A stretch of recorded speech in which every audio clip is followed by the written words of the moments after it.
Sup, my fellas, don't forget to leave feedback and enjoy the story. The city lay in ruins. People were running along the streets. An emergency alert was sounding. Many were covered in mud or injured. Something was chasing the crowd. There were calls to run further. Children and the elderly were evacuated first. Several people ran into a store and locked it. An iron bar fell to the floor with a crash. Someone was hiding under a table, asking to be saved. A girl was looking out from behind the blinds, trying to see what was happening on the street. They were approaching. The streets were empty. The roads were destroyed. There were abandoned cars on the bridge. Some of them were lying overturned. There was a bloody handprint on the glass. A monster with fangs looked into the car. The leg of another monster appeared from the clouds. Each of its steps filled the bridge with something. The paw of another grabbed and bent a pole. It screamed loudly. Several winged ones flew over the streets. Trembling people hid in the ruins. The man was biting his nails in fear. He decided to look around the corner and met the giant's gaze. He screamed in fear. It hit the building, breaking several floors. This is not a dream or a game. Friends, if people are on the streets, monsters from another dimension made their way into the human world. Someone was helping a badly wounded man walk,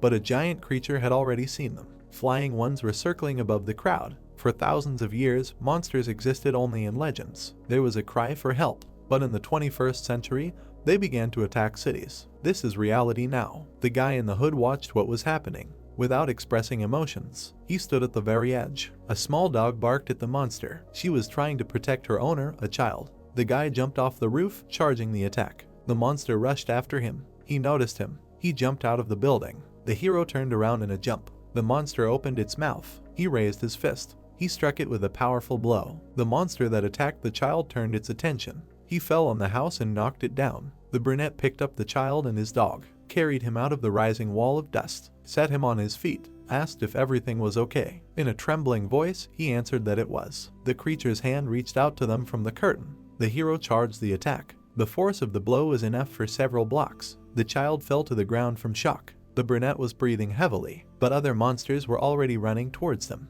He prepared to attack. Having charged, he rushed at them. With each blow, he hit a new monster. They were torn apart. The blows left a blue mark. He broke their teeth and bones. After the fight, he landed with a crash. He looked up. The giant wanted to crush him with his foot. The asphalt shattered from the stomping. The shock wave spread across the entire street. The monster let out a scream. The guy held his leg above himself with one hand. His face was tense. He loaded an attack into his free hand. The energy in his hands grew. Lightning came out of his eyes. A powerful volley pierced the monster's chest. There was impenetrable smoke all around. The giant's body fell behind the hero. Feeling something, the guy turned around. There was a silhouette on the roof. The man was watching him. The guy took off his hood. The stranger put his hand on his shoulder and took off his cloak. The guy frowned. He knew one thing. They both rushed towards each other. The hero quickly climbed the wall of the house. They met in the middle, and both loaded powerful attacks against each other. The monsters came for him. He is the reason for everything that was happening.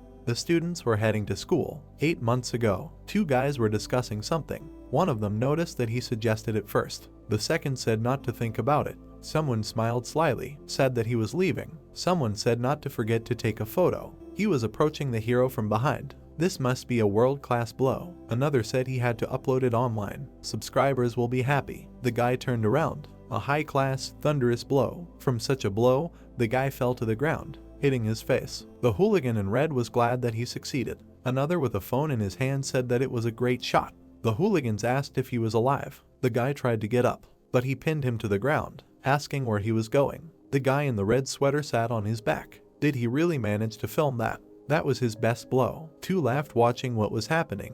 One noted that he could kill him like that. The second turned to the lying one, saying that he was a weakling. The sitting one laughed, saying that a cockroach is not so easy to kill. He grabbed him by the hair. Good morning, outcast. This is what his life looked like at 19 before the awakening of the Force. The sun was shining on the school. The girls were having lunch together. One noticed that the 2 had been to karaoke yesterday. What does she think it means? The friend was surprised. The guys were discussing something at the table with water. Did he see the black eye? Yes, he was very scared. 2 more were carrying trays with food. Were they wondering if there would be a bus today? His friend joked that a limousine would arrive, and he put his tray on the table, offering to sit here. This guy was sitting at the same table. He nudged his friend, pointing at the hero. He was calmly eating rice. It was him. The guy was confused. They walked on, noticing that they almost sat with him, and tried to remember his name. "Ah, I think I remembered. He ate a portion of rice and put the utensils on the table. His name is Ha Nero. However, everyone calls him Dog Nero. He is a transfer student and an outcast. No one sat at the table with him. He poured pills into his palm, standing at the water machine. Suddenly he noticed something. A peer kicked him in the side, and they also called him a drug addict. The guy fell and the pills fell to the floor. He held the place where he had been hit with his hand. The bullies walked around him. They called him names and crushed a few pills with their feet. What does he drink every day? They laughed at him standing there. The first one joked that it was Viagra. The second one supported him by asking if Nero had problems at night. He needed to be careful so that his mother wouldn't see. He burst out laughing. That's right. He made a stupid face. He added that he didn't have one. The guy was hiding his emotions. He was an orphan. Suddenly he frowned. The two were surprised. One of them exhaled. They both laughed. He looked so creepy. He was almost scared. Someone came up from behind. They mocked him, demanding to see his eyes. The hero raised his eyes. A voice asked why they were mocking a sick person. It was the bully in the red sweater. For those who were not feeling well, a maniacal smile appeared on his face. He needs to be helped with physical therapy. He kicked Nero in the face. The blow made his eyes roll back. The bully punched the guy in the stomach and added a slap. He thought indifferently. He was not particularly bothered by blows and bruises. However, they irritated him. It was as if he was chained. His body did not obey at all. The bully hit him in the stomach with his knee. His anger that should burn. His fists were shackled, as if they were held back by rusty chains, and he could not move a finger. The blonde held him by the shirt. His heart was filled with anger, but a strange force seemed to not allow him to give in to himself. At least once. Once would have been enough. The guy in the red sweater laughed at him. He just wanted to get really angry, wanted to kill them all. The hero clenched his teeth. They will all die. The offender was surprised. Look at this one. He threatened with a fist, demanding not to hide his eyes. He should be grateful when he is being treated for free. Someone demanded that they disperse. The hero looked away. Behind them stood a girl with blonde hair. Because of their childish squabbles, she could not pour water. Luna, 19 years old. She looked menacingly. Out of the way. The bully hesitated, made a friendly face. What a coincidence that they met here. He pushed Nero away, apologized. She must be very thirsty. He will go away right now. The other two looked at him lovingly, inquiring if they were disturbing. The three of them left. The hero sat by the wall, wishing her to enjoy the water. She looked after them. The three were talking among themselves. She is so cute. That's for sure. Luna stamped her foot. The guy was sitting on the floor in front of her. He silently looked at the floor. She looked at him. Then he began to get up and silently left. A pill crunched under his feet. Then several more. She followed him with a pitiful look. Something caught her attention. There were some pills on the floor. She was surprised. Nero was looking down, standing at the edge of the roof. He was thinking, bullying is common. It gets worse with time. He couldn't change anything because of his weakness. The others were playing soccer. They were so happy. The girls were laughing at something. They were so happy. Everyone looked carefree. He moved his foot closer to the edge. There was a beep in his pocket. He looked at his phone. Grandma asked him what he wanted for dinner. Grandma. He looked at the phone, confused. He remembered himself as a little girl, Grandma laughing. She told him that he was just a treasure for the old lady. He remembered how he ate. She enjoyed watching him eat. She sat opposite him, telling him to chew thoroughly. She ruffled his hair. She wouldn't spare even 10 lives for him. He stood there, all grown up. Her puppy became a wonderful young man. He silently looked at the screen. Someone came out onto the roof, calling out to him. The guy in glasses was surprised. What is he doing? It's dangerous. His friend was confused, asking him to come down quickly. Young. The friend came closer. He replied that he was just admiring the view. It's still dangerous, and he didn't come here because of him, if anything. The hero looked with a smile. Young spoke to him only when no one was around. Of course, otherwise he would have been treated the same way. He jumped off the edge onto the roof and passed by his friend. The friend asked if everything was okay. He headed for the exit. The friend called out to him, but he said he would go. Young watched him go. A sign with the room number. The guy opened the door, passed by the girl. Luna looked at him. He sat down at the desk and bowed his head. The voice told him to look more carefully. The students gathered together. Is this a photo from the trip? On the screen there was a photo of his friends against the background of the tower. Yes, look, in the window. She zoomed in on the photo. There was a strange silhouette in the tower window. Is this a ghost? How scary. The blonde looked at him indifferently, and she got up from her chair. The others discussed the photo. She left the classroom. The moon illuminated the tower in the photo. A monster's hand rose from the edge of its top. He crawled along the wall. He held his head. He said the word key. He pulled the skin over his face, said he needed to be found. The monster pulled the skin over his entire body. The key kept repeating. The sunset sky above the house. The door to apartment 12 o'clock 1. The ointment from the tube came out onto his finger. Nero looked in the mirror. How he heard his grandmother. He threw the tube on the bed and grabbed the blanket. He opened the door to the room, asking if he was there. His grandmother looked into the room. Was he going to sleep already? And he turned off the light. The guy covered himself completely with the blanket. She said he should eat first. The tube and a band-aid were sticking out from under the blanket. He ate. His grandmother understood everything. With friends, she held the door handle. She asked if it was true. She left closing the door. Let him invite them over next time. She would cook something tasty. The old woman sighed heavily. He peered out from under the blanket and threw it off himself. He sighed and sat on the bed. A silhouette was visible in the window. She put the laundry basket on the floor. She was taking things out, and she noticed something. In her hand was a shirt with a sneaker imprint on the back. Grandma sighed. There was a dark silhouette in front of the house. A car was driving past. The driver yawned. He said that this was the last house. He would finish quickly and go home. Suddenly, something caught his attention. A monster was climbing through the open window. Skin, he wanted it for himself. A new day had come. Breakfast was on the stove. The weather was clear all over the country today. Grandma was cooking.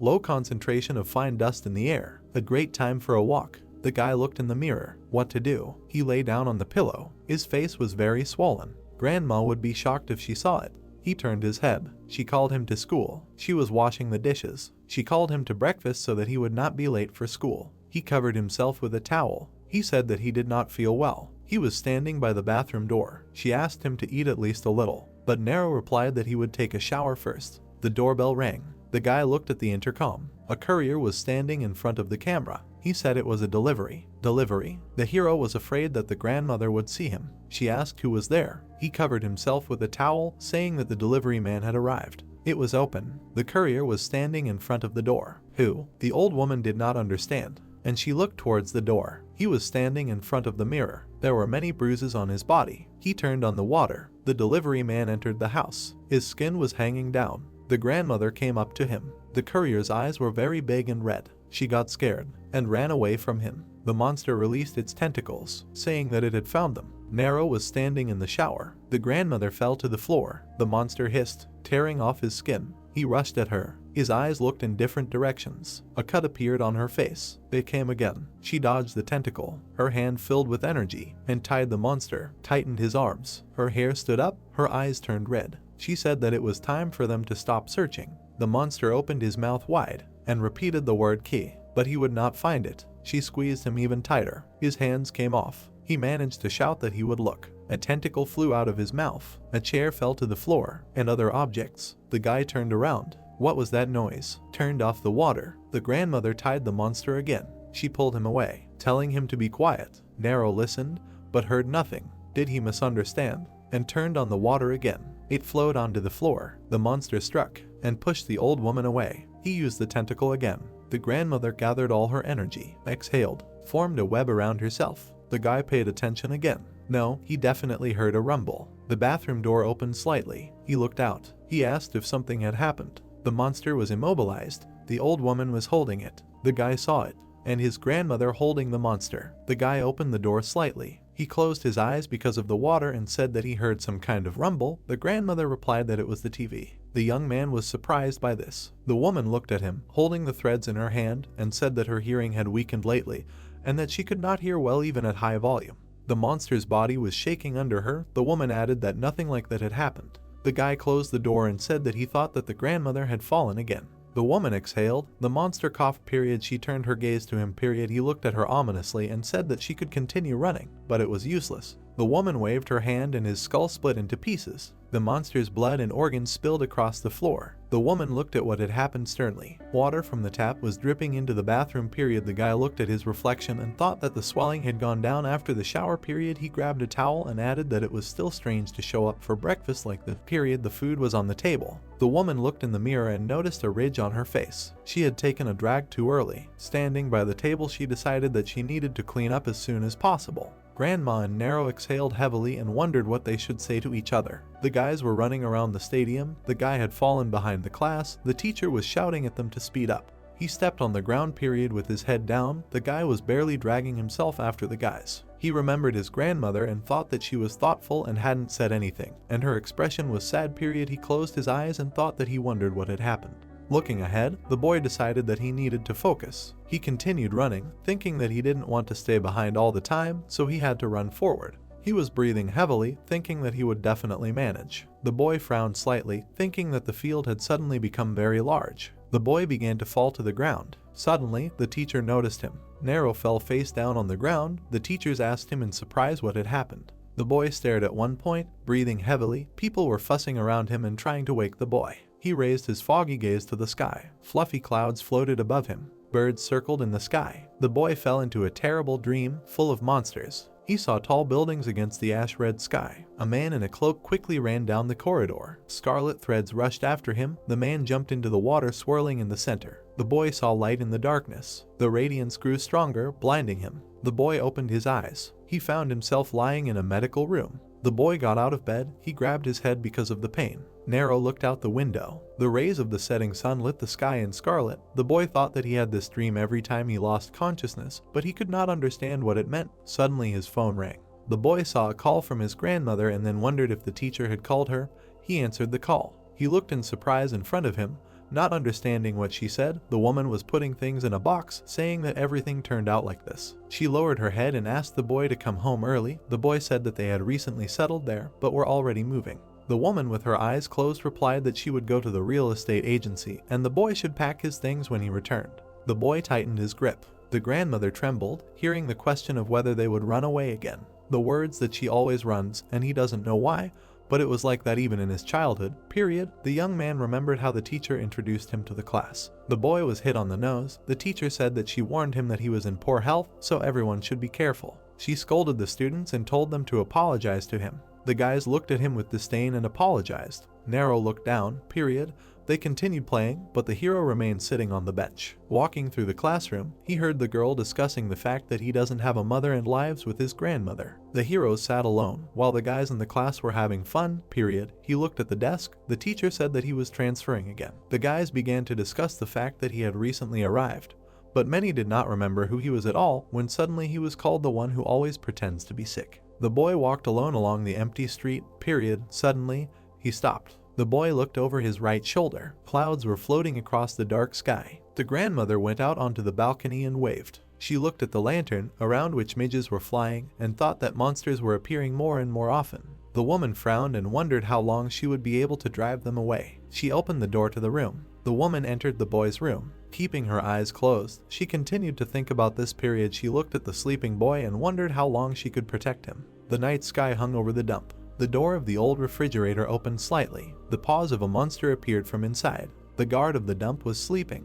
A giant monster climbed out of the refrigerator. He looked at the guard's booth. Silence hung over the path in the forest. The pebbles in one of the piles trembled. One of them fell to the floor. The eye of the monster appeared from inside. The rest of the stones also fell to the ground. The monsters began to get out of their shackles. The squeals of monsters were heard in the night forest. A blue minibus rushed along the road. A man sat behind the wheel. Music was playing in the cabin. The monsters looked at the car from the shadows. The leaves fell from the trees. The driver looked up in surprise. He looked at the roof of the car. Suddenly, a monster's face appeared in the side window. The man continued to hum a song. He looked at the monster in fear after the monster began to sing along with him. Suddenly, the van began to swerve on the road and headed for the guardrail. The car crashed and broke the headlight. The pole with the light shook. The car stopped. The shadow of the car hung over the road. A screeching sound was heard from it.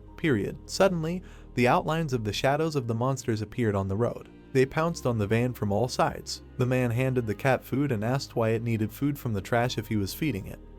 The man in uniform crouched down and said that the cat had become more trouble. The blue van drove past them. The car stroked it. "I'm riding," said that people might think that it was starving the sea animal. Suddenly, the cat looked at the car tensely. His nose twitched. The hair on his back stood on end. The man turned around and asked if he saw anything interesting.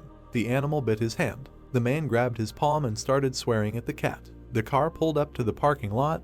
The man said he didn't need those scratches. There were splashes of green liquid on the doors of the van. The man got to his feet and said that the wound was stinging. He looked around, hearing dogs barking. He looked ahead in fear, wondering why the dog was suddenly making noise. The animals living in the apartment complex began to go crazy. The man wondered what was going on. Suddenly he noticed something behind him. The guy in uniform walked past the car. He opened the doors of the van. Nero took the food with chopsticks. The neighbor's dogs continued to bark. The guy raised his head and said that apparently all the dogs had gone crazy. The grandmother smiled a little. The guy complained that they had been making noise since early morning. The woman said that perhaps what had happened. Suddenly she felt something. The grandmother quickly turned to the window. She rose from her seat and asked if he had eaten yet, after which she told him to hurry up to school or he would be late. The guy objected that it was still early. She took the plate in his hand and said that she had urgent business, so he should go to class. The woman frowned slightly and hurried him. The guy reminded her of her own words about him having to eat first. The woman pushed him toward the door and told him not to forget to tell the teacher about the move. The guy tried to stop her. The woman said that she would go to school later herself. The grandmother pushed him outside. The guy looked back in surprise. He turned to the exit and looked up at the ceiling, thinking about how the dogs had suddenly gone silent. He approached the elevator, wondering what had gotten into his grandmother and that the morning was somehow strange. The elevator began to descend from the 12th floor. The doors opened. Men in identical clothes appeared in front of the guy. The young man thought that they were delivery men. He let them go. The workers went ahead. The guy could not understand why there were so many of them. The young man turned to the elevator. A dark aura began to emanate from one of the men. The guy suddenly felt it. He raised his eyebrows in surprise. He was lost in thought, recognizing this smell. The guy turned and looked after the workers, wondering where they were going. The man behind him walked into the elevator. He turned to the guy and asked if he was going to get on. The elevator headed down from the 8th floor. Nero looked down and thought about what he knew and felt that something was wrong. The men approached his apartment. They gathered in a crowd in front of the door. Their eyes shone scarlet. An angry woman was already waiting for them behind the door. The guy suddenly noticed a blue truck. He looked at it and thought it was a delivery truck. He looked at the open door. Nero touched the door of the truck. He opened it. The guy looked inside in surprise and thought that there was not a single package, so he did not understand why there were so many workers. He quickly turned around, hearing a strange sound. The guy noticed a man flying out of his floor and thought that his house was there. The monster was flying to the ground. The guy noticed that it was a delivery man. Suddenly the monster disappeared into thin air. The guy was shocked but looked at what was happening and thought it was a man. He pointed to the security guard where the fall had happened and said that someone had fallen from the top floor. He ran away and asked the man to contact someone. The young man pressed the elevator button and thought that it was not going down. He ran out onto the stairwell, thinking about the devilry going on around him. Nero ran up the stairs, thinking about his grandmother. His door was closed. The monsters from 3 apartments rushed at the woman in rage. The grandmother closed her eyes, scarlet energy swirling around her. She suddenly opened Vicky, looking at her opponents. Scarlet threads cut the monsters' bodies into many pieces. The woman stopped, holding her arms out to the sides. She frowned sternly. The monsters' bodies began to crumble into ashes. Severed limbs fell to the ground. The woman frowned angrily. The surviving monster rushed into battle, baring his teeth. He planted his foot on the floor and lunged, attacking the woman. The grandmother pulled the scarlet threads. Alice's enemy instantly split into pieces. Her threads suddenly became taut. The enemy's attack cut them into pieces. Shreds of rope fell to the ground. The man stepped on the severed hand and turned to the woman. The monster waved his hand and said with a smile that it was useless for her to resist. The woman turned to him. He frowned angrily, raised his hand and said that the king's troops would be with her very soon. The woman looked at him angrily. He stretched out his hand to the side. Her threads headed towards him. She pulled them, grabbing the monster by the neck and arm. She looked at him sternly and said that this was nonsense, after which she asked if he thought the troops would be able to crawl out of their hole. The man bared his teeth and looked at her. He cut the threads and attacked her. The woman covered herself with her hands. He raised his hand above his head. Veins appeared on his face. The monster angrily told her to open the entrance for the troops. He attacked her again. The woman blocked the attack with threads. The monster asked to give him the key and let the king's servants in. Sana frowned angrily. She jumped over him, wrapping her threads around his neck and arm. The monster could not understand when she managed to do this. She moved behind his back and swung her hand to attack. Scarlet threads said the enemy's body. The woman landed and pulled the ropes. They pulled tighter. Blood spurted from the monster's mouth. The grandmother clenched her teeth. She looked sternly at the man and asked who this king was. The guy was still climbing the stairs. He ran out to his floor. The woman hung over the monster, tied him up and said that she did not have the key and the entrance would remain sealed forever. The young man, breathing heavily, walked towards the house. He clutched his chest and thought his heart would burst. His gaze turned to the door of the apartment. The monster bit the threads and wheezed again, talking about the key. The guy grabbed the door handle. The woman heard sounds outside. She turned around in surprise. Nero pulled the door several times. He looked at the handle in surprise and wondered why the door wouldn't open. The woman's scarlet threads wrapped around the door handle. The guy asked through it if the grandmother was okay. The man held his hand outstretched towards the door. The boy continued to shout at her. Suddenly she looked ahead in surprise. Drops of blood fell to the floor. The monster turned over and pierced her body with his hand. The woman frowned tensely. The man let out a deafening squeal. The young man frowned and thought it was a scream. He began to break in, asking what was going on. The man's hand lay on the ground. He stood up, looked at the woman and said that her attempts were futile. The woman replied that he did not understand why she continued to resist, even though it was useless. Sana frowned and said that she wanted them to leave them alone. The man sank to the floor and said that there should be a boy next to her and that she was once the head of the guard.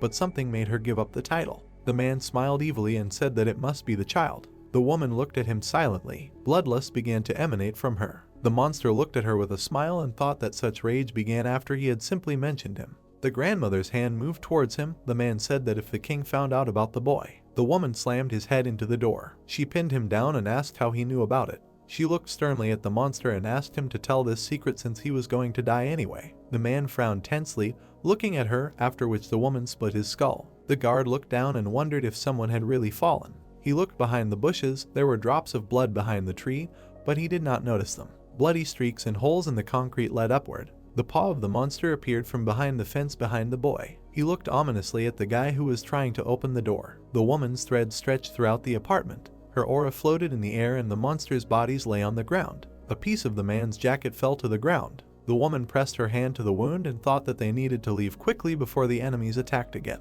Suddenly, she heard a sound behind her. The monster entered with the boy. He tied up the boy. Nero trembled in fear, looking back at the monster. The front door closed. The monster approached the boy and left. The woman frowned and asked him to let the boy go, because he was a simple man. The monster looked at her and said that this was not just a man, because he was important to her. The grandmother frowned and said that if he let the child go, she would give him what he wanted. The monster pointed its claws at the boy and said that he was well acquainted with her cunning nature, so first she should give him the key. He drew blood on his face, indicating the seriousness of his intentions. The woman was frightened but exclaimed. She spread her arms to the sides and created her threads. The guy looked at her in surprise. She suddenly realized that she had shown her powers. The woman lowered her hands and deactivated her abilities. The monster waited for an opportunity. Its tentacle flew along the room. Monster cut off the woman's hand. Looking at this, the young man exclaimed loudly. He bit the monster's hand. The guy bit off a piece of the monster's flesh. The monster threw him to the side. The guy hit his back against the wall. Nero spat blood from his mouth. He fell to the ground. The woman looked at him in fear. The guy looked up at her. He looked at her with alarm. The woman walked towards him, exposing herself to the monster's attack. Blood splashed on his face. Nero looked at what was happening in fear. The monster pierced the woman's body. The guy's backpack fell to the ground. He clenched his fist and rushed at the monster. The guy braced himself for the blow and wished death to his opponent. Suddenly he stopped. A sharp spike came out of the back of his body. The monster pierced it with his hand. The guy fell to the ground. The monster grinned contentedly. Nero looked at the floor in confusion.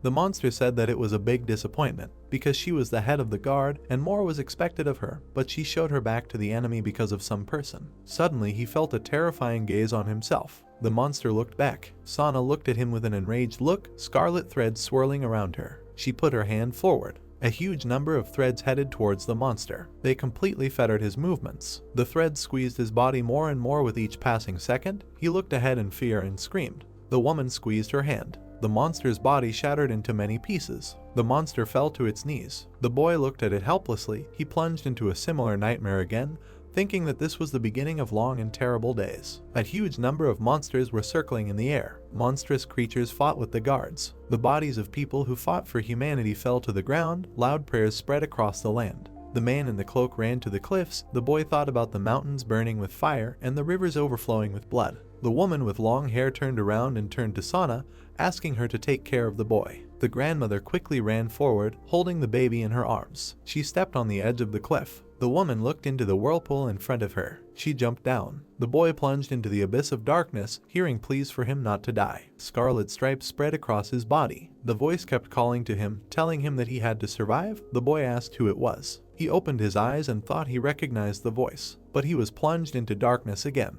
The boy remembered beating up a boy on the playground while he was saying that he had no mother. The boy frowned. They say there that narrow lives with his grandmother. The boy raised his hand to hit, and suddenly someone pulled him by the ear. The next second, a blow hit his cheek. An adult woman put her hand on his belt and told him to look at himself, then asked if this is how his grandmother raised him. The boy clenched his teeth and looked at her. The woman took her son away, telling him not to play with such children and that he never listens to her. Nero pressed his hand to his cheek. The boy's tears fell to the ground. He pursed his lip and called his grandmother. The boy was lying in his grandmother's arms. She wiped his cheek. The woman looked at the wound in his body. She exhaled heavily. The grandmother put her hand on his shoulder. The boy was lying unconscious on her lap. The grandmother's tear fell on his cheek. The woman looked at her grandson sadly. She bent down and covered her face. The woman put the boy in the middle of the room and sat at his head. The boy was still unconscious. The woman thought that apparently the rebels still ruled those lands. She put her hand on his knee and added that for some reason cracks had appeared and were growing. Sana sank into her consciousness, thinking that even so she still did not understand how these monsters had penetrated their dimension. A bright glow appeared from the apartment. The woman's threads began to gather in the air above her. She opened her eyes and decided that she would have to return the weapon to the young prince and send him to the battlefield. She opened her palm and began to gather energy. They transformed into a small flame. The woman said that this was all the life force she had left. The flame went to the boy's head. The grandmother said that she would pass everything on to this body, and that his life would now be very hard. The flame approached Nero's mouth. Sana said that this was the will of fate. The boy absorbed the small flame. Suddenly the chain broke. The small energy transformed into blue and lifted the boy above the ground. The woman extended her hand to his head. Her fingers suddenly began to crumble into ash. The woman smiled and said that this was the end of the head of the guard.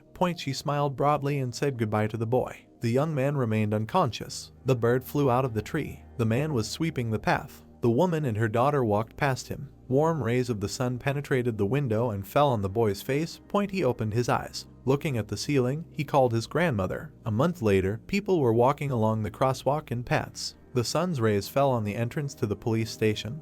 The inspector was telling the visitor that if he was drunk, he should pay a fine. The money there in the shirt brought him coffee. The man continued to argue. The man in glasses looked away and said that Nero had come again. The policeman looked at him and said that he was another reason for his headache. The man approached him. He crossed his arms and said that the guy was almost living in their department, after which he asked if he thought that if he stayed with them, his grandmother would come home. The guy continued to draw something in his notebook, saying that she had never gone anywhere. He listened with a calm expression to the words that the police had already accepted his missing person report. The man asked him what he wanted and why he came every day. The guy showed the policeman what he had drawn. The sheet of paper had a monster delivery guy drawn on it. The guy said that the granny was not missing. The policeman gave him the notebook back and said that he was taking them for fools. The man in glasses grabbed Oleg, who was shouting that the case documents stated that there was no blood, no fingerprints, not a single hair, and that misleading the investigation was a crime. The man in glasses covered his mouth and said that he was swearing for nothing, and that the guy had no family, so it was hard for him.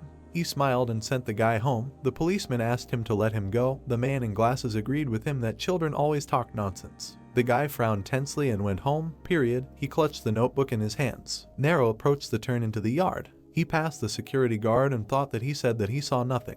The young man looked at the camera and thought that there was nothing on them either, and all he saw was the door to the apartment opened a crack. The guy walked into the house and finished his thought by saying that it all just disappeared. He looked around the room and thought that everything looked like nothing had happened. The young man sank down onto the couch. He closed his eyes. Memories of that day came back to him. He remembered his grandmother's death. Nero covered his head with his hand. He pursed his lip and clenched his teeth, wondering if the monsters were not real and if it was just a dream. He turned on his side and decided that the only thing he was sure of was that his grandmother had disappeared, so now he was all alone. The principal's office was visible through the window of the building.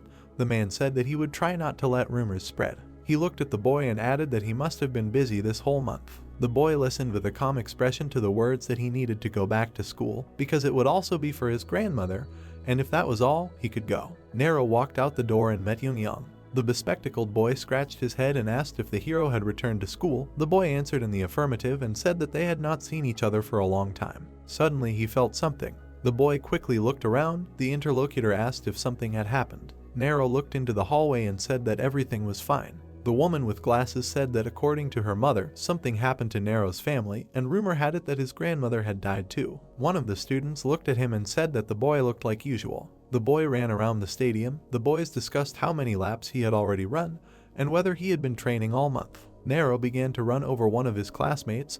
The boys discussed how the atmosphere around him had changed. The boy overtook everyone. The teacher looked after him in surprise. The boys could not understand if it was really Nero. The boy was breathing heavily, thinking that running was very easy. He pushed off the ground, thinking about how he felt the stones under his feet. He paid attention to the breathing of people. Having run further than everyone, he thought that it seemed to him that he felt everything around him. A breath of wind blew past him. The boy suddenly stopped. He quickly turned to the stands. The boys were doing their own things. Looking at them, the boy thought that the feeling was similar to what he felt right in front of the teacher's room. The boy frowned and decided that someone was watching him. Nero was walking down the corridor. Suddenly, he noticed a dark silhouette walking behind him. He thought that he was sure that it was definitely that person. The boy quickened his pace and wondered if the stranger was connected with his grandmother, because few people at school knew about her disappearance. He looked back and thought that it could be the criminal. The boy turned the corner. The girl behind him also quickened her pace. She approached the turn. The boy looked back, asking about who came. Luna looked into his eyes. The boy recognized her. Luna looked at him and asked if he needed something. He replied that he mistook her for someone else. He looked away and thought that he was probably winding himself up for nothing. They walked forward. The girl asked if he had been taking pills lately. She looked at him and said that he always took them after lunch, but she hadn't seen him do it today. Nero scratched his head and said that he felt better. He looked forward and thought that he had completely forgotten about them. He hadn't taken his pills since that day. He heard a sound. The guy started looking around. The blonde asked if something was wrong. The hero jumped out of the window. He landed on the terrace and ran forward, said that he needed to hurry. He remembered an urgent matter. Luna looked forward. She turned and saw Sankun. He saw her and greeted her. The girl looked at him when he asked what she was doing here. She turned away when he asked if she was waiting for him. The blonde walked forward and asked if the hero didn't have to take his medicine anymore. She smiled and said that it was wonderful. After a while, a guy was standing outside and thought that he had been feeling different lately. He noticed that his body was changing. He remembered his gym class and other moments. It seemed to him that the changes were getting bigger. Now he could even feel them. He saw a girl. The traffic light turned green. The brunette looked at her. He thought that she worked at a 24-hour store near his house. He should say hello. Nero looked ahead and thought that this might be a little awkward after what happened. He turned around and thought that it would be better to just go home.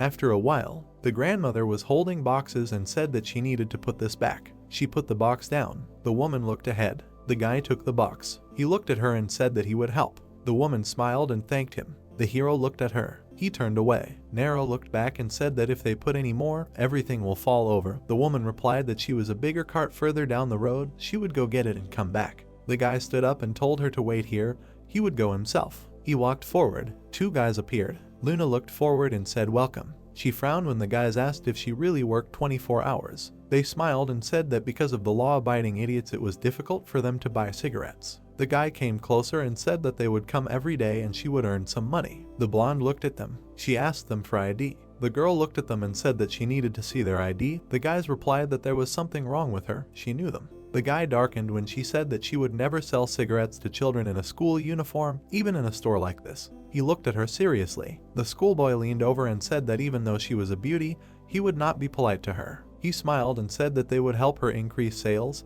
His friend said not to touch her, otherwise Sankun would kill him. He was trying to get with her. The guy raised his hand and said that he had already repeated a grade twice, so he was older than her and asked to sell him some cigarettes. Luna looked at him and asked what year he was born in. The guy asked again. She said that it meant that he did not know. He thought about it and assumed that it was the year of the goat. She replied that he had said it wrong. The girl put them out and told him to come again. The redhead nudged him with his elbow. He looked to the side. He said that it was perfect. Nero looked under the fabric and asked if it was her. He pushed the cart. The guy gave the granny money and asked her to buy her cigarettes. He leaned over and said that she could take the change. With this money she could buy another cart.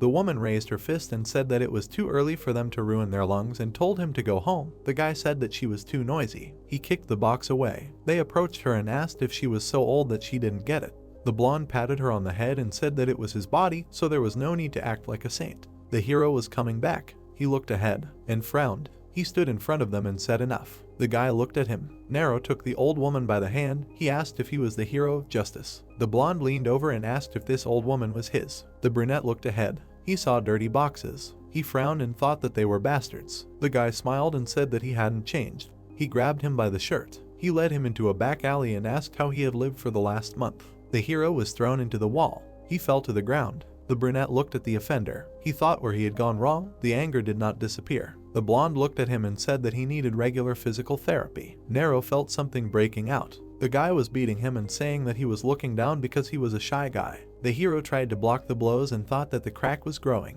He closed his eyes. Something inside him cracked. The blonde hit him in the face and said that even a dog would listen better. Something inside the hero changed. The schoolboy raised his leg to hit and said that he was a loser. His leg stopped. He looked down in surprise. The brunette's hand was holding his leg. He squeezed the hand tighter. The guy screamed to let go. Nero squeezed even tighter. The redhead looked away when someone screamed. The blonde was lying on the floor and begged to let go. The hero looked at him. His eyes were shining. The redhead ran to them and called him a psycho. He frowned and asked his friend if everything was okay. He turned around and asked what happened. The brunette looked at him in surprise. He turned around and ran away. He thought he didn't understand. His eyes were wide open and he was wondering what happened. Nero was sitting on a swing. He thought that his hand had pierced him then, but there was not a scratch on him when he woke up. The hero realized that everything had changed since that day. He remembered what had happened recently. He clenched his fist and thought that this power was not his either. What had happened to him? After some time, one student was telling another that his classmate had been hospitalized because he had been seriously injured in an accident.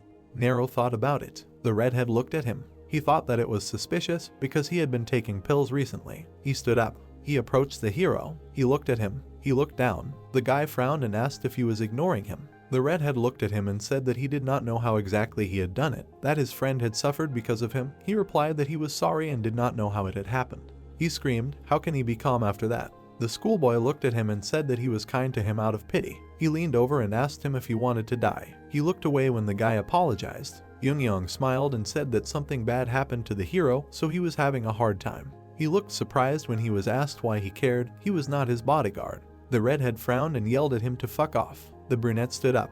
He looked at him. The guy calmed down and thought if he was always this big and what was wrong with his eyes. They were glowing. The schoolboy looked at him in shock and thought that something was really wrong with him. What to do? Should he hit first? He took a step back and thought that he could get hurt himself. The brunette looked at him. The redhead left. Young looked at them and thought that they were going to fight, but he left. Lucky him. Nero did not look at him. After a while, the man looked at the dog and asked, "Isn't it nice when it's so quiet?"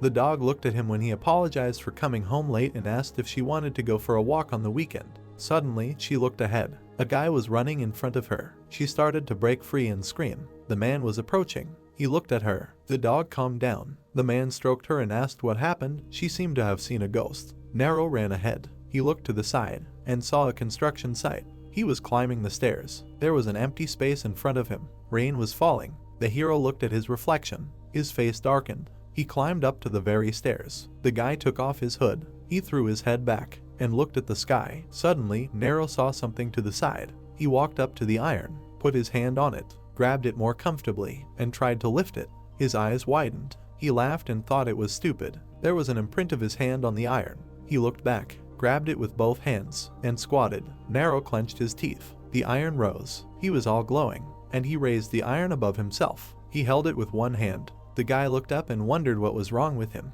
The guy was walking down the hallway. He passed by the windows, and then he was no longer visible. The door opened. He entered the room. His leg was passed. All his classmates looked at him and started talking. Look at him. Is it true? Did he go somewhere? Did not share something with that guy? He asked his classmate how he was. The blonde closed his eyes, and the classmate asked if he could walk again. Why did he look at him? Because he asked if it was true that he hit the wall or something like that. A brunette was sitting by the window. The classmate shouted at him, but the blonde would have asked him to be quieter. Suddenly that guy would hear. Then he reached into his bag and said that he would study. The classmate did not understand what was going on.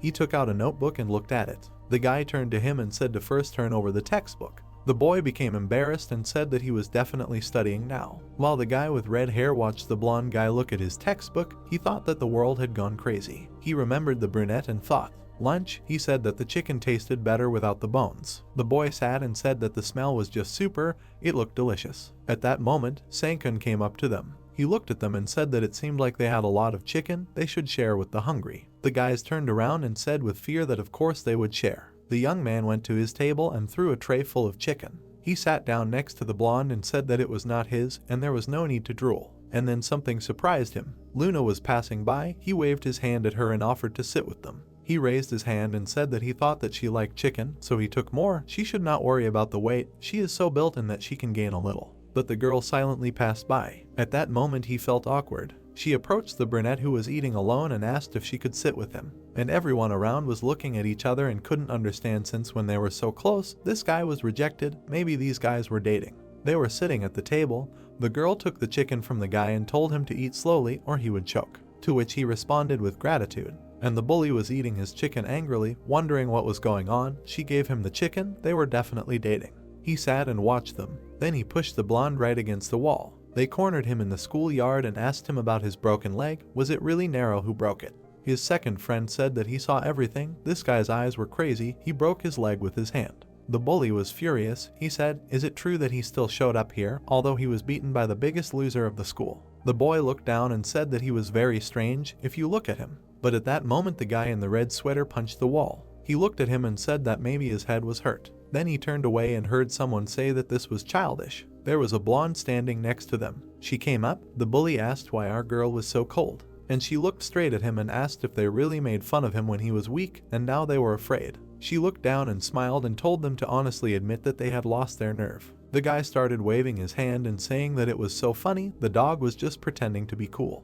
And the girl folded her arms and said that in that case he needed to be put in his place and shown who was boss. The young man smiled and asked if she really didn't know him well. Why was she comparing them to this loser? Because he was Sankan.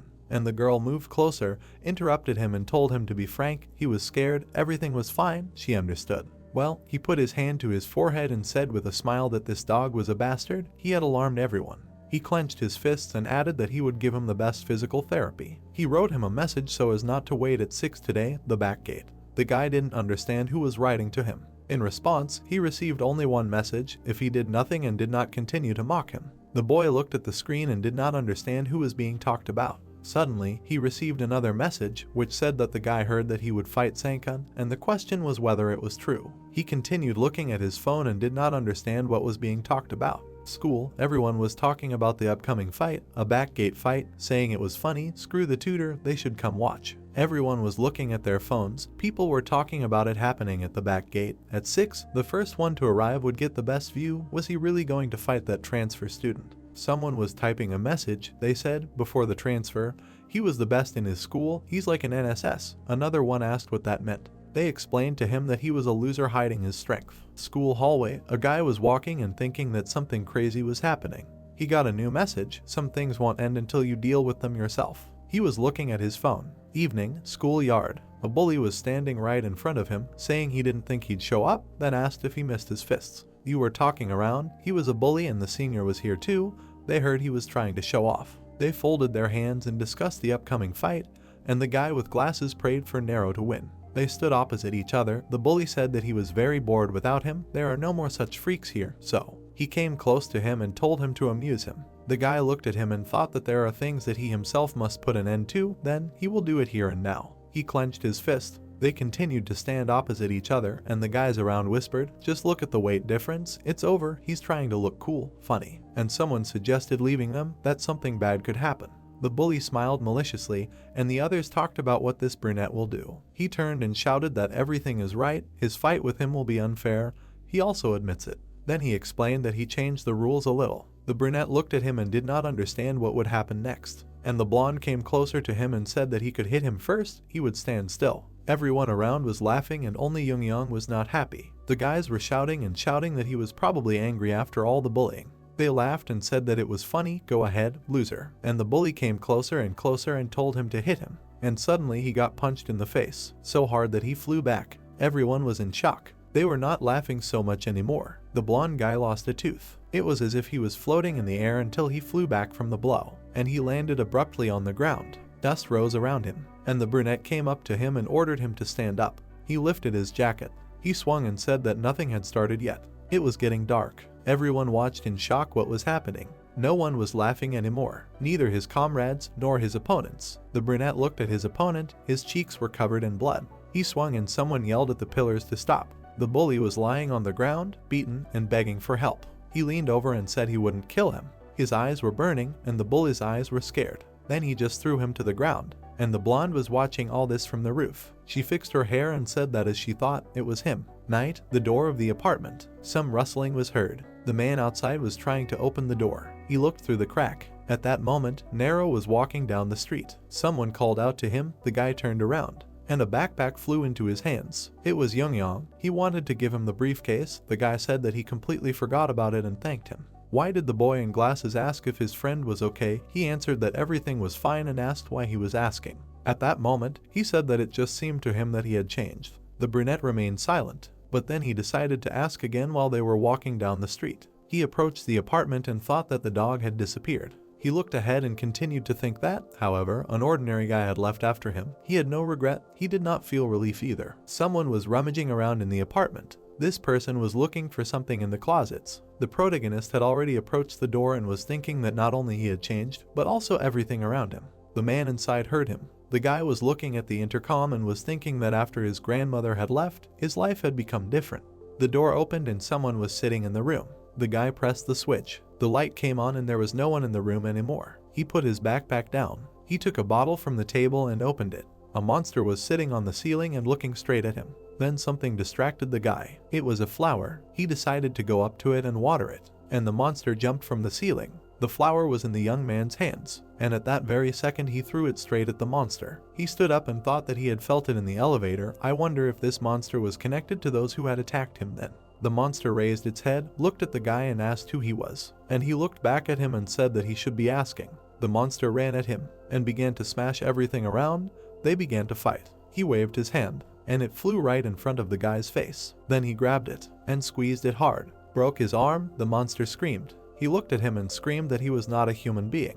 The boy looked at him with burning eyes. The tissues began to tear. The monster tore off his arm and ran out the window, jumped down. While he was flying, he thought that he definitely smelled like a human. Suddenly, something distracted him. It was the main character jumping off the floors after him. He swung and hit him right with his foot, pushing off from him upward. Blood dripped from the leaves. There were puddles of blood on the floor too. The guy looked at this and thought that he was fast, managed to get away, but he looked away and thought that he would not be able to hide it. There seemed to be a path of aroma behind him. The guy noted that it was a disgusting smell. The monster ran. He ran very fast and thought, who is this guy? He ran past a cafe and thought that it was impossible to continue the fight without an arm. He moved forward and thought that he should retreat and report to the head. But suddenly the main character crawled out from around the corner and said that he found it. The monster jumped back sharply. He stuck his hand into the wooden table and threw it straight at the guy. But he smashed it with his foot. It was not difficult, and looked at him with burning eyes. At that moment the monster jumped onto the roof of the neighboring house. The boy wondered where he was running.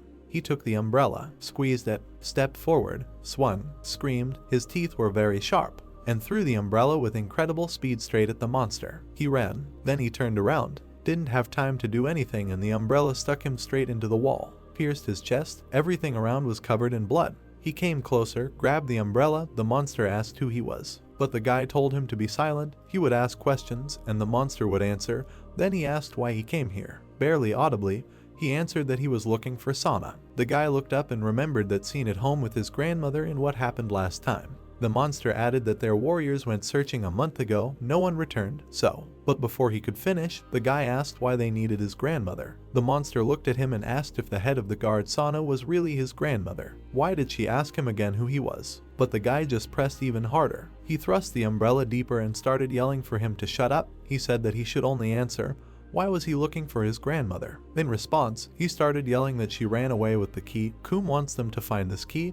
That's why they are being sent here. The protagonist frowned and asked where the others were. He answered that on the other side of the portal, they are demons. They were standing on the roof. He asked if the monster wasn't a demon, and he started asking what kind of nonsense this was. He wasn't a demon. Does he really think he is the same monster as the guy? The young man laughed, and the monster screamed that he was a fool. The guy's eyes were burning. There was some strange symbol on his cheek. He told him to look at himself. The guy was shocked. The monster asked him if he was sure that he was human. His hand began to emit some kind of magical energy.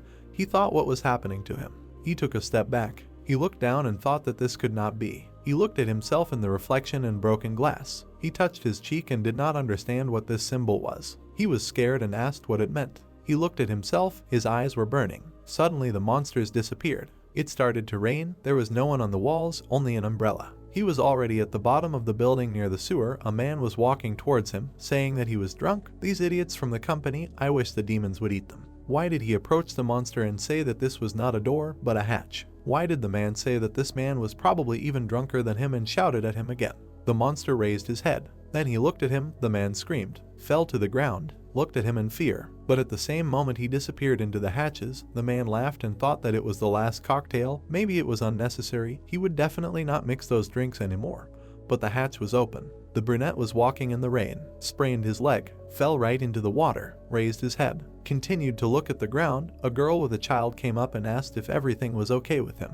The baby grabbed his mother, started crying and said that something was wrong with his face, added that it was strange, and continued to hover, standing on the ground. Put it in, he saw his own reflection. Then he jumped up, grabbed his head and started to run away, ran as fast as he could. At the same time, in the demon dimension there was a strong thunderstorm. The water was seething, a whirlpool was created, and a monster appeared from it. He was thrown out onto the shore. He was coughing. Someone shouted off to the side that the scout had returned. They reported back, saying that he was the only one who had survived the search. The monster sat next to his master and trembled. He was kneeling. Another monster ordered him to tell him about the circled information. He looked up and said that Sana was dead.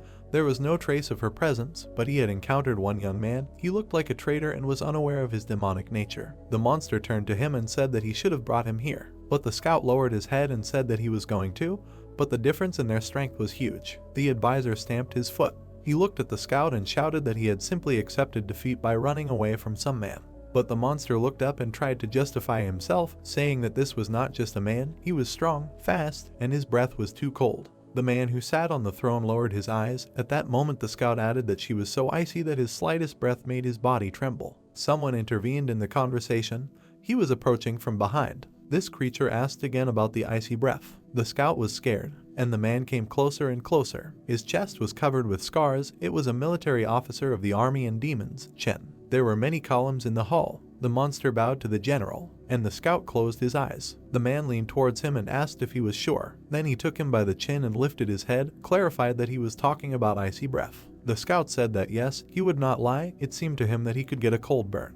The man with red eyes asked if that was true. Then he grabbed his chin harder. The monster answered that it was. And only the scout began to say that it was like an icy flame. The man crushed his chin. He looked straight at him, blood splashed on his face, and in an instant, he threw his head to the side. It bounced off the floor like a ball, and rolled right to the feet of another monster. His eyes were wide with horror. He turned in horror and asked what it meant. Then he leaned over and shouted that the ice flame was nonsense. It was a sign of their strongest enemy, but that was impossible. The shooter had misunderstood something. The legs of the general turned, smiled and said that he thought the same, but he looked away and said that he should not speak without asking, and looked straight at the servant. Their master rose from the throne. The man stood and reasoned. The ice flame, their enemy owned it, and that meant a terrible man stood before him.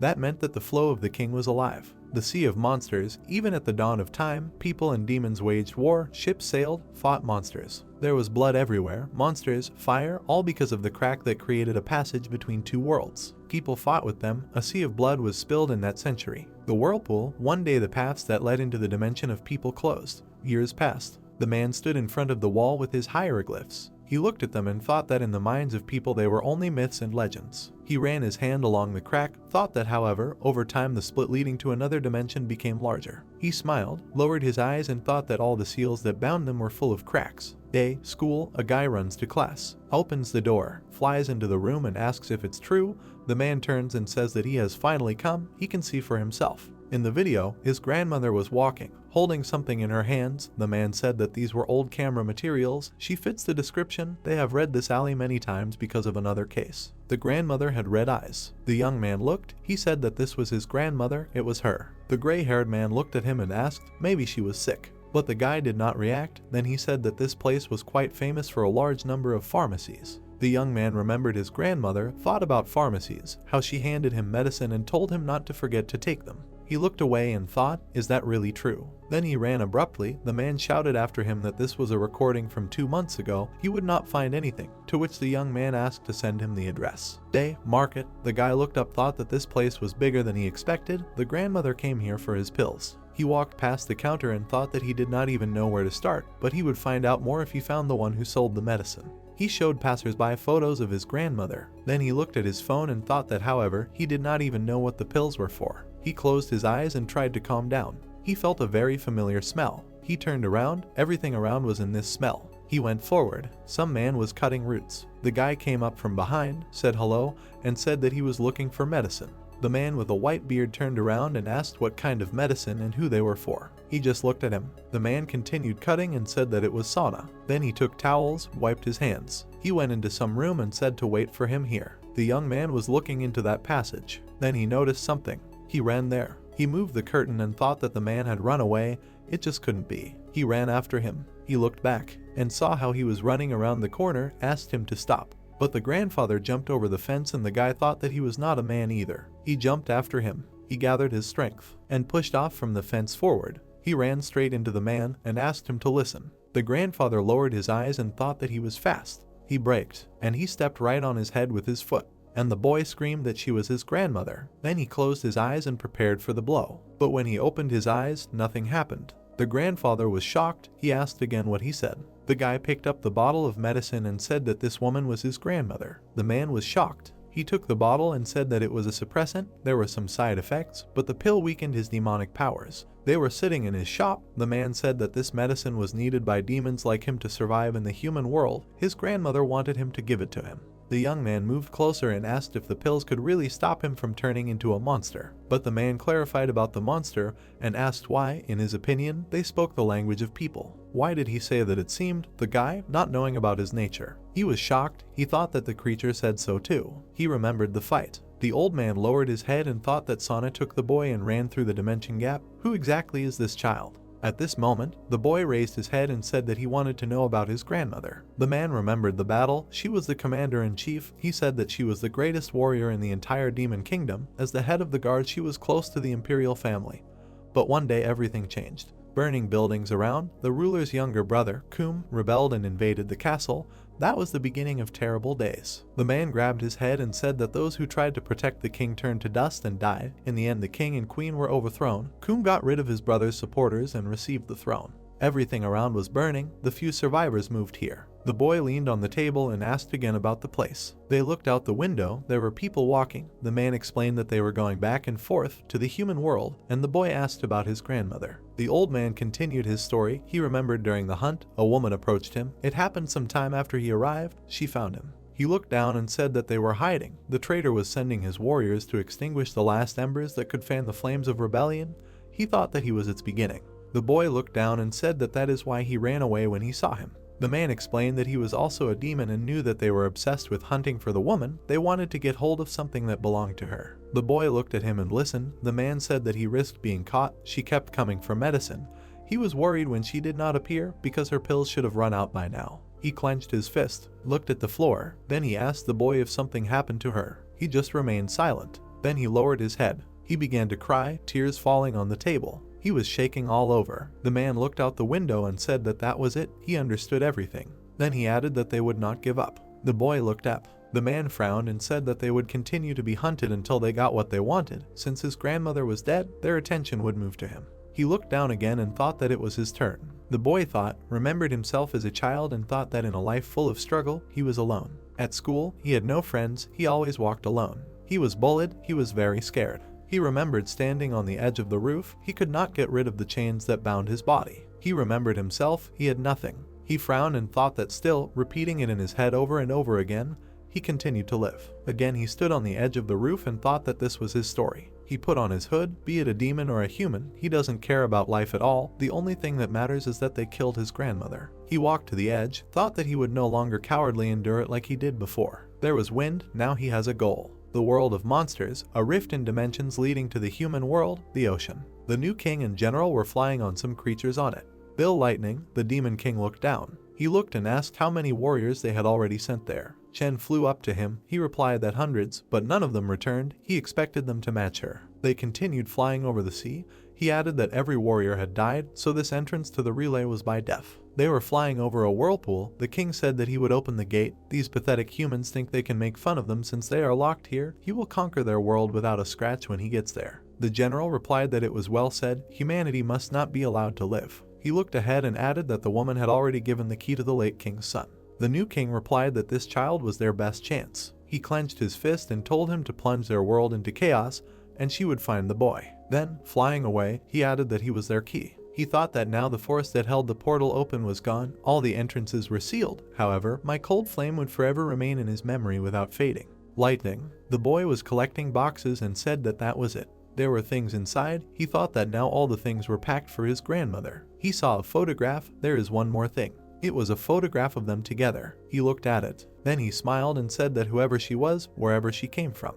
He tore the photograph out. He put it in his pocket. He lowered his head and finished the thought. She would forever remain his grandmother. Day, school. He grabbed the handle. He walked into the office and thought that it seemed like the news of his fight had spread. He hoped there wouldn't be any strange rumors. He closed the door. He walked into the office. Everyone looked at him. And he looked back. Then he looked away. The guys started to say hello to him. He asked again. A girl said that he was almost late and another wished him good morning.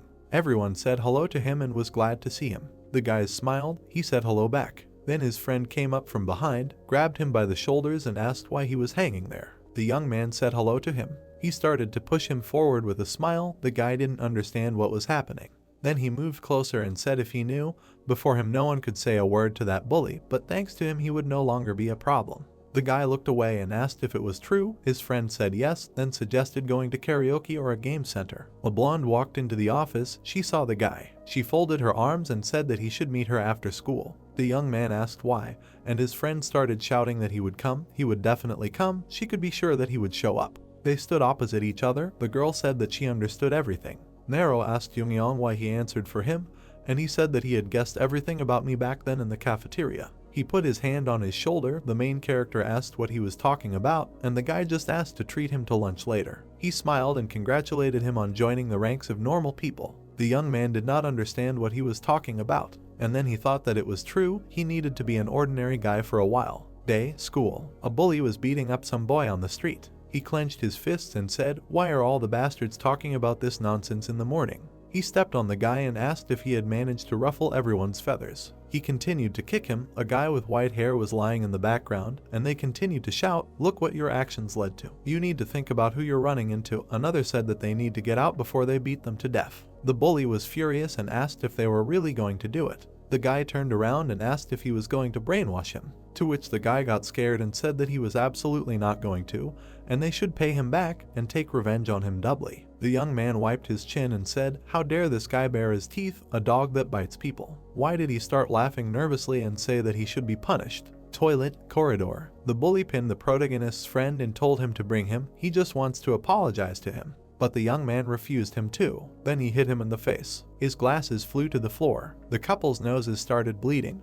The bully moved closer to him and asked if he was looking down on him now. He also asked if he thought he found his bespectacled mug particularly pleasing. Then he started kicking him. He looked at him, held a cigarette in his teeth and asked how many more times he could repeat it to him. The guy stretched out his hand forward and stepped on the bully's hand. He looked at the boy lying in front of him. He was holding his hand. It was very painful for him.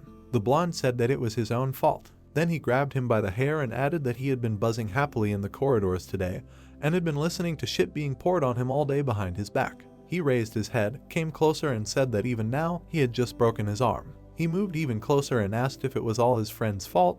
Did he understand that? He spat out the ham. The guy hit him in the face. He looked at him and said that he didn't give a damn about him. This made the bully even more angry, and he started hitting him even harder. The students were sitting at their desks. Nero thought about the ruler Tijong. His middle name was Li Bangwan. This man gained power by betraying the prince. One of the military leaders tried to stage a coup, but the rebellion was suppressed, which helped Tijong strengthen his position. The guy looked down. Yoongyong said that she was going to the toilet, but she never came back. He looked at the empty desk. The bell rang for recess. The hero stood up, decided to go look for him. He walked along the lockers. His friend was not one to skip classes. Something must have happened. A wide opening opened up in front of him. Tijong was standing opposite. Nero was surprised to see him. His friend looked away. He scratched the back of his head. Laughing, he said that he seemed to have missed the lesson. There was a sign above the entrance, medical room. He's fine. They returned to the office and the comrade lay down on the bed. He and Gu Sangchen had a little argument. It turned out he wasn't that scary. Smiling, he raised his fist. The comrade managed to hit him several times. He was probably crying from pain now. The hero looked at the floor. She said that his friend didn't deserve it, and he didn't look at his friend, and he deserved it, so they beat him. They were just stupid hooligans. Nero stood up abruptly, asked where they were. The comrade took his hand, saying that there was no need. Everything was fine. The guy was standing in front of the bed. This was just the beginning. They won't stop. Now he was their victim. Young let go of his hand, saying that he had changed. He was trying to say, explaining. He stretched out his hand. It was he who showed him how useless it was to remain silent when he saw a problem. He clenched his hand into a fist. Now he wanted to change too. He wouldn't become their punching bag. The hero listened to him silently, and he won't allow bullying anymore. That's why he doesn't need to worry about him. He punched him in the arm in a friendly way. He looked at his friend with a smile. For him, this is just the beginning. He punched him again. Nero looked calmly. His friend had a hopeful smile on his face, but he knew he was probably scared. The sun was shining in the sky. The girl asked where he was. They had an agreement. He had an urgent matter. Nero was packing his bag. She was the first to ask for some of his time. He was very sorry. They would talk later. Sang-chun and 2 others were standing in the hallway. He asked him if he was with them. He remained silent. Luna looked after him. The students went outside. One of them noticed something. What was going on there? People in dark raincoats were passing by. Not a cloud in the sky, and they were in raincoats. Who was it? The rusty door slid to the left.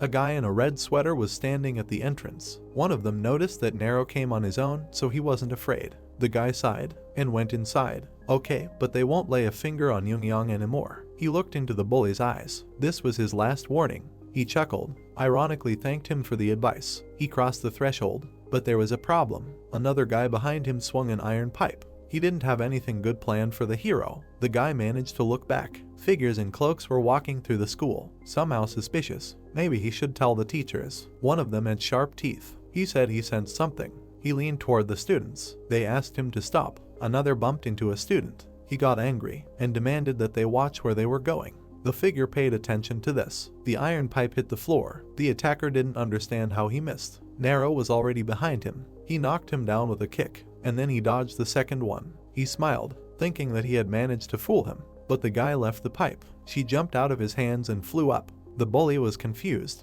He drove the iron pipe into the ceiling. A fist hit him in the face, and he fell to the ground. The attackers did not understand what was happening. Nero stood ready. 2 with pipes pounced on him. How could he cope with them all alone? The first one was hit in the stomach. Sang-chun was shocked. Was this the one he knew? He watched and heard screams. The attackers were lying around the hero. He turned to the last one. He told them to attack. He was nervous. How could he win? There was a glass bottle behind him. He noticed it. He grabbed it and broke it. He held it in front of him. He said, "Let's see how far they go." Jero frowned. The bully won't go anywhere else. This is where it all ends for him. Suddenly, cries for help were heard from the street.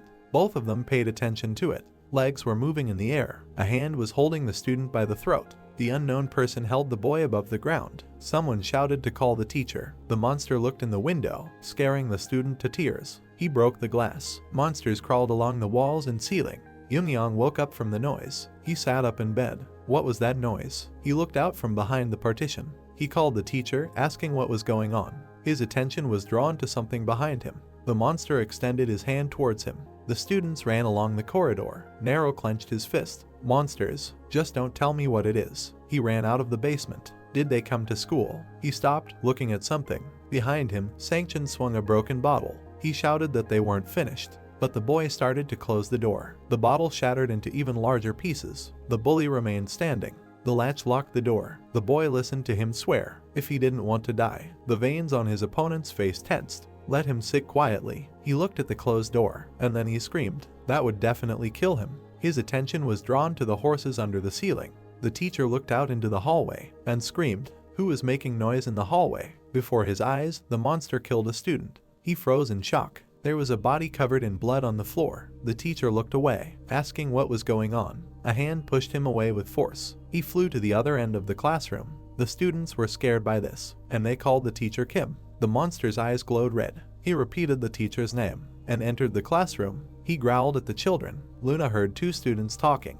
They say there are a lot of monsters on this floor. Seriously? And he believed it. But the entire chat is filled with messages. Monsters. She was surprised by what she heard. It can't be. And she ran somewhere, to where the others were running from. They showed up earlier than expected. The students fell to the floor, but ran again. She needed to find that guy quickly. One of them appeared in front of her, and he stretched his hand towards the girl. She snatched the ring with the rope. She cut off the monster's palm with it, and jumped over it, entangling its neck. The monster hissed. Luna pulled the rope, cutting off its head. There was blood on the walls. The wounded lay on the floor. The monster grabbed the student. He asked her not to leave him. The other two were scared, and they simply ran away. The monster stretched its claws towards his face, but something distracted him. His fist hit the red button.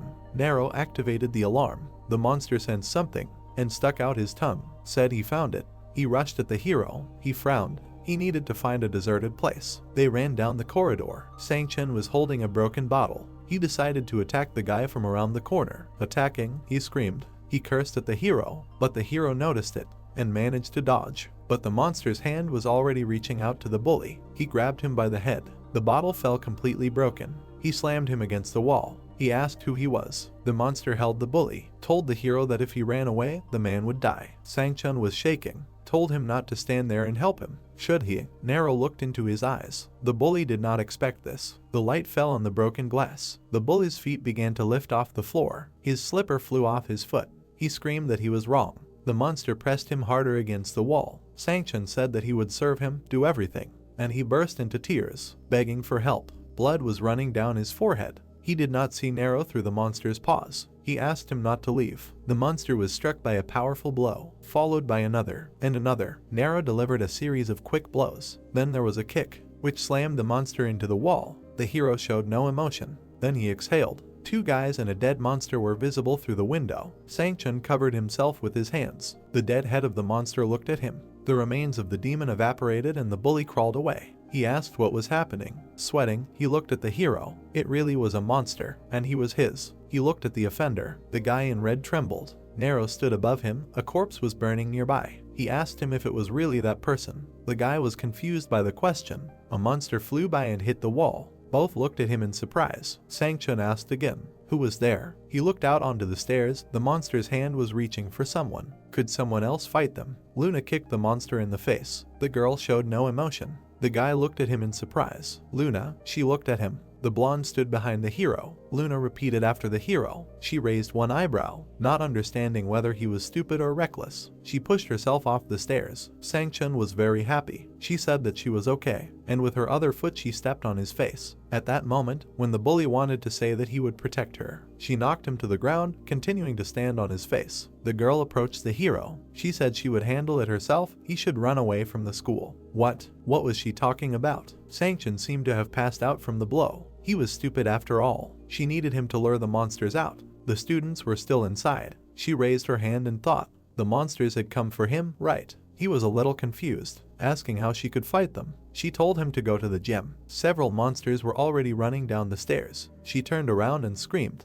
There was no time. The monsters sensed a target.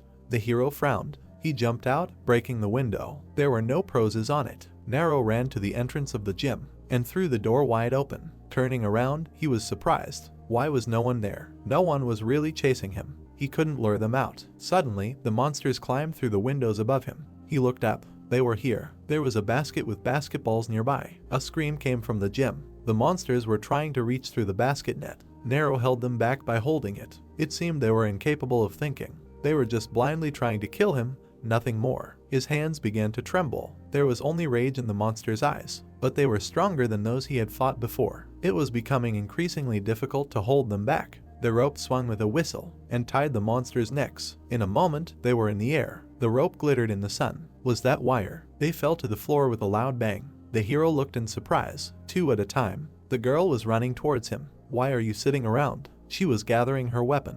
Luna, has she dealt with all the monsters yet? Who is she? Screams came from the open door. Now is not the best time for chatter. The monsters were climbing along the ceiling. They were breaking windows and crawling inside, while shouting incomprehensible sounds. They were surrounded by several enemies. Nero sat on his knee. The girl prepared her weapon, saying that she was right. The monster grabbed the hood, and they all tore off their cloaks. They began to connect. Their faces became one. Mouths and eyes appeared on their hands. The shadow of a huge hand covered them and powerfully hit the floor. The hand rose. The eyes on the palm looked around. A huge mark from the blow remained on the floor. The monster looked at it and screamed while the heroes hid on the stage. How did he become so big? They looked out from behind the curtain.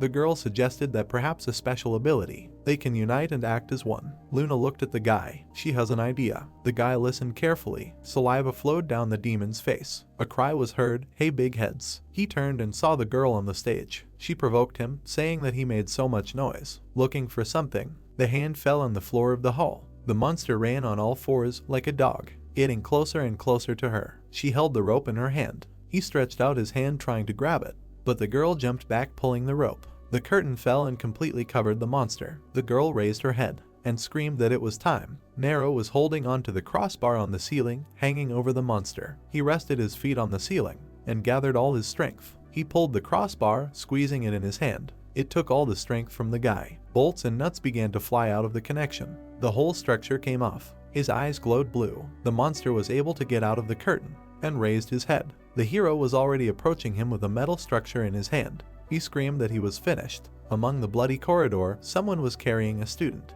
He was bleeding, but he was conscious. A dark glow emanated from the stranger. Something flashed outside the window. The figure turned his attention to the gym and smiled broadly. Luna and Nero stood in front of the corpse of a large monster. The body with many eyes was pierced by a metal structure. The corpse began to smolder. It turns to ash and disappears. Perhaps something similar happened to Grandma. The girl turned to the hero. He had better hide in a safe place as soon as possible. He agreed, but he had a question. Then someone called him. He turned around, hearing his friend's voice, but he was surprised at what he saw. At the entrance to the gym stood the wounded Yongyang. He had almost reached him. He ran towards him, worried that he was wounded, but Luna stopped him. Her gaze was tense. Something was wrong. The sun was shining brightly on the entrance to the gym. She told him to look at his shadow. He cast an unnatural shadow that did not look like a guy. His shadow had a strange hue. Didn't he see? He turned to his friend, said that he saw. His comrade grabbed his wound. He was getting worse. Nero noticed it, and again he went to his friend.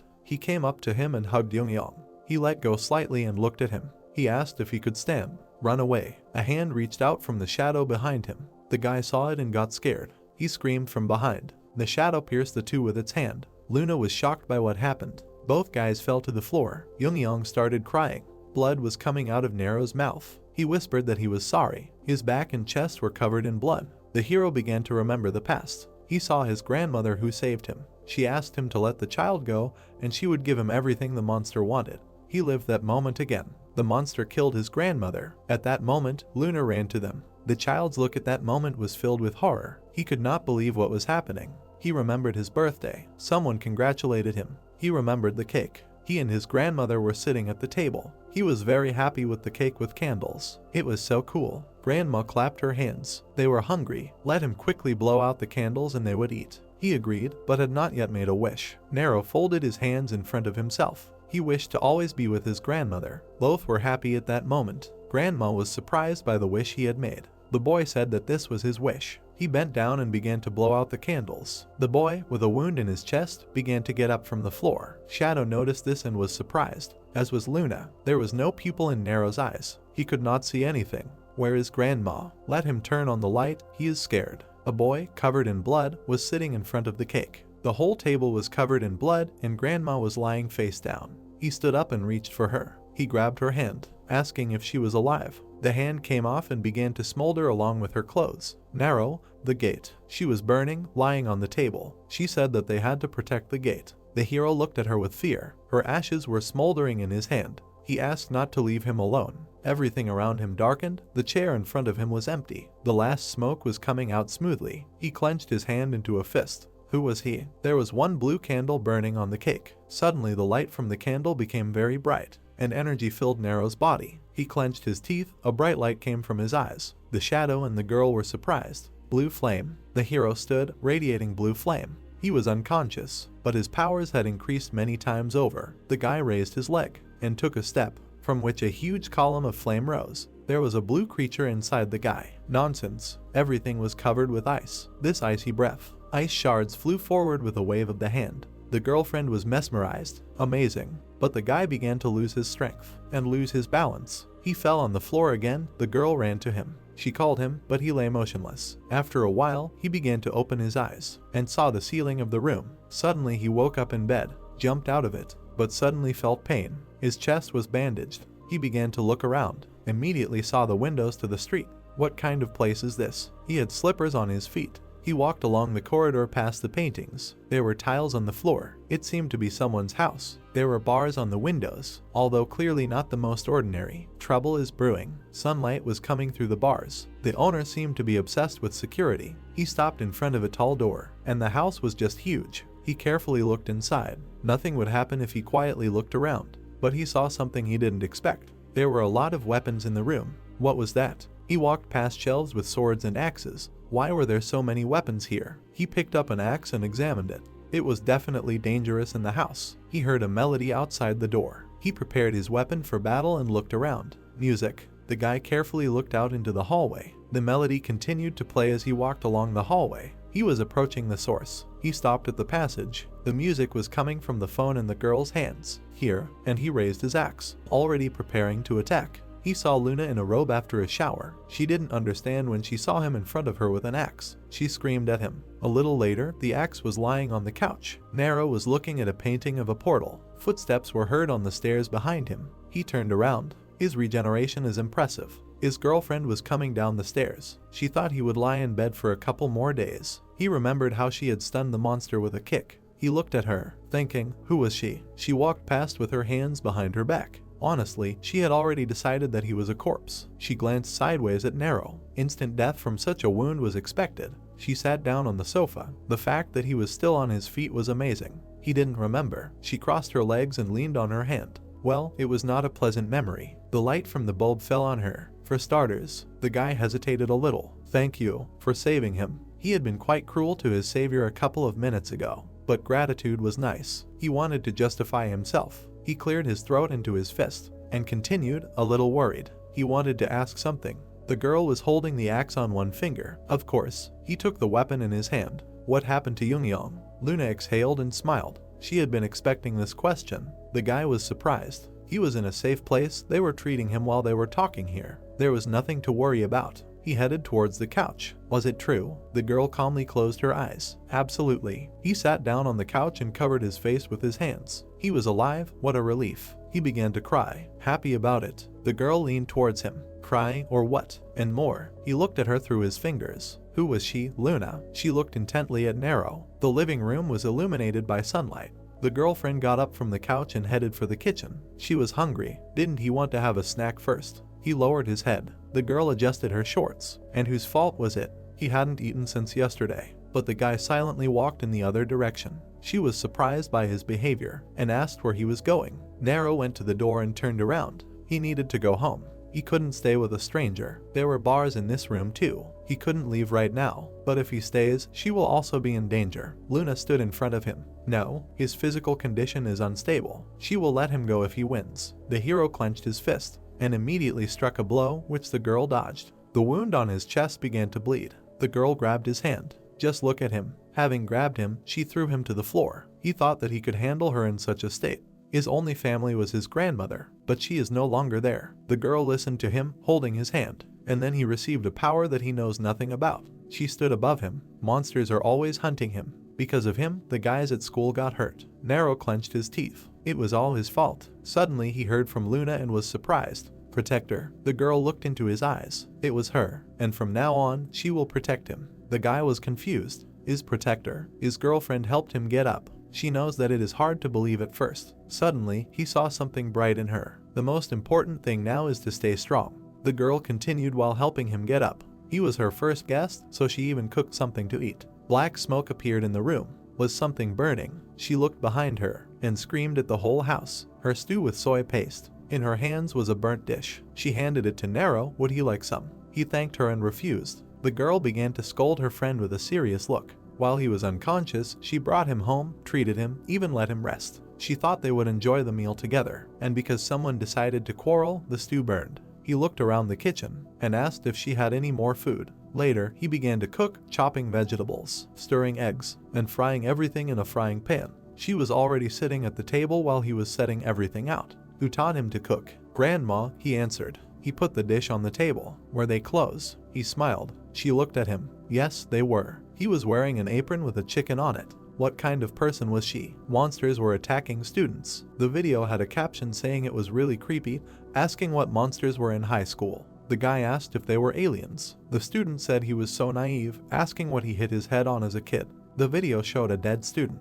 There were dead students lying in the hallway. The guy said it was obviously staged. There were comments under the video. People were talking about how creative the video was. The guys were holding their phones. The brunette said it was weird, asking why it wasn't showing anymore. The student asked if the link had been removed. The guy said everything was fine a second ago. The brunette poked his finger at the screen where it said the video was unavailable. The brunette said that the video must have been blocked. The main character was visible on the huge screen. The man said that the video was deleted almost immediately after it was posted online, but there were many witnesses and victims, adding that the incident should not be allowed to become public knowledge. The man said that one guy was seen in some of the videos, and he supposedly had powers. The white-haired man asked who he was. The man said that he was a student at the school where the incident happened, and he was now under the protection of one of their agents in a shelter. The white-haired man sat in the middle of the table, saying that he wanted to meet him. He folded his hands in front of his face, saying that as soon as possible. Nero was visible in the reflection of his glasses. The protagonist was standing on the balcony with Luna. He said that the grandmother was scary when she swore, but she was also a very gentle and kind person, and he often complained to her. The protagonist watched a butterfly fly. He said that, however, she never got angry or ignored him.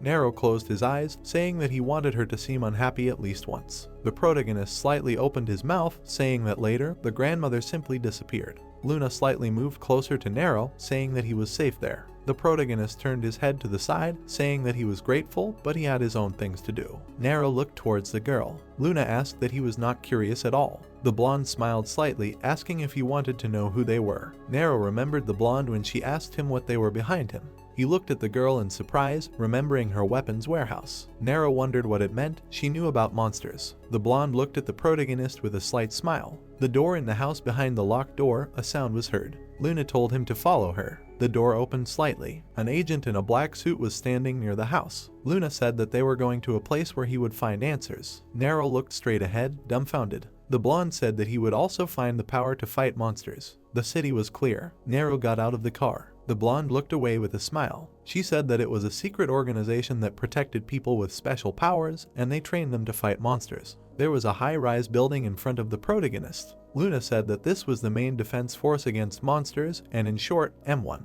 Nero wondered what this was. M1, people with special powers. The blonde said that they should go there. The bright sun was shining on the building. Nero wondered if Luna also had the power, and she knew that he was the same. The protagonist asked if this was really a secret organization. Luna spread her arms out to the sides. She asked what he thought. All secret bases must be in some hidden places. The guys went inside the building. Nero thought that it looked like an ordinary company. Nero looked around the room, saying that these were the main defense forces against monsters. Luna said that if he was that slow, he would be left behind. The protagonist followed the blonde, asking if they really just called them monsters. The blonde said that they had been fighting them for quite some time. The boys walked along the corridor. Luna said that even with the huge amount of information they had collected, the word monsters was the best fit, and these creatures were much stronger than them, so they needed more people with superpowers to win.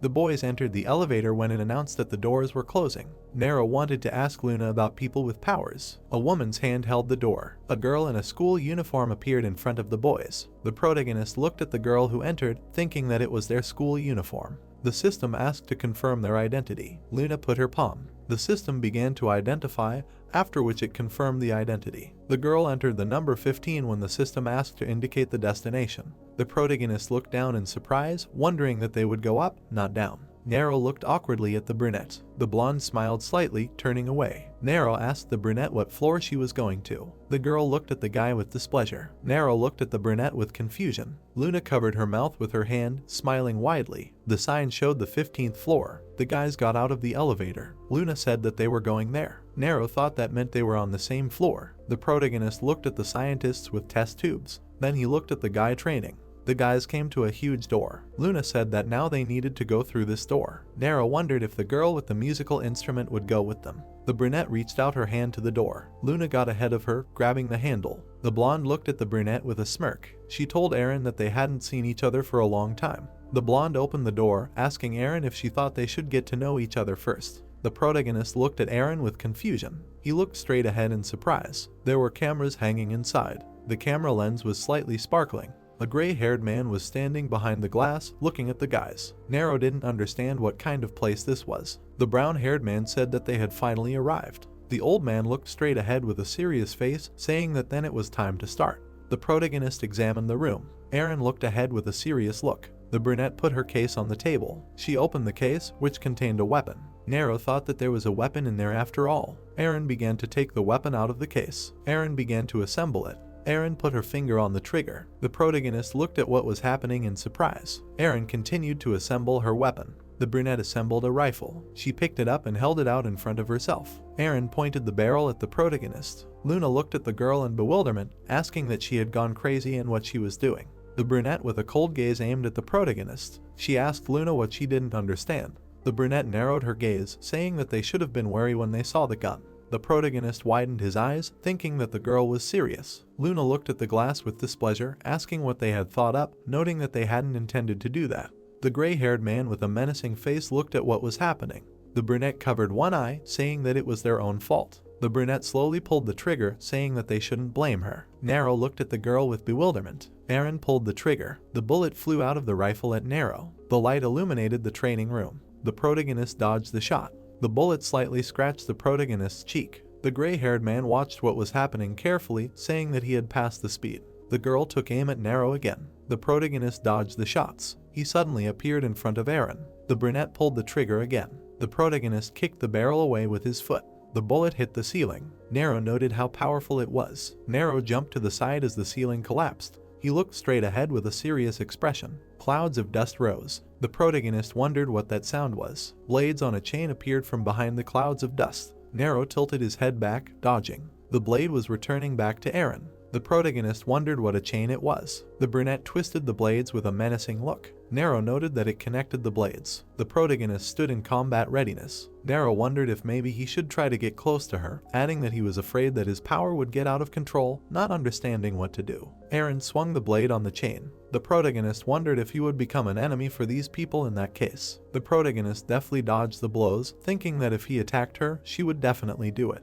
The protagonist kicked the blade away. The blade stuck into the floor. The gray-haired man watched the fight carefully. He adjusted his glasses, thinking that he had a great defense, not understanding why he did not counterattack. The brunette swung her chains with a menacing look. The protagonist bounced off the ground. Nero looked back at the blades, thinking that he would land where her weapons would not reach him. Nero frowned. The blades flashed through space. He landed on the ground, dodging the blades. He looked away, noticing that there were hidden blades. The protagonist bared his teeth. Nero looked at the blades, falling to the floor. He fell on his back with a loud sound. Luna grabbed Aaron's hand. The blonde held Aaron, saying that it was enough. The blonde glared at the girl, saying that she would not just stand there and watch. The silver-haired man said that the test results were ready. Luna looked at the girl with a serious look. Aaron pushed the blonde aside. She walked away from the boys with a cold look. The protagonist looked at the girl walking away. There was a small abrasion on Aaron's hand. The boys stood in front of Yi-hyuk. Yi-hyuk asked why he did not resist and that he was hiding his strength. The protagonist lowered his head as Luna looked on with displeasure. The blonde asked if he thought that it was too cruel. The blonde looked at Yi-hyuk with confusion, asking why he gave such an order and did not tell her.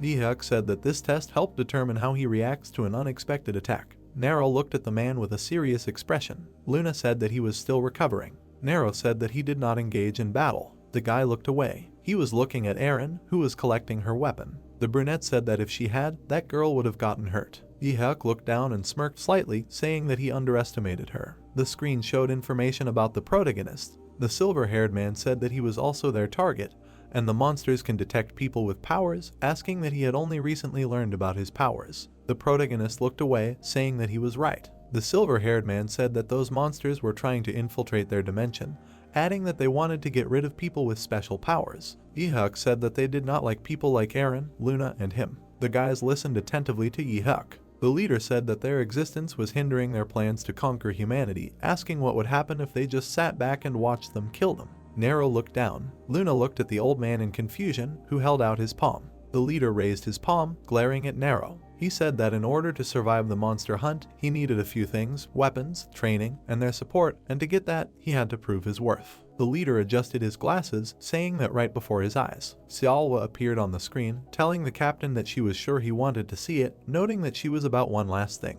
The captain adjusted his jacket, walking away from the boys, saying that that was all for now and that they would meet another time. Nero slightly opened his mouth, asking what these monsters were. They all had to die. The leader stopped abruptly, asking why he was asking. The leader said that in the entire history there has never been a successful attempt to establish a relationship, so each of them must be destroyed. The captain glared menacingly. The guys walked down the hallway. The protagonist looked at the blonde, thinking that she seemed upset. The protagonist noticed Aaron. The girl was standing by the elevator. Aaron, 19 years old, a combat agent of the M1. Luna closed her eyes while Nero looked at the brunette. The protagonist asked the blonde that she was the same as Aaron, a human fighter. Luna said that she was a combat agent, and she got there as a child when she opened her ability, adding that he should just look at her innocent appearance, and yet recently she was shooting at him and waving blades. Luna slightly approached the protagonist, saying that she was not to be trifled with. Nero said that she was the same. The protagonist raised his head, remembering the armory in Luna's house. The blonde looked at Nero with confusion. She said that she was seriously scary when she fought, asking what he had forgotten, noting that she had attacked him, and he was unarmed. The blonde closed her eyes and clenched her fist, saying that she would have refused such an order. The protagonist looked at Luna with a slight smile, saying that he doubted it. Luna looked at the guy with displeasure. She said that she even treated him to chicken in the school cafeteria, and after that he did not trust her. A girl ran in front of the guys with a man on a gurney. The girl said that they needed to check the vital signs. The protagonist watched as the man was taken away. The blonde asked what was going on, saying that they were going there. Nero looked away in surprise, saying that he was going. He wondered who it was, thinking that he was ready to swear that he had seen that man before. Many lightning bolts struck the ground. Chen moved his hand to the side. He slid his foot along the ground. Chen held his sword in front of him. A red aura began to emanate from his hand. Chen swung the sword with a red aura. With one blow, he cut through the standing pillars. The pillars fell apart. Chen watched what was happening with narrowed eyes. A man appeared behind the boy. The man said that he heard that no one had returned this time. Chen bowed to the man, saying that it was true. Chen sat with his head down, saying that they still had soldiers left. The white-haired man looked at the flames. Chen said that their time would come, it was just that this time was not right. The boys looked straight ahead. The man said that they did not have time. The boys looked at the charred ground. Chen said that he knew, and the gates would surely open. There were flags hanging outside. A man was sitting by a tent. The old man looked away. He narrowed his eyes, saying that he was looking for him. The protagonist stood next to the old man, saying that he had moved. The old man looked down, doing his work. He said that it was good, asking what it meant. He no longer needed medicine. The old man cut the ginger. Nero said that he did not need suppressants now. The protagonist stared at the man, saying that he did not want his demonic self to manifest. People were walking past the guys. Nero asked if he could use his power in some other way. The old man said that only practice would help him. The man looked at Nero and imagined a meditating man. He said that he must learn to control his internal energy, only then will he completely master his own body. The protagonist leaned towards the man, saying that he wanted to train. The man extended his hand towards the protagonist. The old man pulled the hood over the guy's head. He told him to cool his ardor since he would not be able to handle it in one go. The old man looked at the guy with a serious look. He said that every day from now on, he should come to him after sunset. Nero raised his head, looking at the man. The weather was clear over the city. The student said that the gym was being repaired. The guys were standing by the window. The brown-haired man said that something crazy happened, asking that everyone just brushed it off. The brunette said that even the news didn't say anything. No video, no evidence, that's all. The guys moved away from the window. The brown-haired man said that even the camera footage was deleted. The brunette asked that maybe North Korea hacked them. The brown-haired man said that he had screwed up. The teacher said that the lesson was starting and they should take their seats. The full moon was shining brightly in the night sky. Nero's leg appeared from behind the door. The protagonist pulled up his hood, leaving the room. Nero walked past the lying Luna. The blonde asked where he was going. Luna was lying on the couch, reading a book. Nero said that he was just going somewhere. Luna looked at the protagonist suspiciously, asking what all that was, noting that she had asked him to be careful. The blonde rose from the couch, saying that he knew that wandering alone was dangerous. The protagonist turned his head slightly, saying that he felt a little stuffy, so he decided to take a walk, thanking him for his concern. Luna looked at Nero with bewilderment. The blonde narrowed her eyes in irritation, asking where he saw concern. A slight shadow was cast from the house. Luna asked if he walked around at night too often for an injured person. The protagonist stood on the ground. He followed the old man. The old man said that they should go there. Nero wondered if this was a warehouse. The protagonist looked around the room, asking what he would train there, adding that it would be better if no one saw. Nero looked behind him, saying that everything there was so old. Nero looked towards the old man. The man said that they did not need the warehouse itself. The man pointed with his cane at the doors to the basement, noting that what was in the back. Nero wondered if this was a hatch. The old man began to open the door. He opened the hatch to the basement, telling him to follow him. The protagonist followed the man. He thought that Luna had something like this at home, and apparently secret rooms were a normal thing. The protagonist looked up. The old man said that they had arrived. He put his hand on the stone wall, saying that he would hone his skills there. The old man looked at the wall. A green aura began to emanate from his hand. A sign appeared on the stone wall. The wall began to vibrate. It rose in front of the boys. Nero asked what this place was. The master looked at the protagonist, saying that he would see how strong he was. Nero put his fists in front of his face. The stone wall came down again.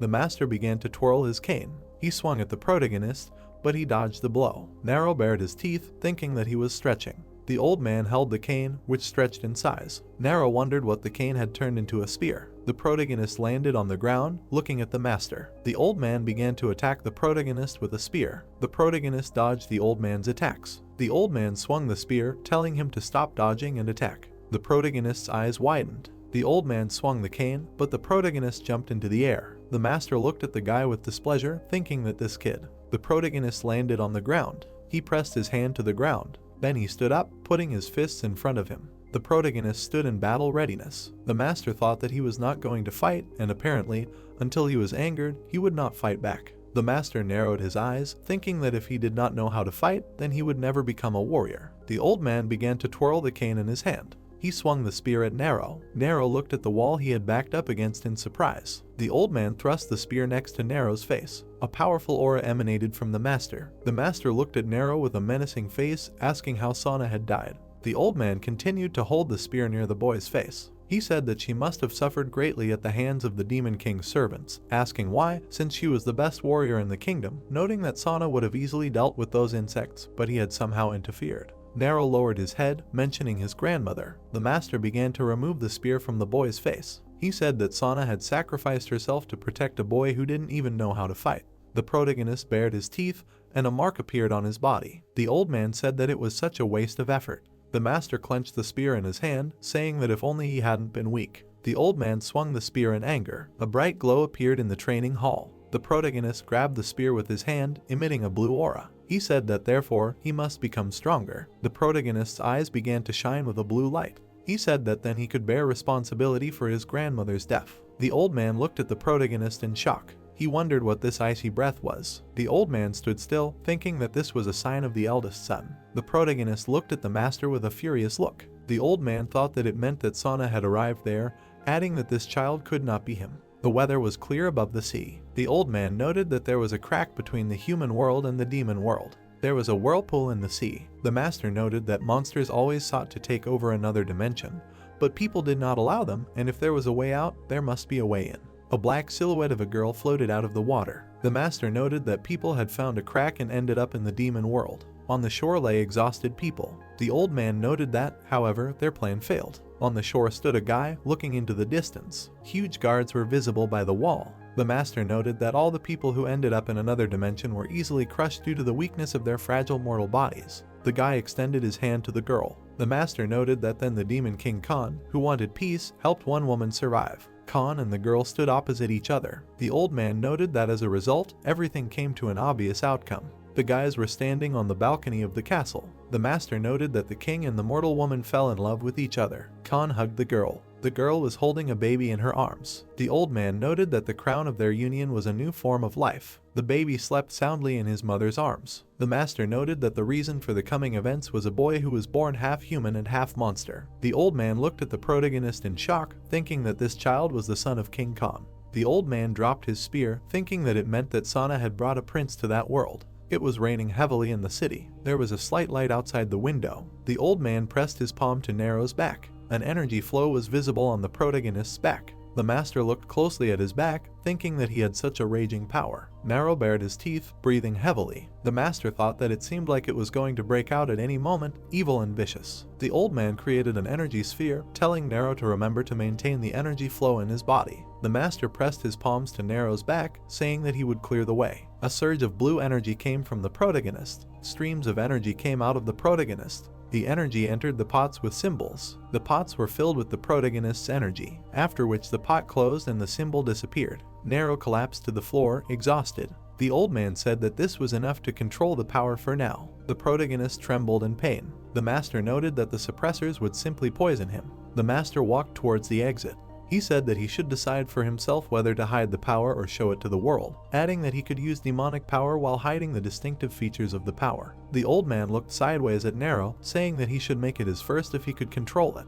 The protagonist looked at the master, breathing heavily. The old man said that he would gain more power than he could imagine. The protagonist stood in the training hall. The old man stood at the entrance to the training hall. The master said that his power could not surpass his energy and was going out of control, and he could not contain it by normal means. Nero clenched his hands into a fist, thinking about controlling the power and making it his own. The master reached out to the pot. The old man lit the stick, saying that fear and pain would soon follow, and something would appear and begin to attack him. The master placed the stick in the pot, saying that it was not real, but this illusion was a manifestation of his inner power. The protagonist stared ahead. Thick smoke began to rise from the pot, enveloping Nero. The master said that he must surpass her and win. Nero thought that he was having trouble breathing. Nero covered his mouth with his hand, looking into the smoke, thinking that he could not see anything in this smoke. The protagonist's eyes widened. He lowered his hands, clenching them into fists. The protagonist thought that the smell was overwhelming his sense of smell, but he still felt something. The protagonist closed his eyes, wondering why he had a familiar feeling, adding that it was something big. The protagonist opened his eyes, thinking that it was approaching and heading towards him. A blue fist appeared in front of the protagonist. Nero said that it was on the right.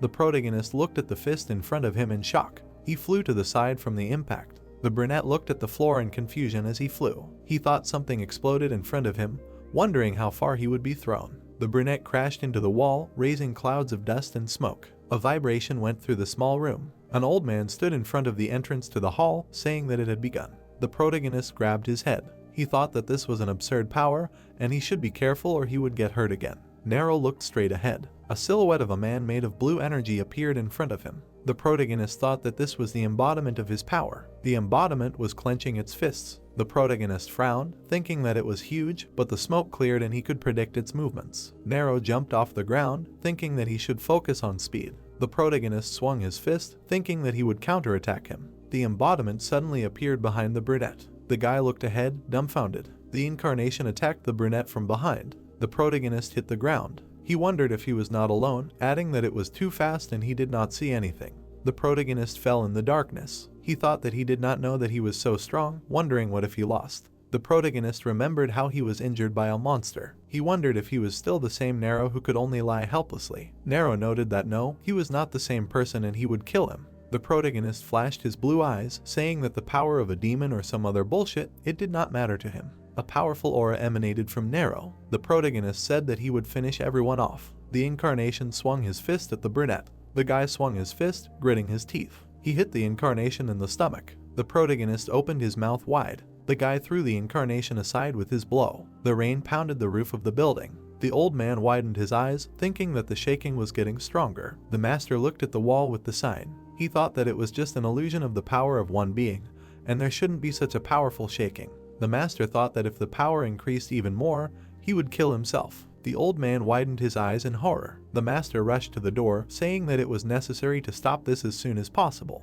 The old man touched the door with his hand. Blue lightning began to emanate from the door. The old man stood in front of the door, saying that it did not open and was blocked from the inside. The master widened his eyes in bewilderment. A stream of energy flashed in the darkness. The old man asked what was it, the power to open and close campaigns, the power of the king. The protagonist was sitting by the wall unconscious. Blood was dripping from his face. He opened his bloody eyes with difficulty and whispered that this was not the end. The blue spirit of the warrior was approaching him. A cloud of dust rose near Nero. The crystal warrior looked down on the hero. He stood opposite the sitting guy with a sword. Then he reached out to the brunette with his fingers. The warrior's spirit touched the main character's hair. The guy immediately came to life, inhaling the air. An old man was sitting next to the stunned Nero, who noticed that he had woken up. While the guy was lying down, the old man sat next to him and said that he hadn't even thought that things would take on such a scale, and in general, he wasn't going to throw him into hell right away. The mentor, with a sad look, dangled his fingers and took all the blame on himself. Then he looked sharply towards the brunette.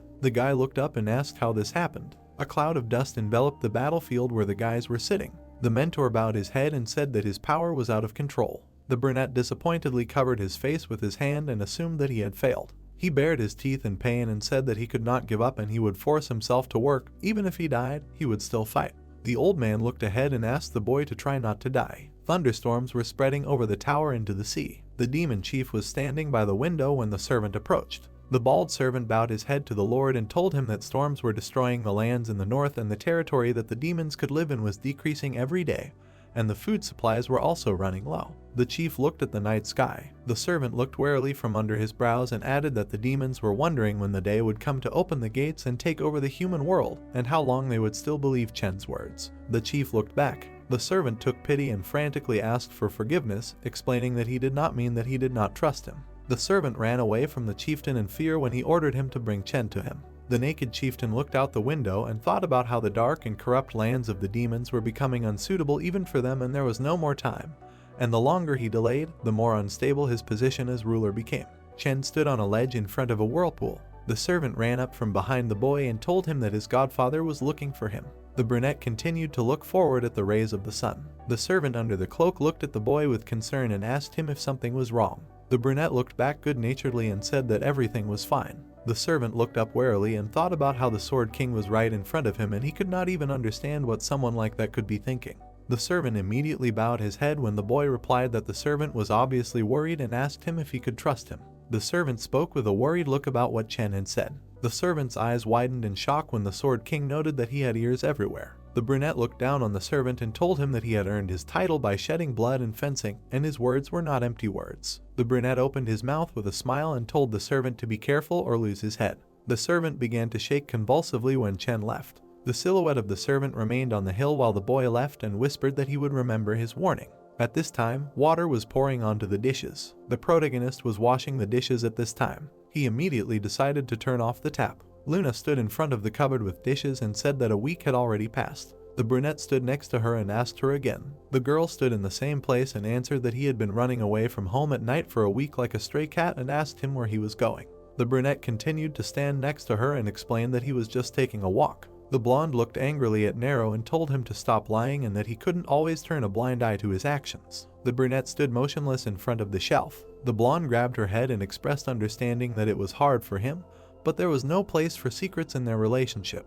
The guy looked sad through his bangs and asked her about what kind of relationship they had. Luna's eyes widened at what she heard. They stood next to each other in the kitchen. After a while, the protagonist found himself on the training field again. The old man told him that if he was ready, he suggested that he start slowly. The protagonist was about to open his hood. He peered through his bangs and noted that he was always ready. The mentor watched what was happening from a tree. The old man with the scar watched him closely. He immediately emitted a green aura from his hand. He began to lower vases on a rope to the ground. The protagonist stood in a cloud of smoke, and the old man told him to focus on everything he saw, and it was created by his power. A blue fist flew at the protagonist from the side. The mentor said that the guy should not have lost his mind when using power. He immediately managed to dodge the blue warrior. The blue warrior began to emit more light and smoke. The protagonist stood with his back to him. The crystal fighter swung his leg while Nero was thinking. He managed to put his hand out before the blow. The brunette held the warrior's leg and looked back and realized that he had caught him.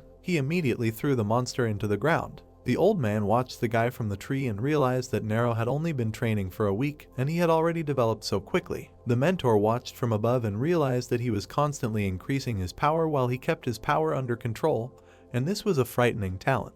The protagonist sighed, trying to get up. He understood that the king's power could not be taken lightly because it was the legacy of those who ruled the world. Afterwards, he was surrounded by 4 magical warriors. 2 warriors in a blue aura were responsible for speed and strength. The other 2 warriors were responsible for the barrier and ice. Another warrior with the largest blue aura with an unquenchable flame. The guy frowned through his bangs, and he realized that these were the manifestations of her power and no one would push him around anymore. He immediately got into a fighting stance and declared that he would destroy them all. The brunette looked at the magical woman warrior. He inhaled these streams of aura and understood that the most powerful energy emanated from this warrior. Then he furiously rushed into battle, realizing that he had to destroy the strongest first. The main character flew through the body of the magical warrior. He was surprised, looking through his bangs. The magical warrior touched his face. The magic warrior held Nero's stunned face and realized that he was caught. He began to fly back with powerful explosions. The guy bared his teeth, covering himself with his hands because he realized that there had to be a way to defeat him.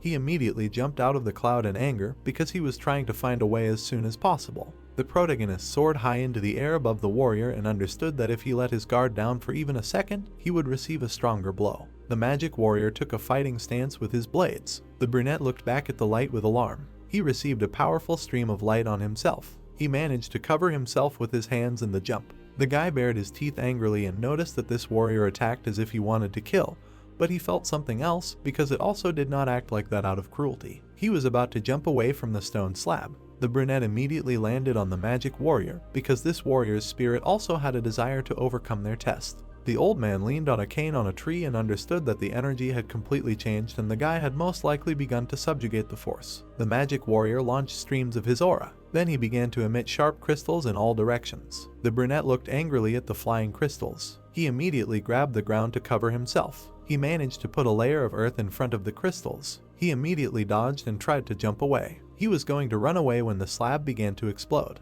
The magic warrior extended his hand. He extended his hand and opened his palm. He immediately picked up the slab with crystals. His eyes widened in shock when he did not see Nero there. Suddenly there was a powerful explosion with a cloud of dust. The protagonist flew with a fist at the magic warrior. He screamed bloodthirstily that now it was his turn. He tore off the glass crown of the warrior. Then he turned back to look at the aftermath. He saw how his crown flew as a destroyed part. The guy looked at what was happening in surprise. He watched in amazement as the aura was absorbed into him because he broke the crown and the power returned to him. He confidently clenched his fist and was glad that he was finally able to subdue it. Then the main character closed his eyes and realized that now he understood what his grandfather meant when he told him to control the power and make it his own. He furiously opened his glowing eyes. He immediately swung his fist angrily and understood that from now on this power belonged to him. He and his patron warrior hit the ground. He destroyed the earth, emitting blue streams of energy. The other magical fighter was already headless. Powerful crystalline Neros were crawling out of the ground.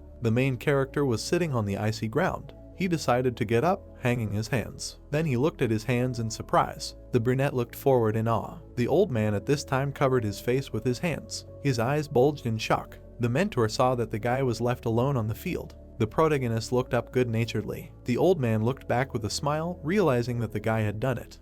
The defenders were walking in a crowd towards the building. The mentor explained to them that this was a morning training session that would test their ability to hit a blocked building, because the target was on the 10th floor and all the windows were blocked. Luna clapped her hands when they were told the task, to find the shortest path to the target. The blonde looked around warily. She saw Aaron and the queue. They were told that any damage should be kept to a minimum and they only had a minute. The blonde immediately took the starting position. Aaron got ready next to her. They leaned on their hands and prepared to run. They shouted start and ran. The blonde looked angrily at her colleague and snorted. They practically ran right up to the building. The girl's foot lifted off the floor. Aaron's foot did the same. They started climbing up the building. Luna watched her friend fall and noted with irony that she had climbed up here faster. Suddenly, Aaron managed to grab a pipe. She grabbed it tightly with both hands. The blonde saw Aaron deftly jump up. Luna immediately frowned angrily, asking her friend if she couldn't just lose to her. The other girl watched her friends from the ground. The pink-haired girl took out huge gloves and declared that she could easily handle her glove. The girl sat down on the ground in front of the camera. She was told that Agent Jang Si-hui was not to use tools during training, because it was forbidden, because personal agility was being tested here. The blonde barely held onto the ledge. She and Aaron climbed up the building together. Luna asked her friend to move, because there was a very convenient support point on her side. Aaron looked at the snide blonde with disdain. Aaron ironically noted that the blonde needed a support point to climb up and it looked pathetic. Two mentors in suits were watching this. They talked to each other and noted that it was expected that the two were exceptional, and they recognized each other as rivals, noting their wonderful motivation. The agent director was looked at by his assistant, whom he asked about the boy. The leader of M1 Ha Yi-hyuk frowned forward. A girl approached them from behind. The blonde crossed her arms with a piece of paper and said that the leader needed to see something. She was the director of the research lab, Dr. Han Seolwa. Wires ran along the ceiling of the office. Yi-hyuk noted that the children were training hard. Seolwa said that it was, but wondered if it would be better to increase the budget to use more powerful weapons. The doctor followed the leader and heard that monsters suddenly appeared in the middle of the city and using weapons with high firepower could lead to casualties among the citizens. So learning the close combat system was of utmost importance. He pulled the curtain. They saw a boy unconscious in the room. Yi-hyuk wondered if it was the same boy who was brought from the school gym that was attacked and if he was recovering.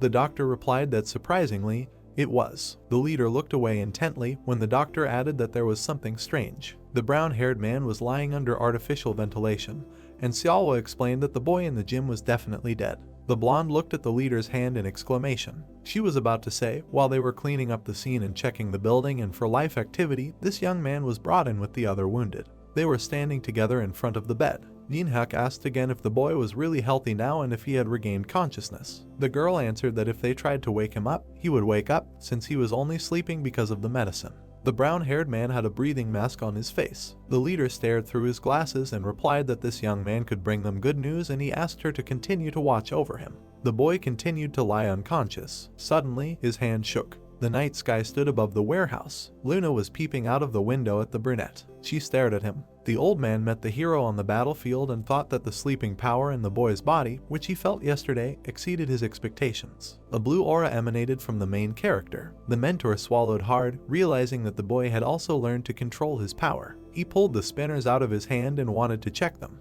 The brunette frowned angrily under his bangs. He immediately released the spinners at the boy. They quickly cut through the air. They thinned out powerful streams of wind. Nero frowned furiously. They began to fly around the guy. There were powerful explosions in space. His note burst out of a cloud of smoke. He immediately began to run away from the catching spinners. He deftly dodged them in a jump because he understood that he had to avoid the attack. The funnel of wind followed Nero. He managed to look back warily. He pressed his feet hard into the ground. Then he jumped away from the attack in dexterous somersaults. The guy deftly landed on the ground. He looked angrily through his bangs. The mentor proudly looked at his henchman and understood that his gaze had changed, because the brunette studied the movements of the enemy while dodging, because he was able to not only subjugate the force, but also was able to change his attitude to fights, and the guy was no longer going to just block attacks. He released a few more spinners from his hands and understood that the fighter was aiming at the enemy. The protagonist began to run away from the spinners again. He looked angrily as they stuck nearby. He tried to pull it out, realizing that this weapon was flying endlessly and was in the way. He immediately made a whirlwind out of it, realizing that a simple dodge would not stop it, which meant that he needed to aim at the creator. He bared his teeth angrily, swinging the spinner. He immediately released them towards the tree. The mentor was watching the fight animatedly. Logs began to fly apart near the old man.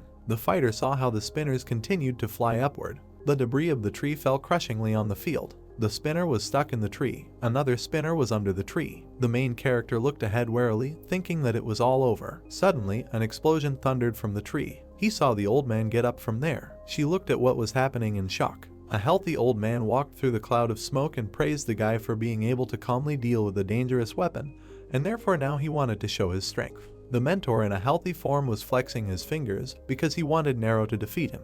Musin, being the head of the supply army of demons, looked ahead. He ran into this human world and now helped the demons exiled here. The leader spread his shoulders wide over the guy and asked him to hit with all his might.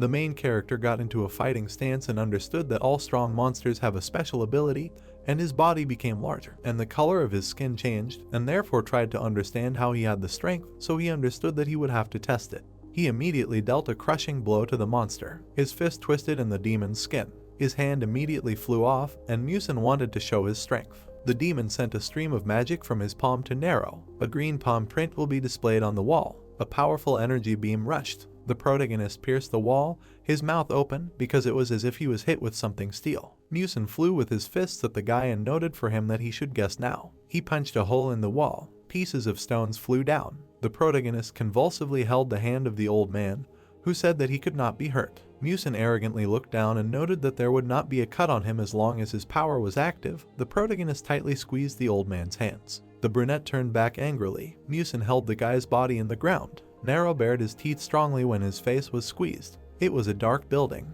The protagonist lay discontentedly at the crash site. Musin grinned maliciously through his mustache. He began to rip off his clothes and wondered why he could not think that he could have such a strong grip. Musin looked at the guy intently, hinting that now everything would be different. The protagonist wiped his face with his hand, hearing that now it would be more difficult. They stood opposite each other on the field. Clouds of smoke and dust rose. The fighters collided face to face. They met in a crushing blow with their fists. The protagonist continued to deliver more blows to Musin. The old man intently delivered blows, realizing that in a short time Nero managed to deliver many accurate blows. The protagonist furiously delivered blows. Their fists flew at each other. They delivered a blow face to face. Musin flew back, managing to land. The protagonist also managed to land. The demon tensed his fist. The protagonist in a crouch prepared a fist, realizing that the attack and defense were only improving with each passing moment, and all this was possible only thanks to the strength of the old man. The brunette looked angrily through his bangs. A drop of sweat fell to the ground. They flew at each other again, raising a lot of dust. Musin stared ahead. His gaze seemed unwavering. The brunette angrily flew at Musin with a fist, because his power was simply enormous. A powerful burst of blue energy scattered in space. The guy's fist was next to the old man's face. The mentor sat on the destroyed ground in front of Nero. The brunette looked down on the teacher, who realized that even in battle, he managed to hide his demonic essence. Nero extended a helping hand to the mentor. The teacher stared at the guy. They shook hands and the mentor understood that the guy was ready. There was sunny weather above the house. Luna was fast asleep at this time. Then she frowned a little with her eyes closed. Her house was completely shining. There were 2 plates of sandwiches on the table. The blonde looked at the table in surprise. The protagonist, standing at the stove, looked around and noticed that the blonde had woken up. Luna continued to watch in surprise as the guy noted that everything was almost ready and she could sit down. A white cup stood on the table, and the blonde was curious about the reason. They were sitting opposite each other at breakfast. The girl was impressed that the brunette had prepared breakfast so willingly. He replied that he would do it sometimes from now on. He chewed on a sausage and noted that he had simply been tired lately because of his affairs. The blonde crossed her arm, looking at the chewing Nero. She stated that it would be obvious that he would get tired if he walked around like this every night. He happily tasted a piece and added that the guy was free to decide what to do, and it would be great if he shared his thoughts with those who were worried about him. The main character worriedly held a toast in his hand, hearing that she was worried about him. The girl immediately became angry and noted that it wasn't that she was worried, but that it was all because he hadn't joined M1 because it was dangerous to be alone. She put her hand to her face and tried to say briefly. Suddenly she exclaimed. She sharply pointed her finger at him and explained that she was worried because she herself could get hurt. The blonde looked away with displeasure when the guy apologized for worrying, adding that since his grandmother had passed away, he was sure that no one would worry about him anymore. The brunette looked at the girl with trepidation. The blonde was amazed to see herself against the backdrop of flowers. Luna immediately became angry because she didn't like flowers. The 2 of them were walking along the sidewalk when Nero wondered if he really had to go there. His friend said that she had to find out something for the report. The brunette followed the blonde. He looked at his reflection. The blonde walked down a wide street in the city. The guy was curious if Luna had seen his mark, because he had definitely changed in appearance when he fought in the gym. Then he looked ahead warily. He approached Luna from the side and asked her how M1 could tell the difference between monsters and people with superpowers. The guy looked closely at the blonde, who said that some monsters looked like people, but when they used their ability, they would get marks and their appearance would change as well. He understood that she had definitely not seen his mark and did not know about his secret. He thought with a puzzled look about M1, thinking that the monsters were hunting him because he was a person with superpowers. He remembered the words of his mentor, who said that this corporation does not give up, and the demons will pursue him until they get what they want, and since his grandmother was dead, he would be next. The brunette touched his chin. The blonde looked back at her friend and asked him what the matter was while Nero was thinking about demons. The protagonist looked worried, trying to understand that the demons wanted something from him, which meant that he had something valuable for them. He opened his mouth and said that before visiting the headquarters, he wanted to go somewhere. He looked closely at the blonde. At this time, Sankun followed Mingi. The guy extended his hand and greeted the nerd. The short-haired blonde mockingly hugged Mingi and said that he would miss nicotine and asked the nerd to run for cigarettes. The bespectacled man continued walking further when Sankun stood behind. He threatened that if the nerd did not bring cigarettes before lunch, he would be in trouble, and Mingi said his words. Sankun's grimace frowned slightly when he heard the insult. Suddenly, guys approached Sankun from the side. He started to taunt them with glee, saying that he hadn't shown them a world-class punch in a long time, and this time the target was Mingi's head. The boys looked at the bespectacled boy in the distance, who shouted insults at Sankun. He was immediately stunned when his friend smirked. Yoongyong brazenly adjusted his glasses and said that he saw everything that time. The bespectacled boy's speech was crushing the bully's face with words about him shaking and crawling on his knees in front of Nero. Sankun was hit from both sides by Mingi's phrases. He considered him disgusting and said that he should have learned something from that situation. The bully's face was completely covered by the bespectacled boy's phrases about how, if he were in his place, he would stop going to school because he was doing stupid things. The blonde began to scream furiously about whether the bespectacled boy really wanted to die if he had suddenly forgotten his identity. All the guys looked back at each other in bewilderment. The bully looked horrified. The protagonist watched the guys. He looked out the window and realized that he didn't have such good memories, but he still envied them a little, because he couldn't go back anyway. Nero leaned his head on his hand, realizing that his normal life had disappeared. The blonde got off the bus saying that they had arrived. They both got off the bus, and Luna asked the hero if he was really going to buy an apartment here. She followed him and asked him if he was sure it was safe, because the monsters could still be waiting for him. Luna followed the brunette when he asked her about a part-time job at this place. She replied that she had already quit her job here because there was nothing to do here. She began to stretch and said that they were just students asking to sell cigarettes without even changing their school uniforms and nothing more exciting. He wondered if M1 was providing her with financial support. He looked back carefully and realized that since she worked there, she was probably keeping an eye on him. He peered cautiously through her bangs, thinking that she wanted to recruit him into M1. The guy started to open the door. They were standing at the entrance to the apartment. The blonde looked at him carefully and asked him if everything was okay because she noticed that he froze. He started to walk forward and said that everything was okay. He was just reminiscing about the old days. They saw a door illuminated by the sun and wanted to find something there. It was a wooden door. Various things were hanging in the room. A box with things was on the floor and he did not understand where exactly the thing he needed could be. He looked behind his coat and thought that the organization was definitely looking for something that belonged to his grandmother. He remembered how the monster grabbed him in front of his grandmother and begged her for the key. He reached up and thought about how the monsters were now chasing him, thinking that he had gotten the key and was trying to find it. The blonde noticed a photo on the nightstand. She touched the photo of Nero and his grandmother together. She looked closely at the photo and noticed that his grandmother looked very familiar. Luna looked out from the protagonist's side and asked him what he was looking for. She looked at him intently, hinting that it was something very important. He looked at her and said that it was okay to leave, although he just couldn't find it.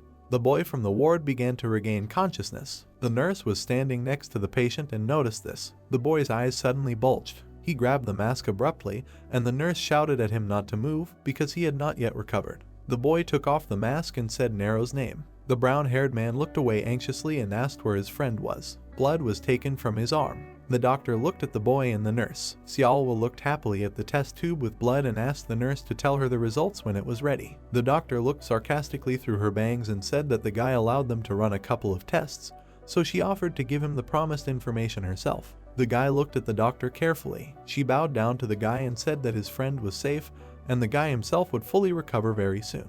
The brown-haired guy worriedly asked where he had been, and he wanted to see his friend soon. Xiaowa laughed good-naturedly and said that they should first figure out the guy's health. He looked away when the doctor told him not to worry because he would be able to meet his friend soon. The guy whispered that he was very happy. He smiled warmly and felt a strong sense of relief. The medical lab office. The guy walked down the hallway. He saw the office sign. He entered the office with the test tubes. He found a test tube with blood when suddenly Sehi noticed him. She looked at him with a smile and asked why he hid the test tube, considering it suspicious. She saw behind his shining beauty. She covered her face and whispered to the guy that if he was caught here, the doctor would be very angry, and said that if he was bored here, she could have been with him. She playfully hugged his hand and told him her name, saying that she was the mascot of M1. He stared at the girl when she asked his name. The girl noticed his shining gaze again. While he was hiding the test tubes, Sehi laughed because she was not ready to get close to him yet. The nurse burst into the office and asked the children what they were doing here. She briskly walked towards the children and said that they were not allowed here. She grabbed the boy by the shoulder and told him to go back to the room. Suddenly, one of the test tubes fell. Sehi was taken aback when the doctor saw another test tube with blood. The nurse looked at Sehi angrily and said that she was supposed to be at training now and told her to go there now. The brown-haired man stood near the door and asked why he was considered a biohazard. She held his hand tightly, and as soon as she started explaining, the watch vibrated. She decided to turn it off and asked to talk about it later as she wanted him back in the room. She started to open the door and tell the guy that he could be in serious trouble. The brown-haired man immediately tried to grab the nurse. He started to drag her back. The door to the office closed. Blood splashes appeared from the window. The guy walked out of the office in a doctor's uniform. Then he looked back at the blood splashes on the door. He playfully showed a grimace in the reflection.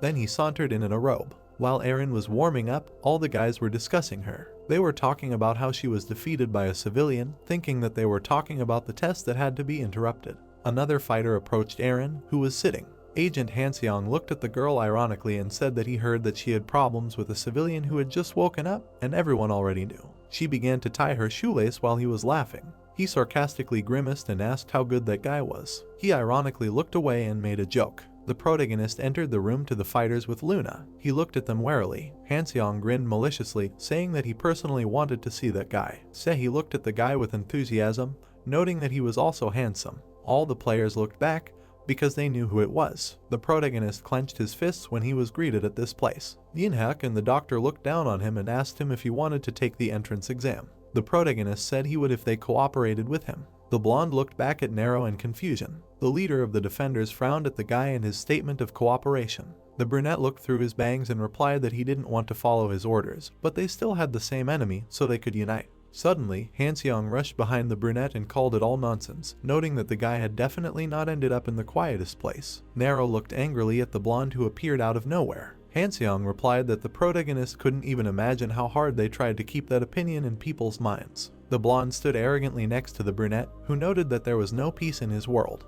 Han-seong noted such wit. He mocked Nero with glee, saying that he was in a good mood right now and therefore wanted to teach him a lesson and first of all wanted to remove his annoying expression altogether. The hologram of Han-seong walked up to the wall and asked the boss if he could teach Nero the basics. The blonde looked back at the guest with glee when he was allowed to teach a lesson in a real fighting manner because the test was supposed to be serious and it would be nice to see his abilities. The protagonist stared through his bangs. Another nurse was about to enter the incubator because she wanted to take something from there. She looked back at the floor. She saw the corpse of that nurse. Han-seong mockingly scratched his neck and asked Nero if he really didn't want to take a weapon. They stood opposite each other in the arena. The blonde added that the guy would need something cool, otherwise he wouldn't be able to fight him, but he refused. The protagonist clenched his fist and said that this would be enough. Sehi looked at what was happening with admiration and declared that she had fallen in love. Han-seong watched Sehi cheer for Nero and noted that it was nice to have fans already. The blonde introduced Aaron and considered both of them impudent and understood that he could put an end to this if he beat the newcomer now.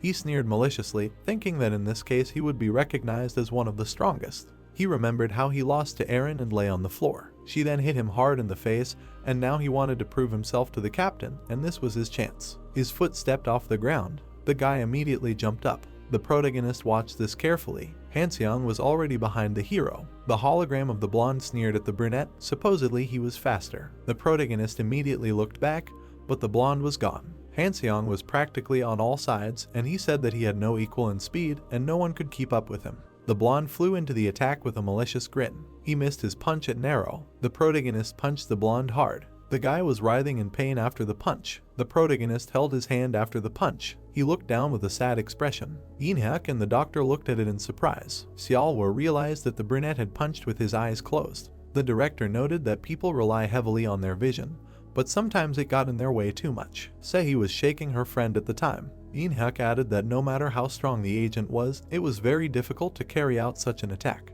Aaron stared ahead when the director added that most likely the guy was born with something that could replace vision. The protagonist touched his face and realized that the mark had not appeared. He examined his hand. The protagonist clenched his fist and realized that he could now control it. Aaron watched the hero from afar and noticed that he had changed since their last meeting. The guy in the robe was hiding behind the door. Nero's friend was standing outside the arena doors when Sehi was making a fuss. Brown-haired was looking away when he heard a question about the medic. The guy saw blood on the robe from the side, realizing that he hadn't seen this person before. Brown-haired smirked in response. He started to turn around with a smile when the guy noticed that the name on the badge was someone else's. The agent immediately wilted. Chen was sitting in his office at this time. He was holding his jar with a dragon. The little dragon was growling furiously. Suddenly, a blister appeared on its body. Chen noticed this. He immediately grabbed the jar with the dragon. A demonic beast burst out of his body. Demonic bacteria crawled out of the dragon's body. Chen looked at the purple bacteria with a sneer and realized that it could take over the body, and that was the true power of the shadows.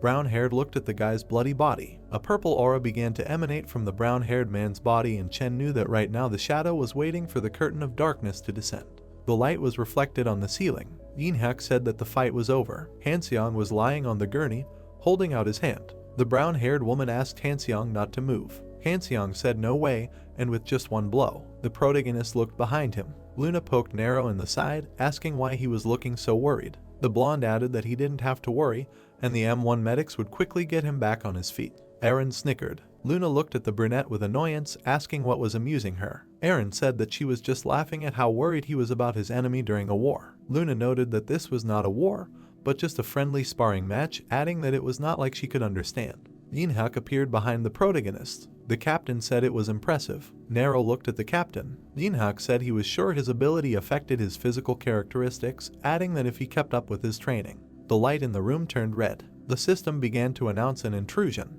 The people looked up in confusion. The system announced that an intrusion had occurred in Area C1. Luna looked up in confusion, asking what an intrusion was, noting that they couldn't break through the security at the entrance. The protagonist looked ahead in shock. The agent asked that they weren't monsters. Nero looked up, thinking that they were coming for him. Yin-hyuk's mouth opened wide. The captain said that all the fighters should take their positions, and the rest should evacuate to a safe area. The protagonist ran next to the captain, saying that he would fight too. The captain told him to run to a safe area. Nero looked at the captain excitedly, saying that his power would help them. Nero pursed his lips. Yin-hyuk said that no one knew him there and his ability was unknown and someone might mistake him for an enemy. Luna walked up to the protagonist. Luna told Yin-hyuk that it would be difficult for Nero to get in there since he wasn't registered. Sehi began waving her hand happily, saying that she would go with him and lead him to the safe zone. Xiaowu looked at the captain, telling him to hurry up. Yin-hyuk looked behind him at the protagonist. He told Luna to go to the position and Sehi to go with Nero. Sehi told him to rely on her. The agent looked at the protagonist with a smile. She told him not to worry and she would protect him. The agent closed her eyes and smiled slightly, saying that they were going there. The agent announced that there was an invasion and all agents should take positions. The fighters ran down the hallway. The guy with the gun stood behind the wall. The agent kicked the man. The girl looked at the guy with displeasure, reporting that a victim was found in Area C3. The protagonist ran down the hallway with the agent, asking if this had happened before. Sehi said that there were rumors that monsters once invaded them quite often, although she had never encountered such a thing.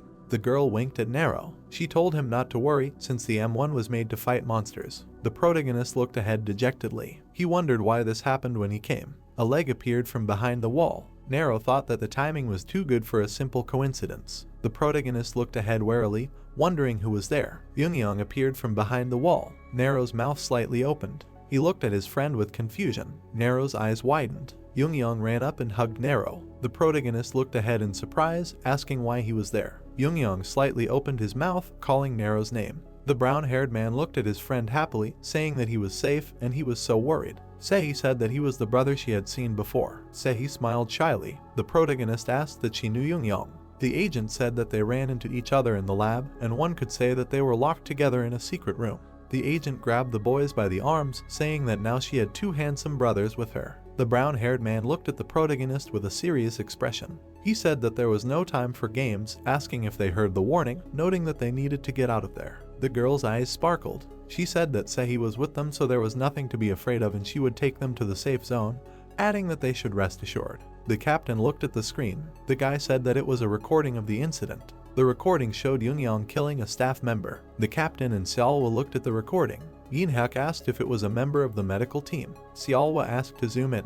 Yin-hyuk widened his eyes. The image showed Young's face zoomed in. Sehi led the guys by the arm. Yin-hyuk told them to find him right away. The door to the room opened. Sehi stood in front of the guys with a smile, saying that they had come and she said that she could be trusted. There were other fighters in the room. Safe Sector 1. Sehi said that she would get some water, asking them to wait. Young looked at his friend with a smile, saying that they would definitely be safe there. Nero thought that Luna said that Young was safe, so she meant M1. The protagonist looked at the brown-haired man worriedly, asking if he was okay since he was injured so badly. The brown-haired man looked at Nero with a slight smile. He said that everyone was surprised and said that he almost died, but thanks to the medical team, he was healthy. The brown-haired man smirked slightly. Nero said that it was such a blessing. The protagonist looked at the floor, thanking Young for surviving. The protagonist turned to his friend. He clenched his hand into a fist, saying that he would protect him, and he promised him so. The protagonist looked at the brown-haired man with a serious face. Young slightly opened his mouth, asking that he would protect him. Nero looked at his friend in bewilderment. The brown-haired man asked what he would protect. Young approached the brunette's face, asking if he had enough strength. The brunette looked at his friend in shock. Young said that it was because of him that he was there in the first place. The brunette looked at the brown-haired man in horror. Sehi ran to the guys with water, saying that she brought something to drink. Young took the bottle of water with a smile. Sehi told him to take it. Young thanked the girl, saying that she was so responsible. The protagonist looked at the floor with a dejected look. The employee was sitting near the computer. He said that Young's location was established and he was in the first safe sector. Yin-hyuk looked away with a serious look, thinking about the safe zone. The employee pressed the button. Yin-hyuk thought that Nero and Sehi had gone there. The image showed Sehi with the boys. The brown-haired man looked at the captain warily, asking if he should send agents there. Xiaowa said that it was useless. Xiaowa looked at the image, saying that Sehi had turned on the safe mode and now no one could enter. The brown-haired man looked at Xiaowa in confusion. He asked what they meant. They would just let this happen, and that wasn't the boy under her care. The doctor said that it was true. She had been keeping an eye on him, but she didn't expect this, noting that it was her mistake. Yin-hyuk slightly opened his mouth, looking at the screen. He looked ahead with a serious expression, saying that for now they could only watch. The boys stood in a circle, talking. Yinhak noted that they were watching those children. Sehi looked back at the protagonist in embarrassment, thinking that he was so cool. Sehi looked back at Yongyang with a smile, thinking that he was so pale, like an aristocrat. The agent stood in the middle of the boys, thinking that for some reason they both became quiet. The agent wondered if something happened while she went to get water. The agent imagined the boys arguing. She thought that they were arguing because of her. Sehi's imagination. The agent covered her slight grin with her hands, wondering which one of them she would choose. Yongyang stood with his arms crossed over his chest. The agent said that Yongyang matched her ideal type, although it might be because of his outfit, but it seemed that he was good at studying. There was blood on the robe that Yongyang was wearing. The agent looked at the brown-haired man warily. She wondered what these clothes were, if he had worn them before. Sehi turned her attention to the bottom of the robe, asking what blood there was. The girl looked at them with confusion. Yongyang said that he broke something in the lab, so he got dirty. The brown-haired man put his hand on the agent's shoulder, saying that she was there too. Sehi looked at the guy with a serious expression. Yongyang said that they almost got into trouble together. The girl became slightly wary. The brown-haired man looked at the girl with a crazy smile, his eyes sparkling. He asked what she remembered. The brown-haired man rubbed the girl's shoulder with his finger. Nero grabbed Yongyang's hand. He looked at the guy warily, asking what he was doing. The light was reflected in the ceiling. Nero said that he had been acting strange since their meeting. The protagonist looked at the brown-haired man with a serious expression, saying that he was like a different person. Yongyang slightly narrowed his eyes. Sehi looked at the guy with bewilderment. Yongyang began to laugh out loud. The guys in the room turned their attention to the brown-haired man.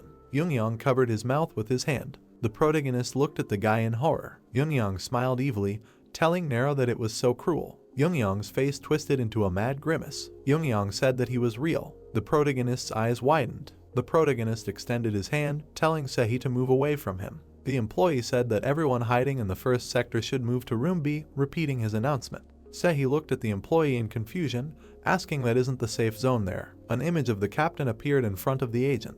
Yinhak addressed Agent Sehi and Nero. The protagonist looked at the captain. Yinhak said that the intruder was right in front of them, and they should neutralize and capture him. Nero looked away in horror. Yongyang swung his claws at Sehi. The agent widened her eyes. Nero grabbed the brown-haired man's hand. The protagonist looked at the guy with a serious look, asking who he was. The brown-haired man smiled maliciously, asking that he did not recognize his own friend. The brunette looked at the guy furiously, asking what happened to his hand. Sehi clenched her fist, emitting a pink aura. She noted that if she thought about it, the victim was found in the lab. Iron gloves appeared on the agent's hands. Sehi noted that Yongyang had tricked her. The brunette looked at the brown-haired man's black hand in bewilderment. Sehi hit the brown-haired man in the side, but he disappeared. Sehi looked away in bewilderment, asking why he had disappeared. Yinhak and the guys watched what was happening. The brown-haired man asked that he could teleport. Xiaowa said no. The doctor looked at the screen in confusion. She said that it must be the monster that was in the school, and the student was controlled by it from the very beginning. Yinhak looked away in bewilderment. The employee looked at the doctor in horror. He asked what was being controlled and that she was saying that the monster was hiding in the human body like a parasite. Yinhak adjusted his glasses. He said that it was a monster that managed to pass itself off as a human, and it seemed like they had cured it with their own hands. The doctor walked up to the captain with a dejected look. She said that Yongyang was a special case, so she thought it was worth studying, noting that she was wrong. Yinhak said that they would be able to catch him if Nero was there. The doctor looked ahead with excitement. Xiaowa said that it would be great if it didn't come to killing Yongyang. The brown-haired man appeared in front of Sehi with a smile. The brown-haired man smiled bloodthirstily. Sehi swung her fist with a smile, saying that Yongyang seemed to be using a strange power. The girl looked at Nero with confusion. The brunette told Sehi to stand behind her. Sehi pouted in displeasure when Nero stood in front of her. The protagonist said that this was not the Yongyang he was friends with, and the monster managed to hide its scent. Sehi told him not to stop her, adding that she was so happy that she could finally fight. The brown-haired man grinned maliciously, asking if this was true and what would make him happier. The guys looked at the black energy in bewilderment. Sehi said that it had disappeared again. The guys stood motionless, listening to Yongyang's laughter. The girl stood ready for battle. The black energy suddenly attacked the agent. Yongyang slashed the agent with his claws. The protagonist swung his fist at the brown-haired man. Yongyang instantly disappeared in front of the protagonist. The protagonist looked back. The agent gritted her teeth, holding her side. The protagonist looked ahead with a furious look, asking what he did to Yongyang. A shadow emanated from the protagonist. Yongyang asked Nero if he could hear him. The protagonist looked ahead in horror. The brown-haired man said that his body was moving against his will, asking to be saved because he didn't want to die. The brown-haired man looked at the protagonist with a bloodthirsty smile. The guy smiled widely, narrowing his eyes, asking that he found him. Sehi swung her fist at the guy from behind, saying that she found him. The guy looked behind him. The protagonist looked dumbfounded at the fist in front of him. Sehi accidentally hit the protagonist when the brown-haired man disappeared. Ninhak turned his back to the screen, saying that they probably needed backup. Xiaohua asked that he was going there in person, noting that as she said, the entrance was locked from the inside. The captain looked straight ahead with a serious look. He said that there was no door in M1 that he couldn't open. The captain stood near the door. The system announced that a universal key for emergency unlocking had been provided. The employee asked why it wasn't working. The captain looked at the door with a menacing look. The employee asked what was broken and why at that moment. Yinhak looked at the door in confusion. The employee told the others to bring a repair team immediately. The captain touched the door, saying that he did not think that was the case. The captain looked at the door in surprise, thinking that it was not broken, but someone inside created a barrier. The metal boxes fell to the floor. The girl prepared to fight. The guy sank to the ground. The enemy looked at them, crawling out of the dark substance. He got to his feet and touched his face. The monster smiled widely and said that Sehi should be gentle with him, and that Nero could die from such blows. The girl looked at the guy, changed and said that the enemy was hiding all the time. Like a rat, the young man warned her and said that he was trying to make them fight each other. The floor beneath the man's feet was covered in a dark substance. The girl agreed with her ally and said that he dissolved into the shadows with each of their attacks. Nero frowned and thought that the man was using shadows to move. The guy remembered the black monster and wondered if it could be him. The image of him in his head changed. The young man remembered how he found his comrade dead and thought that the monster was there at that moment. He gritted his teeth and decided that the monster had climbed into his body. He stepped forward. The girl looked at him in surprise. The guy told her to move to the wall. Nero rushed into battle and asked her to do it. He pressed his foot against the tile. The boy jumped up and broke the lamp with his foot, asking her to listen. The woman at the control panel looked at the screen in surprise. She turned to the blonde and said that the lights were out. The girl behind her ordered to turn on the emergency power. The blonde bit her finger. The girl behind the screen said that the guy got rid of all the lights, so it's useless. The blonde wondered what the guy was thinking. Barrow frowned, standing in the darkness, and thought that everything was simple, because if there is no light, then there is nowhere to hide. Silence hung around him. The monster smiled and said that the guy deprived them of light to get rid of the shadows. The boy stood with his head down. The monster added that now he can't see anything either. Nero remembered the last battle and thought that he needed to be calm and remember that feeling. He looked down and decided that he didn't need his sight. The next second, the guy closed his eyes. He felt the presence of a monster in the darkness. Nero opened his eyelids. His pupils glowed blue. The monster smiled widely and asked if the guy promised to protect him. Suddenly, the guy's fist approached him from the side. The monster looked back. Nero's hand met his cheek. The monster looked down and noticed the autumn light. The guy attacked the monster in the face. He raised his other hand to strike, flames from the aura emanating from his fist. The opponent frowned and decided that even though the guy had not transformed, he could use this power. The young man brought down a flurry of blows on his body. He kicked the monster in the stomach. The guy threw his opponent back a few meters. The monster hit his back against the wall. Blood burst from his mouth. The man sank to the ground and asked the guy to wait a little. The young man stepped forward. A blue glow remained under his feet. The monster smiled and asked if he would really kill him since he was his friend. The boy exhaled heavily and asked if it was true. He clenched his fists and ordered the monster to not use this. Nero raised his hands, frowned and did not give up the battle cry. His body was instantly engulfed in energy. The floor beneath his feet broke. A storm of energy rose to the ceiling. The man covered his face with his hands and wondered how this was possible. The boy extended his hand towards him. The man thought that in just a few days he had become much stronger. A spiral attack of high speed headed towards the monster. The man covered himself with his hands and decided that he should tell Chen about this as soon as possible. His body was instantly covered in a crust of ice. The man frowned in fear. The crust suddenly shattered into pieces. The young man continued to stand with his hand outstretched. The woman was surprised to notice the glow on the screen. The blonde touched her chin, wondering if it was a flash of blue light. The fragments fell to the ground. The aura passed from the guy's body.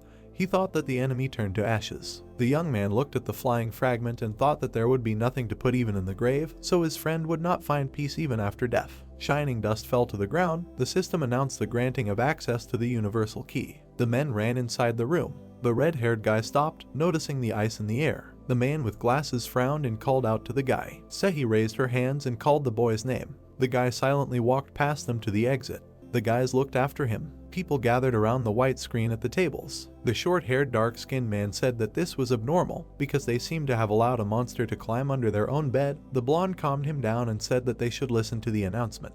He looked at the girl at the podium and asked what happened to that monster. An image of Young appeared on the screen.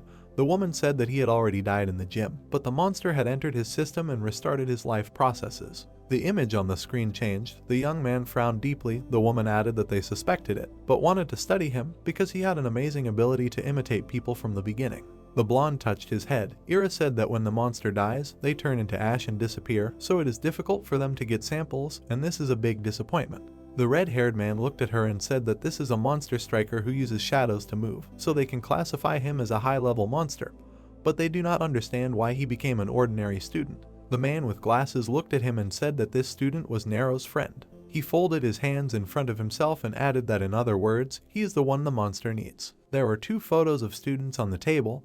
The woman confirmed this and said that he chose this host because he wanted to get close to Nero. The man frowned sternly and wondered why they were so obsessed with this boy. The boy put his hands in his pockets as he walked down the hallway. He remembered the smile of his comrade who had the monster inside him and thought that the monster wanted him, so it took over this body. The boy frowned slightly and added that he did not expect this, because if this continued, he would not be able to trust anyone. Someone was waiting for him around the corner. The boy turned and saw Aaron. The girl looked into his eyes and asked why he hesitated. The boy asked what it meant with a calm expression. The girl crossed her arms and said that with his strength, he could have finished off the monster faster, and then say he would not have been harmed at all. The boy passed her and said that this opponent was in his friend's body. Aaron grabbed his hand. She frowned and said that this guy was a monster who tried to kill them. The boy pulled his hand away, looking into her eyes. The guys were standing opposite each other. Luna came up to them and stopped the girl. She stood in front of her, blocking the guy with her hand, and said that even though he was a monster, he was in the body of Nero's friend. The blonde frowned and asked if she should say such things to a person who unwittingly killed his friend. Aaron took a step forward. She approached her ally and said that if she wanted to play at friendship, they should find another place, because M1 is not for this. The blonde looked into her eyes and asked what that meant. Nero turned his back to them.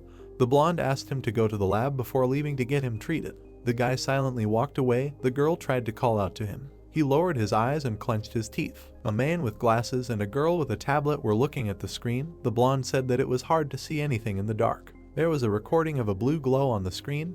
The girl asked if the man could see the flash. He touched his beard and said that no open flame was visible. The blonde imagined a microwave with an egg and said that in a microwave, for example, there are also no outgoing parts, because instead, waves are used that accelerate the movement of molecules, which leads to an increase in temperature. She imagined an explosion, touched her head and said that however, if you increase the pressure, an explosion will occur. The girl touched her chin and said that after this flash, the walls and floor were frozen and that it was similar to controlling ice, but she suddenly noticed something. The girl walked up to the screen, extended her index finger and said that the boy's ability was fire, icy fire. She put her hand on her cheek and said with a smile that this meant that he controlled one of the basic elements. Nero was sitting at the table opposite Musin. The man listened silently to his words about how his friend had died but was still used, so this was very cruel. The old man looked down and thought about his words. The boy folded his hands on the table and added that as soon as he killed one, another one appeared, so the enemies were not becoming less. He looked down and asked how long this would continue and if it would end with his death. The young man looked at the old man and asked what they wanted to get. The man answered heavily that the time had come. The legs of his chair moved. The man stood up and bowed to the boy. Nero looked at the man and asked what he was doing. The old man raised his head and said that this was a display of politeness from the Khan's warriors. The boy was shocked but looked at him, hearing a greeting to the Khan's son, the successor of the king who had received power. The old man remembered how he had rushed on a horse past a burning city and thought that the lands of demons had been lowered because of the war. An ally riding next to him turned to the man and said that Kum's soldiers had broken through to the castle. Symbols appeared on Musin's forehead and he ordered him to go there and protect the king. The palace was completely engulfed in flames and the horses stopped at its gates. The man looked up and asked how this had happened, and the boy explained that the situation had changed and the castle was burning. The man remembered the battle on the dragons and said that the king's younger brother, Kum, did not agree with the Khan's decision and opposed the marriage between the king and a human woman, not recognizing their child. The hero's father frowned sternly and called his brother a real coward. The men clashed in battle, illuminating the area. Kum smiled widely, looking into his brother's eyes. They pushed each other away, creating sparks from their blows. The dragon Kum opened his mouth, from which light burst out. He fired a powerful blast of flame. and so it came over the king's head. Coom jumped off the dragon and prepared to attack, being nearby. He made a sweeping blow, blood spurted everywhere. Musin said that this is how the king died. A blonde woman stood by the window, holding a baby in her arms. She went to the edge. People shouted that the woman was holding a prince. She stepped into the abyss. Tears came to the girl's eyes. She jumped into the raging flames, holding her son in her arms. People shouted that the king died and his son too, so Coom became the new king. The soldiers stood at the half-ruined castle. Musin looked at the palace in confusion and thought that, as he thought, everyone was dead. One of the soldiers turned to him and said that they needed to run, otherwise the new king would kill everyone who fought for the fallen king. The man asked him where they should go. He looked at his ally in surprise when he heard the words about heading to the human world through the crack between dimensions. Darkness enveloped the space. The man stepped onto the floor. He and his wounded team moved forward. The rails and the ground shook. A train rushed past him at high speed. The men came out onto a hill near the human metropolis. The old man frowned tensely and thought that he had run away, having lost all hope, and many demons had followed him. He sat down at the table and told the boy that Sana was among them, and that she was not the only one. The young man looked into his eyes and guessed what it meant. The old man with a calm expression confirmed his guess and finished the thought by saying that he was the child that Sana brought to this world, and he was the son of the king. The boy put his hands on the table. The man added that when they first met, he did not recognize him, thinking that the boy was an ordinary child of a demon. Nero asked him how he guessed. Musin frowned and asked if the boy wanted to know how he knew that the boy was a prince. The boy imagined a blue fire. The man said that it was all about the eternal ice flame. The old man looked away and said that this was a legendary power that every demon knows, because it is the sign of the king's heir. The boy lowered his head and said that his grandmother did not tell him anything. Musin stood up from his seat and said that the boy was too young, and she wanted to hide the truth as long as possible. He went to the exit, looked back at the boy and said that the demons could find out that he was the key, and the grandmother probably guessed what would happen in that case. Nero looked at him in confusion and asked what that meant. The clouds slightly covered the moon, said that the power to open and close the gates is owned by the king in each generation, and the key is this power itself, and it is the boy who has it. The men stood on the street. The old man raised his head and said that this is why the current king is chasing him. The boy turned to him and asked what he wanted to do with the key. Musin, with a calm expression on his face, replied that he, of course, wanted to open the door to the human world. The old man imagined monsters from another dimension and said that in this case, a full-scale demon invasion would begin, and if a war broke out, there would be casualties among both humans and demons. Nero looked away and asked why fight in this case. The old man replied that Coom had usurped the throne. He imagined the image of the current king and said that he wanted to get rid of all dissenters, because he did not have the right to the title of king, so he wanted to kill the boy and take the key. Nero looked ahead in confusion, hearing the word that this would allow the man to become a true ruler. The old man put his hand on his shoulder. Suddenly it started to rain. The man said that the future depended on him twice, so he could not die. Nero took a step forward. Musin said that he must live and fight. The young man ran alone in the rain. He looked ahead and breathed heavily. The guy looked to the side and thought that he must become stronger, take responsibility. He looked at the city on the other side of the river and decided that he must protect everyone. A flame lit up behind him and inside his chest. The guy thought that he was the key. Suddenly, his ability cut through space. The gate to another dimension trembled. The demons on the other side noticed that the gate was shaking. Coom approached the door and asked him what happened. The man walked to the gate. The demon said that the door began to resonate. Stones fell to the floor. The king asked how long ago it had started. The demon replied that the shaking had started just recently. Coom raised his head and said that if the gate was shaking, it meant that the key had awakened. The demon looked at him and asked with a shout if he meant that the key had learned of its nature, and if the boy would try to seal the gate forever. He pursed his lip, lowered his head and said that the boy was to blame for the closed door and would probably try to get rid of the crack too. The king looked back at him angrily and ordered him to shut up, then asked where Chen was. The silhouette of a man stood at the cliff from which Sana had jumped. The water in front of him swirled again. Chen looked into the abyss of darkness. Standing at the edge, he thought that the key had awakened. The demon smiled and decided that the queen's dear child had awakened from sleep. He imagined a burning palace. The queen frowned and told Sana that she would entrust her son to her. The woman took her son and asked what would happen to the queen. The girl replied that she would stay and distract the enemies, after which she hurried the guard. Sana walked away. She looked at the crying child. In the middle of the room stood a tall cabinet. The woman opened the door and looked at it. She went straight to it. The door opened. Chen looked at the woman in surprise. He smiled, seeing his mother in front of him. The boy was holding his sister. The woman threw off her hood. The boy ran to her. She said that she was glad that he was not caught. The child said that he was very quiet. Sana tore off her chain and said that he was a good boy, but now he should listen to her. She put the pendant in her son's hand and told him to take his sister with him. When his mother left, and without looking back, he ran to the back door, the little boy asked her where she was going. The woman yelled at him and asked him to just listen. She handed the chain to her son and said that when he went out, he would see a road leading into the forest, and at the end of it there would be a small stone warehouse. It was there that he should show this necklace to the one who would be waiting for him. The woman hugged her son. Tears came to Chen's eyes. He asked his mother what would happen to her. The woman replied that she would meet him again soon. She pursed her lip. A demonic voice was heard outside, ordering the services to search carefully. The woman pulled up her hood and walked away from her frightened son.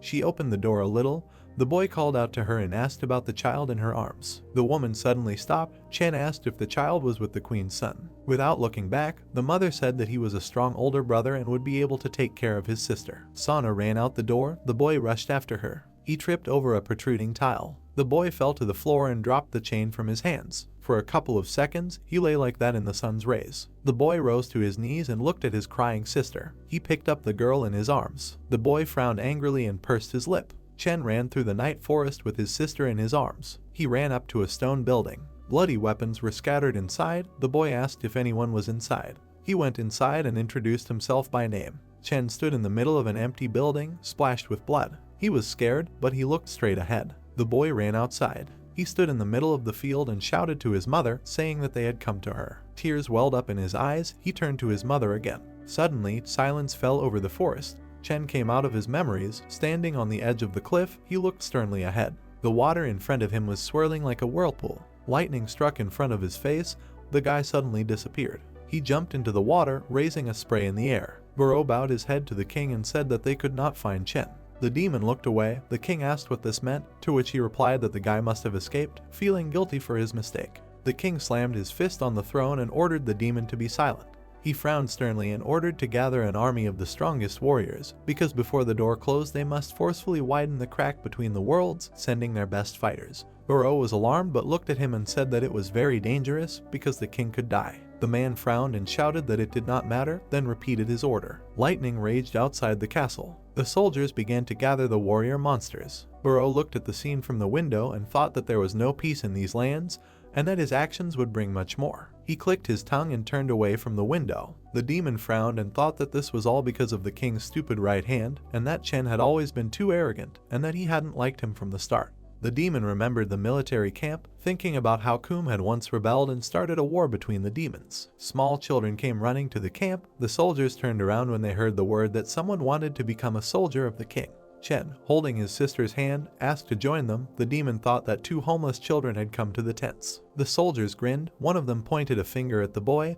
They tried to drive them away. The boy slapped his hand away. He frowned angrily and said that he would become the strongest and easily beat them. The demon hit the boy in the chest and said that he was very impudent. Rin closed behind her brother. The soldier held his sword in front of him and ordered him to go away. Burrow came out of the tent and asked what was going on. The soldiers bowed to him. The demon added that the battlefield was noisy enough, and asked what he should report to the king upon his return. Chen tried to run up to him. The soldier stopped him. The boy said that he wanted to fight for the new king. Burrow looked at the warrior and asked what kind of child this was. The soldier replied that he was a military orphan and they would wipe him out right away. The man noticed the boy's gaze and thought that he had not yet shown his strength, but was already full of hatred. With a calm expression on his face, he ordered his subordinate to let the boy go. The child came closer. Burrow asked him if he wanted to become a soldier of the king. The boy confirmed this and said that he would destroy all new enemies. The demon asked him how he would prove it. Chen looked into his eyes and asked what it meant. The demon added that he must prove his loyalty to the king. He looked ominously into the boy's eyes and said that to become a soldier of Kum, he must be ready to die for him. Then the demon looked at his sister and added that he, in addition, must be ready for any evil. Chen looked at the girl. Burrow said that he needed to throw away the most precious thing. The boy looked pitifully at his sister. The demon asked if they had agreed and if he would prove his loyalty. The girl clutched the boy's cloak with a trembling hand. Chen suddenly turned pale. Burrow grinned at what he saw. He headed back to the tent and ordered the child to be taken away, calling him useless on the battlefield. Snow fell on the camp. Burrow thought that this way he could drive the boy away. He looked out of the tent. In the middle of the camp stood a half-naked boy, shouting that he had returned to become the king's warrior. Tears appeared in the boy's eyes. He clenched his teeth and frowned angrily. Burrow remembered Chen's contented smile as an adult and thought that the boy was a cruel and unprincipled monster. Burrow walked along the corridor under the rays of light. Bubbles of water rose from the whirlpool. There was a rift between the human world and the demon world, connecting the dimensions. Chen dove into it. There was a cut on his arm.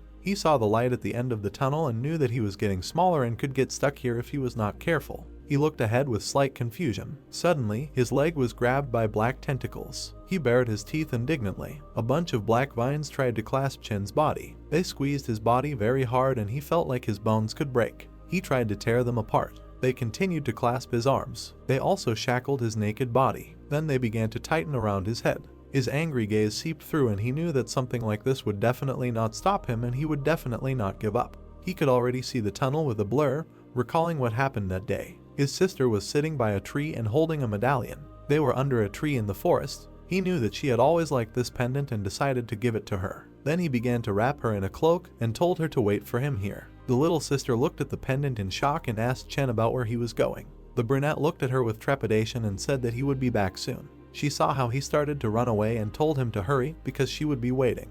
The guy ran without looking back in the cold when the little sister screamed that she was no longer afraid to be alone and asked him not to worry. The sister was left alone under the tree, hoping for his speedy recovery. He remembered the words about proving loyalty to the king when he had to throw away the most precious thing, and he left his sister. He was very angry with himself while running, because he did to his sister the same way their mother did to them. The black vine squeezed Chen's body. He hung on them, being chained. His palm began to move. Then he clenched his fist vigorously, realizing that he had already given up too much to serve his godfather. He flew forward furiously with a fiery fist. His fiery gaze was fierce. A bright beam of light was visible in the distance. He emitted a powerful stream of fire from himself, realizing that he had to do something else. The protagonist looked up and realized that he was the key, so he had to survive and protect the door. He stood in front of the house at night, realizing that he would need a partner. Suddenly, he saw a glowing butterfly in the darkness and did not understand where it came from at this time. It was a brown and blue butterfly and Nero had seen it somewhere before. He entered the house and saw a yawning blonde. She sleepily scratched her eye and asked him where he went, to which he replied that he was just taking a walk. He stood by the refrigerator, asking his friend if there was training tomorrow too. She replied that they were asked to come early, so she pointed out that the brunette should also go to bed.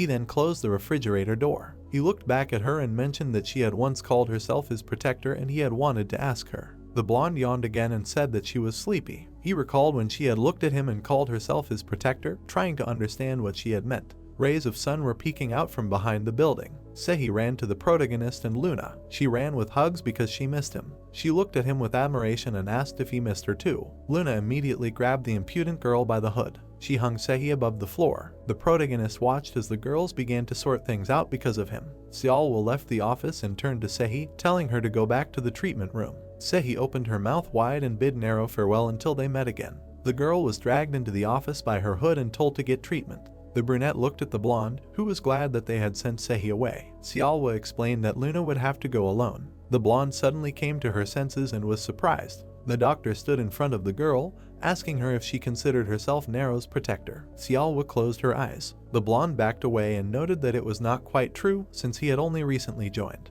The doctor looked back and asked the girl not to worry since they would figure it out themselves. The hero put his hand on Luna's shoulder and said that he would be back soon. She watched with displeasure as the brunette left for the office. She looked at them with slight sadness, hearing that they would start with tests. First, he put his hand on the scanner. Then they read his retina. Then they took blood from his hand. The lab worker was pouring blood from a syringe while Nero was wondering how much blood they would need. The doctor watched as the boy was inserted into the machine. She looked at it haughtily. Then the two of them stood in Yihek's office. He looked back at them and asked if they had received his biometric data, to which he answered yes. The doctor stood behind the brunette when she was asked if they had found anything special, to which he answered yes. The main character looked back warily, worried if they had recognized that he was a monster from his blood. The doctor playfully touched her fingers to her face and stated that he was not only strong. The main character looked at her with anticipation at this moment. Xiaowu began to laugh and added that he was also healthy. He stood to the side while the doctor began to explain that his physical characteristics and abilities were much better than the other children and asked the director to look at this graph. The boy sat opposite his mentor, who wondered if they were the main defense force against the monsters. Nero replied that they had information and weapons, and so they could help. The brunette crossed his arms because he was determined and was not going to let himself lose. The old man rested his face in his hands and said that he completely shared the boy's mood. They sat by the window under the moonlight. The protagonist was surprised by such a reaction, to which he received an answer that from now on he should call his mentor Musin because that was the name the monsters gave him. He crossed his fingers and looked down, explaining that he served His Majesty Khans. He recalled the rift and the memories in the crystals, explaining that he had to gather the warriors who fled through the rift because they promised to rise again if the son of Khan became strong enough and led them. The protagonist was slightly surprised, thinking that Musin wanted to gather Khan's soldiers. They sat opposite each other with folded arms. The old man noted that in time the warriors would prepare and the boy would grow stronger, and then they would help him to become a true king. Musin, being a demon warrior, raised his fist, trying to swear in his heart that he would make Nero, the son of King Khan, the new king. Then he put his fist to his chest. The deep night stood over the province. A magic circle glowed in the water. Suddenly, the water began to rise up in splashes. Drops began to fly around the building. Chen walked along the bridge with sparks of fire. He bared his teeth in anger. The exhausted boy walked forward, realizing that he must take revenge on Nero. It was an abandoned village with huts. The wind blew through the doors of the hut. Burrow made his way through the army of demons and did not understand what this meant. He stood at the front of the army in front of the village. He tried to find out if anyone was left here because their king demanded an answer from the village. The commander-in-chief turned to the frightened Burrow and noted that most likely everyone had fled, and it was rumored that if they could pass through the rift, they would die. Behind Burrow, a fighter pointed to the side. When the king's servant noted that even running away meant death, then it was even more unknown where the people had gone. The fighter noted that the tracks led into the forest. They saw a bunch of tracks on the ground. These tracks led into the dark forest, and the rumors were true. Burrow looked back at the fighter, asking about the rumors, to which he received the answer that many believed that they had regained their strength. The king's servant presented a blue butterfly, which was a group. They were standing in front of the entrance to the dark forest. Burrow thought that the embers of the rebellion army had not yet gone out, although it seemed to him that the enemies had already died. He immediately received the answer that the demons had most likely fled and united. The king's servant realized with a worried look that they did not need an armed group that hated the king right now. He pointed the fighters towards the forest, telling them to find the blue butterfly's base and capture the criminals, and told them to hurry so that the enemies would not go far. The blue butterfly was hovering deep in the forest, a Chinese lighthouse on the water. The water splashed by itself. The couple looked at the water. They noticed a butterfly flying out of the water. The guy was shocked by this, and they noted that it was very beautiful. The blue butterfly flew from place to place. A hand quickly grabbed the butterfly. Chen stood next to the hiding man and praised him for managing to escape, because the path was not easy. The stranger explained that he would go to the end, no matter how difficult it was, and the others would arrive soon. The stranger held out a crumbled butterfly in his palm. Chen looked down on the spy who reported that this impudent insect had gotten through the rift and decided to pursue him, and suggested looking for more of them. The spy with green eyes peeked out from under the hood, and Chen told him that these butterflies could be connected to the key, and so asked him not to kill them, but just pursue them. Luna was walking through the evening city at that time. She was going to go around the corner into the shadows. She noticed that a spy in a suit was following her and was not lagging behind. Someone in a hood undercover was following her. Luna was getting closer to the bus and wanted to lure it to a place where there would be no people. Nero was riding the bus and just saw his friend passing by and did not understand where she went. The spy continued to follow when the brunette had already turned away, thinking that she had also decided to take a walk. Suddenly, he became excited. He saw the spy and his black aura. He glared at him and realized that he smelled the same as the monsters. Pressed the stop button. It was a construction site. The moon brightly illuminated the unfinished object. The spy was about to look up. He noticed a bright light appear from above. An object crashed into it. He immediately began to lift the object. He lifted the blank with his tail. Then he threw it to the other side. The spy undercover turned out to be a snake. The blonde swung her lasso, noting that she thought so, and asked the monster what he wanted. Luna stood with her back, looking at the snake. The monster said that she knew the answer herself. The monster grinned slyly. Luna widened her eyes. The girl began to run away from the tail, saying how long it was. The blonde looked ahead in shock. The tail wrapped around the blonde's hand. The snake threw the girl aside. She fell to the ground with a crash. The snake was holding Luna with its tail. The monster said that it was a disappointment, asking what this was all the blue butterfly could do, noting that he was told that she would lead to the key. A red aura began to emanate from Luna. The monster asked if she would tell him where he was. The monster looked at the blonde in bewilderment. Claws appeared on the blonde's hands. The girl deftly cut the snake's tail. The monster opened its mouth wide, screaming in pain. Marks and ears appeared on Luna's face. Luna took on a fox form, causing many tails to appear. The monster looked at the blonde with displeasure, saying that this was so impudent. The blonde stood ready for battle. The monster said that since she was not going to answer, he would make her. The snake opened its mouth wide, saying that he would beat the truth out of her. Luna dodged the attack. Clouds of dust rose on the ground. Smoke rose from the blow. Luna jumped away from the snake. The monster told her to stop running.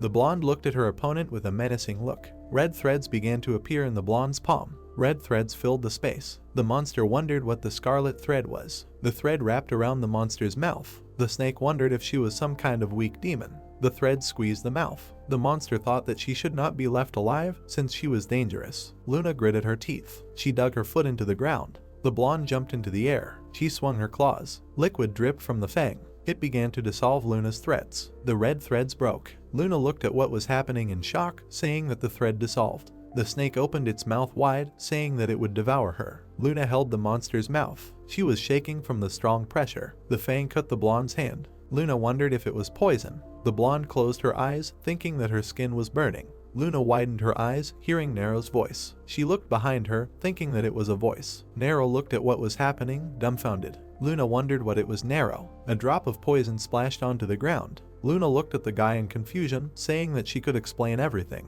The wound on the blonde's hand was bleeding. The protagonist braced his foot on the ground. He swung his foot at the monster, saying that he would listen later. The protagonist hit the snake in the head. The monster opened its mouth, not understanding what was happening. The snake looked up in shock, wondering who this guy was. The monster moved towards the ground, thinking that it should hide under it. The monster dove into the ground. Luna released her red thread, saying that it can't be allowed to escape. The poison spread along the blonde's arm. Luna collapsed to the ground. She closed her eyes, looking exhausted. The protagonist bared his teeth, thinking about the girl. The protagonist picked up Luna. Luna looked at the protagonist with an exhausted look. Nero told her not to move. The brunette bandaged Luna's arm. The blonde looked at her arm. The brunette asked that she didn't need to go to the hospital, noting that the wound looked deep. Luna said that everything was fine, and by the next day it would be better. The protagonist lowered his head, asking that she was a demon. Nero asked how long she knew about who he really was. The blonde lowered her head, remembering the medicine. She said that ever since she saw his medicine at school. The protagonist stood up from the couch, saying that everything was clear to him.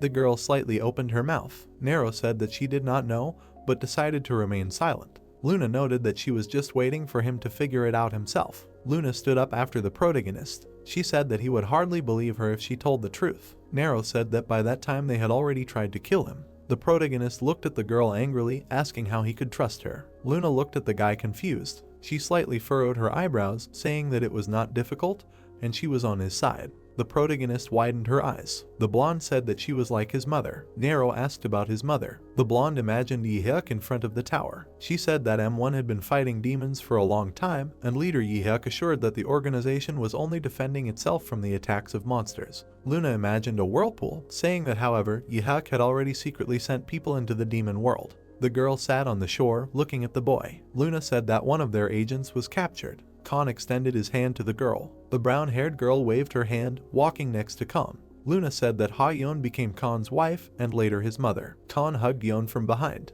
Luna said that the queen proved that humans and demons can live in peace. The blonde imagined a baby. She said that some considered her a threat. After giving birth to a child in whose veins the blood of two races flowed, attempts were made to kill the queen and the boy. Yeon held a dagger near the throat of a demon. Luna said that however, she was still a trained fighter. The dagger fell next to the crib. Blood gushed onto the floor. Yeon held her son in her arms. Luna said that the queen was afraid that one day an enemy would appear that she would not be able to defeat.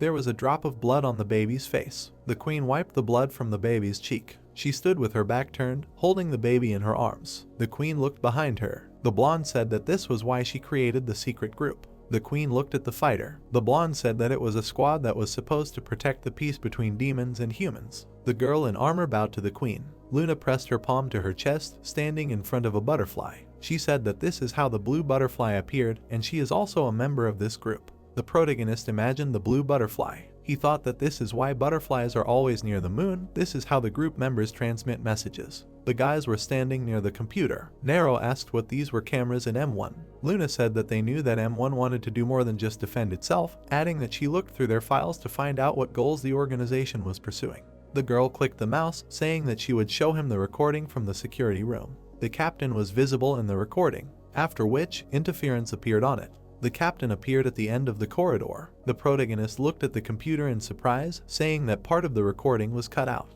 The blonde said that there should be a secret door somewhere, adding that the security level was too high, and she was sure that there was information about the queen. The protagonist stared at the recording, saying that they should find out. Luna asked what they were, noting that she did not know where the door was. The blonde looked at the guy in surprise. The brunette looked at the monitor with a serious look. Luna thought about the key that could open and close doors. The guy knelt in front of Chen. The guy said that he ran away, asking for forgiveness. The brunette narrowed his eyes, saying that an unknown person interfered. Chen looked ahead with a cold gaze. He said that they found out about the key and about them, but it did not matter, and since he came, it means that the key will soon be theirs. The sun was shining brightly above the building. Sehi pressed herself against Nero's arm, telling him to save her. Luna asked Sehi what she was doing. Sehi pointed her finger to the side in alarm, saying that a monster was chasing her. Hanseong, with his face painted, ran after Sehi, saying that she would answer for everything. The boys watched what was happening in bewilderment. Hanseong told her to stop. Sehi called him a monster. The boys looked at each other. The agent shouted that using the ability was unfair. The boys smiled widely. Luna closed her eyes, saying that they were like little children.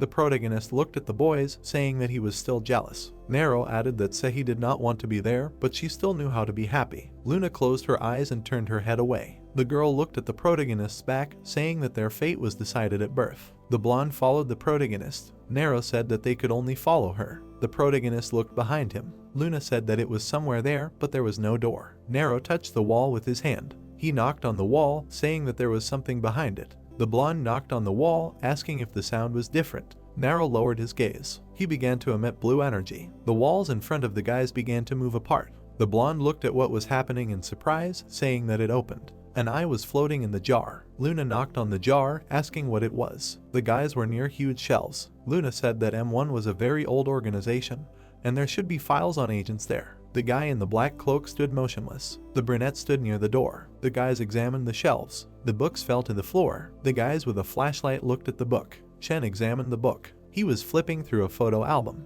Chen put his hand on the photo with Sana and Nero. The protagonist touched the photo of Yeon. Nero looked at the photo with a sad look, thinking about his mother. Chen stared at the photo, thinking about Sana. Nero looked at the album. There was a photo of a woman. Her name was Ha-yeon in the demon world. Mom. Suddenly, he heard something. He turned his head. Someone is coming. Luna called out to the guy. He is approaching. The guy raised his head holding the album in his hand. A gray-haired man in dark glasses and a blue suit entered the room. Only a reflection was visible in his glasses. He went to the bookcase and took a book from the shelf. The heroes hid in the ventilation. They looked at him through the bars. The guy rested his hand on the top edge. There was very little space. They watched the elderly man. He put the book down and began to walk away. The shadow from the bars fell on their faces. It seemed that he was gone. The girl turned to Nero, offering to go down. He looked into her eyes, approached her face, telling her to wait. He reached his hand towards her. Luna closed her eyes. Her hair. She opened her eyes. He was holding a lock of her hair. What was wrong with it?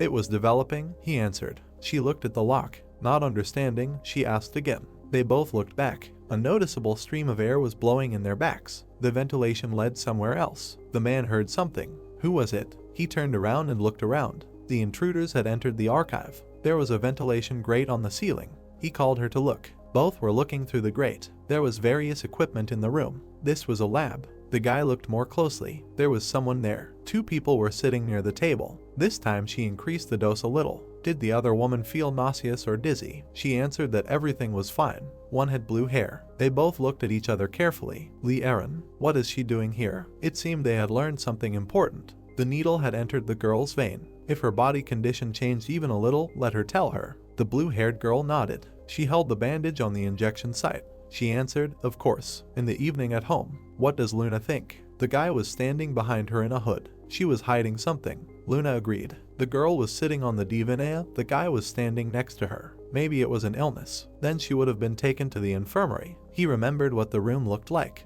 and that place looked more like a secret lab. He sat down next to her. She was always suspicious, overextending herself during training, she noticed. Could M1 use her for something? The guy put his hand in his pocket, for example, and handed her his phone. She looked at the screen. What was this? His mother's file. He found it in the archive. There was a photo of his mother on the screen, and a red dot, a C map. What did that mean? Very deep places and even unevenness of the bottom are marked here. It is difficult to get this with simple equipment. Her finger pointed to the marked coordinates. She thinks this is the very place. The path of penetration. So there is an entrance to another world there. There was a portal under the dot. She turned to her comrade. Do they really want to send Aaron there? Nero nodded in response. Yes, because she has the power of air. Someone climbed in through the open window and stood in front of a broken photograph, part of which rose into the air and fell on the windowsill. There was a photo of a child on it. The dark-haired guy raised his head and looked around. The question sounded, "Who was here?" The guard shone a flashlight on him. "You can't just enter empty houses." He looked young. Homeless? The guard looked closely. How did he even grow so big? The long-haired brunette was very big. He walked further down the street. The guard's joints were dislocated, foam was flowing from his mouth. He was dead. The chained monsters growled. The other two were pulling him to the edge. "Hold him, pull harder." Their snouts were sticking out of the whirlpool. Cries for help were heard. Two demons were standing near the chains. One said that they would die if they fell into the whirlpool. The other told him to be silent. The chain broke. The ironclad monster stood on its hind legs. He broke free. The demonic rhinoceros landed with a crash and let out a deafening roar. But someone cut off his head with one swing. The paws trembled, and the body fell. The man's hand was covered in blood, energy emanating from it. He asked why the number of soldiers was not increasing. The servants bowed. All who could be found were already here. He grabbed the elder by the neck. Besides, the blue butterfly lures many. He held him over the whirlpool. He asked who he was talking about. Uro said about the group that follows the will of the dead Khan. He told him not to mention them in front of him. The hand tightened. He begged for mercy. The man threw him to the ground. He looked at the servant with his black eyes. Let him continue gathering soldiers. The crack must be widened. The man bowed. He looked askance. If the crack closes, his life will end. There is no time. The stalls were closed in the night city. A drop of water fell into a puddle. A boy and a girl were standing near the wall. They contacted him too. The boy was trying to light a cigarette. Obviously, otherwise he would not have come. The lighter did not work. He managed to get a flame out of it. He covered it with his hand. Does he think Musin told the truth? He lit a cigarette from the lighter. He claimed that the king's son was alive.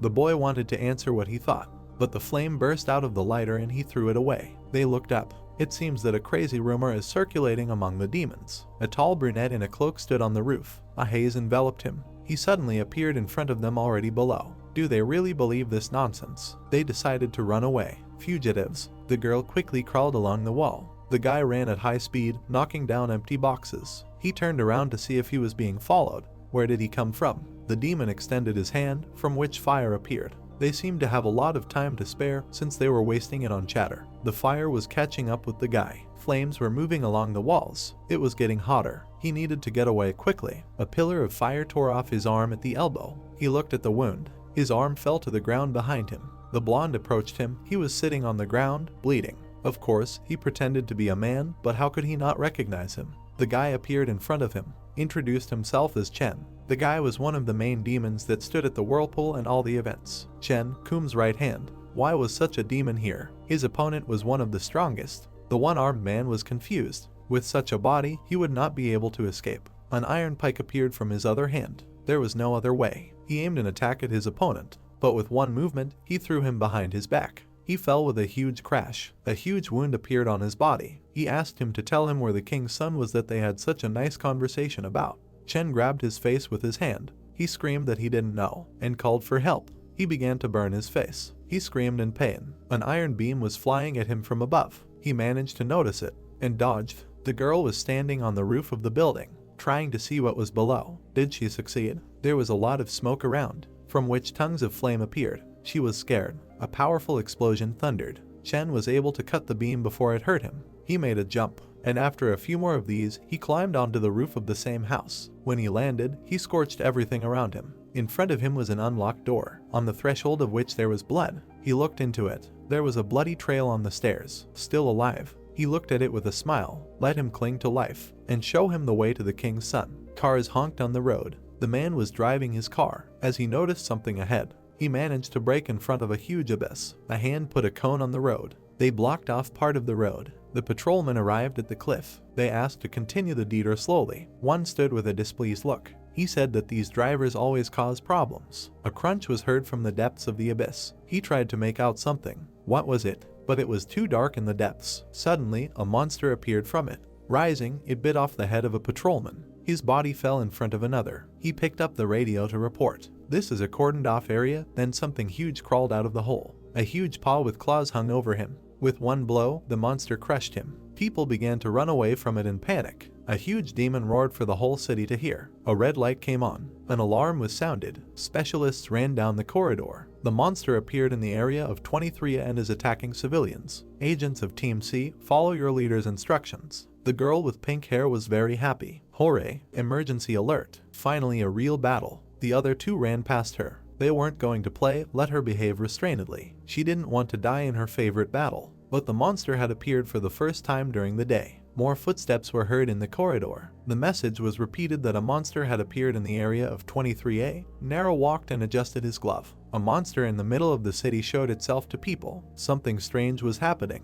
Luna stood behind. Having said that they were calling Team C, it didn't concern them. He would go anyway. To hell with the order. He frowned. This was his job. Several large monsters were destroying the city and if people. Team C's helicopter arrived at the scene. The girl with pink hair said that this was really different from training. The guy suggested finding out who could catch more. Erin closed her eyes, having told her to leave her alone. She opened her eyes and looked down. The pilot said they were approaching the scene. Get ready. Descend. The team jumped out of the helicopter. Everyone rushed down. Destroy them all. The monsters attacked everything in sight. Cars exploded under their paws. Someone was watching what was happening from above. The monster took notice. One of the agents struck quickly with daggers. That's it. Let's see how strong he is. One of the monster's paws was torn off and blood gushed out. The agent smiled, holding the daggers. What's wrong? The demon is just a bug. Agent M1 Yu Hanseong. Supersonic speed. He was happy with his success. He contacted number 3 on the radio, telling him to focus on the battlefield. The crippled monster struck the ground hard, and then he felt something. His head split into two. It was speed that struck again. He looked at the result of his work. This was even more boring than training. Another monster was struck with powerful blows. One was followed by another. The pink-haired girl was armed with huge fists. She landed on her feet. Sehi stood ready, stating that she had arrived. M1 agent Jang Sehi, powerful tech armor. She was happy with her success, and the guy was annoyed. She took out 2 at once. She was just having a blast, right? The fallen monster growled for her. She hit him with just 1 finger. Her mistake. The blow caused a lot of blood to fly off him. She said she should have finished him off with 1 blow. More demons were climbing out of the hole. Number 2 and 3 are doing well. Order the newcomer to take position. Erin watched the battlefield. Where is number 1 now? She said there are 5 of them. Can you handle it? She tilted her head, answering that she did. Another monster was approaching them. Steam was coming off of it. 2 more were searching for something in the ruins. The girl used her ability and rose into the sky. Her eyes glowed purple. She released a blast of energy, hitting several demons at once. Their heads exploded, leaving holes. She landed on the corpse of 1. She looked at the others. That's it. M1 agent Lee Aaron. Aerokinesis. Sehi and Hanseong were unhappy that the fight was over already, as expected of the M1 Joker. The guy noticed that he had defeated many too. Good job Team C. The cleanup and repair team is already heading their way. They should go back. The girl stood in front of the hole. She said that she understood the order. She stopped at the very edge. Smoke was coming out of the hole. Standing there, she thought, they had nothing to gain from such a pathetic invasion. They clearly had another goal. She peered into the depths, a strange premonition. Her comrades called out from behind. If she didn't hurry, they would be left here. If she wanted to go to the base, she should run to them in 10 seconds. Anne returned towards them. Okay, never mind. She looked at her friends. They killed everyone anyway. Suddenly, a giant monster crawled out of the hole. The team was shocked. What is this? I've never seen anything like it. Erin turned around and started using her ability. There was a message on the phone screen. An evacuation has been announced. Oh, municipality. Oh, I was scared. People were walking around the mall. Evacuation. An earthquake. They say terrorists attacked. It's scary to live at a time like this. It's nearby. I need to get home quickly. The cane hit the floor loudly. The old man folded his hands on it. Why now? He looked down. It's strange. What's going on? He thought. He needed to hurry. He looked at the door behind him. He reached for the round handle. He opened it and looked. Someone had appeared. His eyes glowed green. He didn't feel anyone alive. Is there something there? There was a pool of blood in the far corner. A bloody man was pressing his wound. Hannah, the girl, began to burn out. She told Musin to run, but he asked what happened to her. Where did these wounds come from? She was in unbearable pain. Chen is here. He is looking for the king's son. These words shocked the old man. He appeared. He can't believe that he came in person. He put his hands to heal her, but she took them. He asked the girl not to speak. He will heal. No, let him answer. She took his hand aside. There were tears in her eyes. That boy, the king's son. Her hand trembled and gradually evaporated. Her eyes became larger when, yes, it is. He held her hand, saying that he is the eldest son, he is their real king. Tears flowed down her face. She completely evaporated. Her last glory was that this was great happiness. Chen watched what was happening. Standing above the shopping mall, Hanseong was communicating on the radio. His blades were broken. He cursed. Their attacks did not work. We need reinforcements. The girl held back the monster's attack. Otherwise, they would die. The barrier began to collapse. Where did such strength come from? The barrier was about to break. She held her hand in front of her, her hair standing on end. She needed to increase the distance. She was almost at her limit. The barrier collapsed and the monster was about to eat her. She couldn't take it anymore. Someone landed on the demon's head with great force. Aaron, covering her face with her hands, looked closely to see who it was. Nero. He shouted at them. Are they okay? The giant hung in the hole and began to evaporate. Sehi was delighted. With one blow, Anseong scratched his forehead. Unbelievable. The girl rushed to hug her savior, but he pushed her away. Her heart was fluttering again. The blonde said that he just managed to deliver the finishing blow. Aaron looked at the hole. Luna appeared nearby. She extended her hand to her. She told her to get up. It's dangerous here. He waved off help. And she knows. She got up and started to leave. The blonde said that she always behaved like that.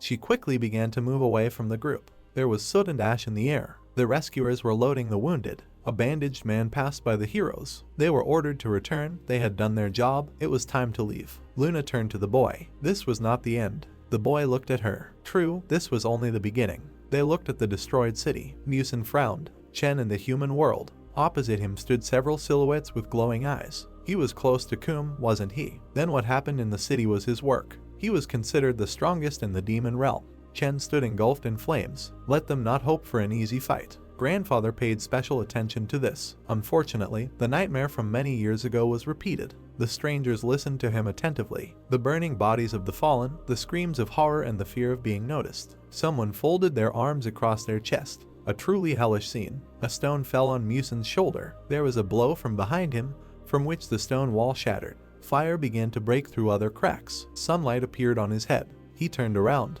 Today they would see her again. Flames burst into the room. Stones fell from the ceiling. The old man stepped into the sunlight. Once again, the entire group prepared for battle. But now he would not hide in the shadows. A silhouette appeared in the smoke. So many servants of Khan. Chen himself emerged from the smoke. Wonderful, now he would not have to catch them like rats. They all went on the attack. Let him have no doubts. They pounced on him at once from different sides. They grabbed him in their arms and completely embraced him. They all hung on him. The guy held him, screaming that he could not let go. But suddenly he noticed a red beam nearby. Beams came from all sides, throwing one back. A powerful explosion thundered, throwing the rest back. The blonde bared his teeth. Chen looked without expression. Blood appeared on the guy's face. With a quick movement, he chopped off several people's heads. He twirled the red sword in his hand. He plunged it into the ground, creating a column of fire. The flames headed for the remaining members of the group. Musen stood up for them, deflecting the flames. He smiled. He said that he was not bad. He looked different. There were traces of fire on his clothes. There were green marks on his face. Steel Musen, ha! Chen pulled a sword out of the ground.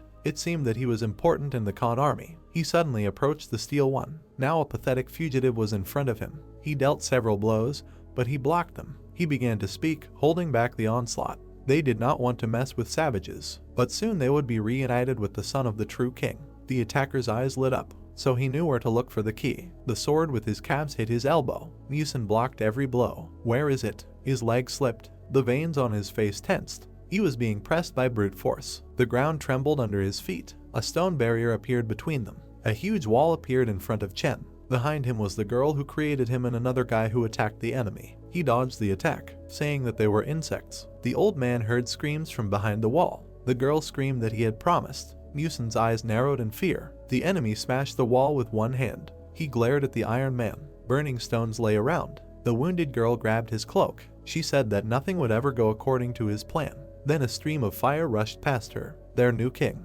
Before she could finish speaking, she turned to ashes. He turned to Musen. A red sword was dragging along the floor. People turned around, not understanding who it was. He walked calmly. Does he have a real sword? Are they filming a movie? Chen stopped in the crowd of people, thinking about something disgusting, and suddenly he smiled. He would not pursue him. He looked at the guy passing by. He did not have time to understand what was happening. As the demon cut him in half, his body fell apart. It was better to make him look for him himself. Musen ran along the forest, running away from the center. There was blood on his face. No gods. He remembered the girl, the one he promised. He ran over corpses, even if they all died. He was running away from a mountain of the dead. The false king will be overthrown. An explosion was heard in the shopping center behind him. Chen was looking for Nero. They needed to run as far away as possible. He turned to look. The demon was killing indiscriminately. There was a market there, right? He was killing people to lure him out. He turned away and ran further forward. His mission was to protect the king. He remembered the girl who burned in the fire and the one who died in his arms. He remembered the group that died.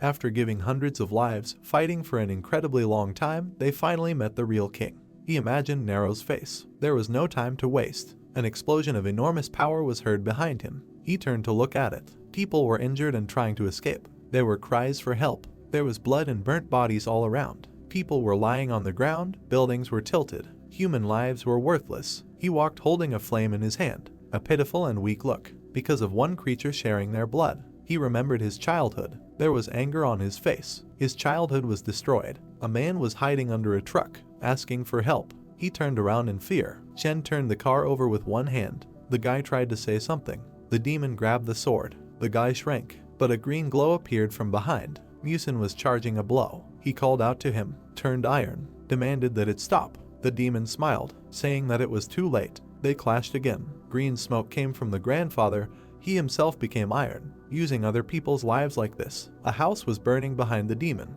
He probably thinks that death comes only for sinners. It is not so. It is not the criminals who die. He raised his hands to the sides. An explosion was heard from behind. And the weak grandpa bared his teeth. Who did he think he was? And pounced on him. How many more would he kill? Chen conjured a flame. Anyone who crossed him would die. Nero and Luna watched as the team got into the car. She turned to him. Someone looking for a blue butterfly. She covered her mouth with her hand so no one would hear. She doesn't know the details, but Coom is clearly trying to break into their world. He is already gathering an army. The guy was surprised. So, monsters appeared. The girls from the group watched the two of them talk. Aaron looked sadly. Someone cleared their throat. A man appeared on the blue screen. His glasses reflected the light. He called for their attention. The agents looked at the screens. The girl with pink hair hoped for another fight. 4 kilometers and 100 meters southwest of their location. Code 9. The brunette and the blonde did not expect to hear this. The man repeated, Code 9. The shopping center was on fire and partially collapsed. At 4 hours and 8 minutes, a message was received about terrorism and arson.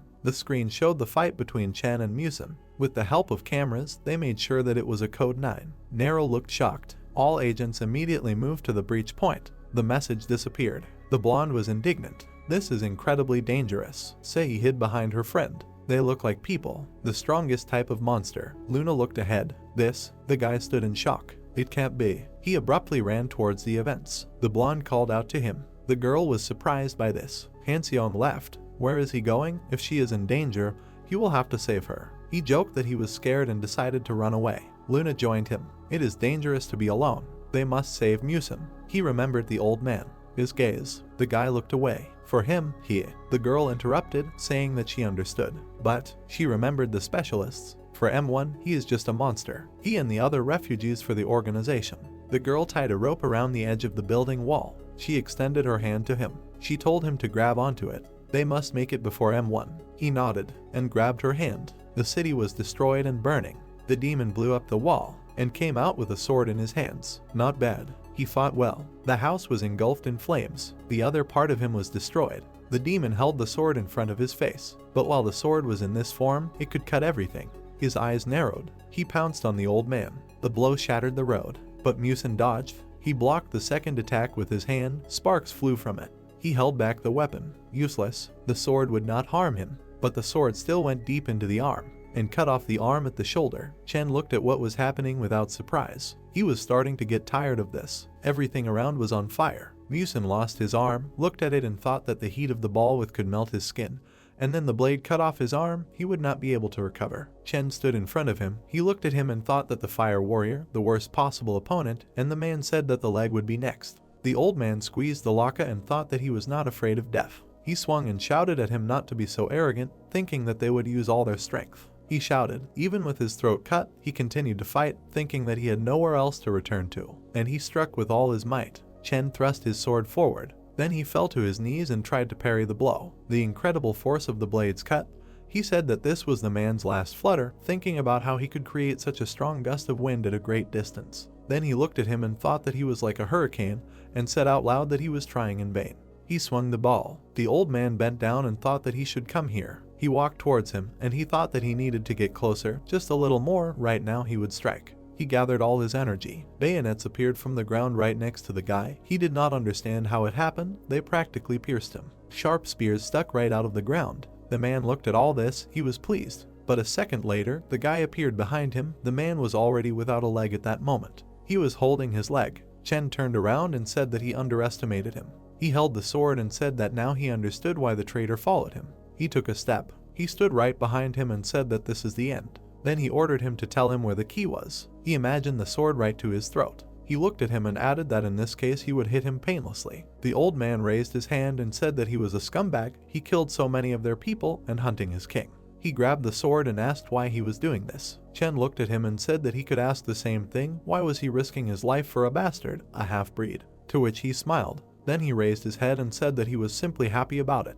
Chen was shocked. He did not understand what kind of aura was around him, another of his abilities. It was as if energy was squeezing around him. No, it was not his energy, an overwhelming mouse, preventing him from even breathing. He turned around and thought that this could not be. A guy was flying at him. It was narrow. He began to scream, directed a huge charge of energy at him, ordered him to stop immediately. He was very angry. The old man looked at him. He remembered himself and thought, and how the young man said that he should not strain him. You need to protect the weak and those who follow you, so if he suddenly collapses without strength, the young man will save him. And he remembered how he left. Now he stood in front of him, having gained strength, and asked if he was okay. Newson looked at him in shock. He thought that as king, he was looking at him. Tears began to well up in his eyes. His will was still alive. The man bowed before the guy. He thought about this guy, their real king, their unquenchable flame. A blonde ran up to him. She asked if he could stand up. The man asked who she was. The girl took out a butterfly and said that her name was Luna. She was from the Blue Butterfly. She lowered herself to him and said that they needed to hurry.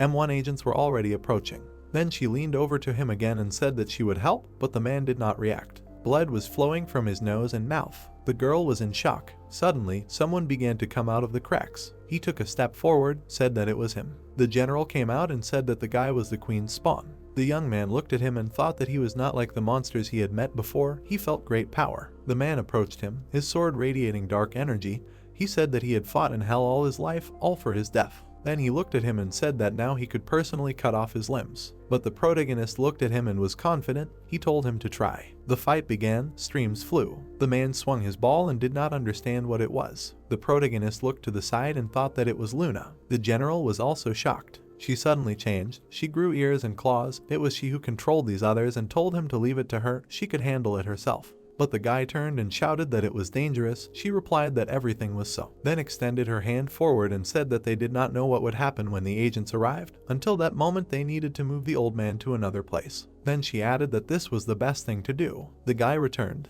She told him to trust her. Then he turned away and walked in the opposite direction, said that he would return soon and she should hold out. Then, leaving, he thanked her. The girl exhaled and responded in kind. Then she stood in a stance and said that she would wait for him. The general was bleeding. He was in shock. He remembered the nightmare that had been haunting him for years, a girl sitting by a tree. It was a little girl who was holding onto her pendant. The horror that had been tormenting him at night. He couldn't move. He asked Lynn if it was her. The girl was in shock. She asked him again what he had said. Then she asked how he knew her name. But he continued to stand rooted to the spot. She stood in front of him and ordered him to answer how he knew her. The man was silent. The girl was angry. She swung at him and told him to talk. But he continued to stand, doing nothing. She attacked, grabbed him and slammed him into the ground, continued to spin, flew at him, and kicked him. It hurt, he screamed. Then she grabbed him by the throat, swung and told him that he shouldn't know her name. But he just continued to say it. She ordered him to close his mouth, screamed at him not to call her that. She is Luna, she must protect the king.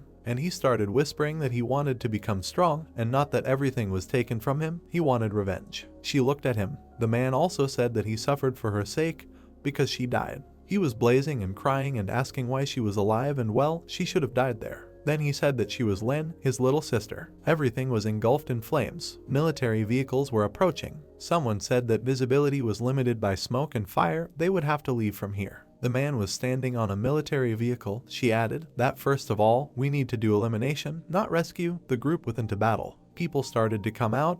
They said that it was accepted. The blonde looked ahead and asked what it was. What the hell was happening here? Everything around was on fire. The woman with purple hair told them to concentrate. He turned to her and asked if she was really going to command, and the girl with pink hair in the background asked for water. The girl added that there was an ominous and energetic air everywhere here. The guy pulled his hand away and asked again. She looked ahead and said that she had never felt such power. If they made a mistake, they would die. She looked at the main character, who was carrying the old man, and thought that perhaps even this guy would die. He shouted at the old man that they had almost broken free, that he should hold on. Then he shouted that he would protect him now, but the man was bleeding and silent. The young man continued shouting that he should not worry, that he would first heal his wounds and then hide him. He held his hand and said that he was probably tired, that they should stay in his shop, that the group would get there, that the girl would help him learn a lot. He ran and carried him. He lowered his head, tears were rolling down his face. The man put his hand on his shoulder and asked the young king to raise his head, and the guy said that he could not.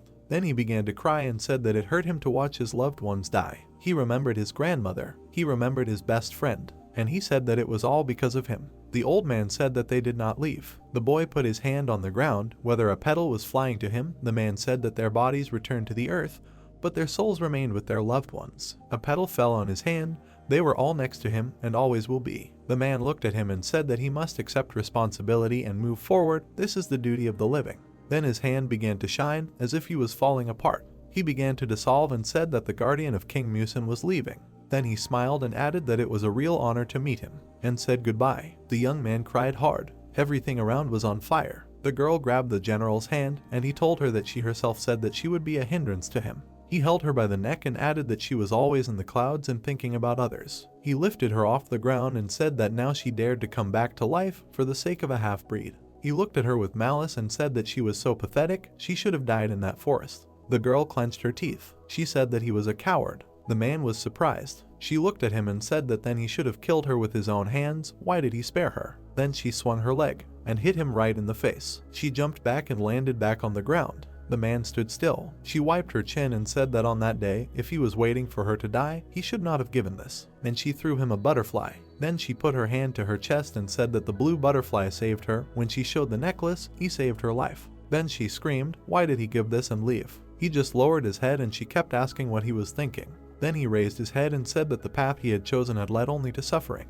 He smiled and added that there had only been fears and blood in that hell, he had to cope on his own. She was upset. The man began to accumulate energy and asked her not to get in his way, said her name, said please. The sword blazed. He said that he did not want to make her unhappy. The girl took a step forward. She turned around. The protagonist approached them. He said that the old man had died. She was shocked. He was very angry and said that he would not forgive this general. He literally began to sparkle with energy and said that he would kill him. The man laughed. He noted that it was a look. He looked at him with wild eyes and said that this was the real him. And they did not look at each other with wild eyes. This terrible and disgusting feud will end here. The wind rose. An explosion thundered. The general flew into the wall. The battle continued. He and the protagonist took turns striking, one after another. The young man was determined. He swung and struck. Everything around was covered with ice. The general's energy began to leak through it, and he destroyed the wall and walked towards him. He looked at him with wild eyes. At that moment, the guy swung and flew straight towards him.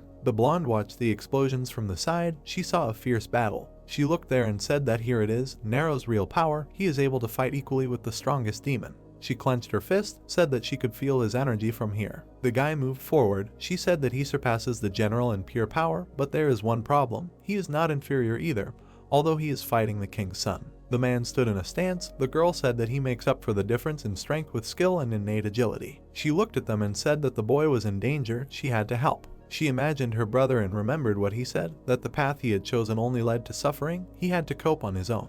The girl stood and thought about the fact that she was his sister. She took a step forward. She hit herself on the cheek. She lowered her head and said that she was a fool. Then she ran forward and she began to scream. Why did she continue to hesitate? She had to protect the true king. The general stood in front of the boy and said that he was like him. While he was stopping his blow, he said that he also had only one parent, and he also lost his loved ones. His peaceful life was taken away. The main character rushed past him. The man flew away. He said that only thirst remained. Why should they endure this with him? The young man was determined. The man continued to reason. Just bad luck? Is that the whole reason, or is there something else? He struck with his ball. He kept thinking that yes, everything is wine and damned fate, and if so, he will have to suffer for the rest of his life. He screamed. The main character also screamed. The man thought that this will continue again and again. They need to lose, regret everything. He frowned and thought that he will have to live forever without hatred. Everything around was shining. The fight continued. Even traces of them remained on the ground. The man thought that he was doomed to share this path with him. Nero was lying in a pile of rubble.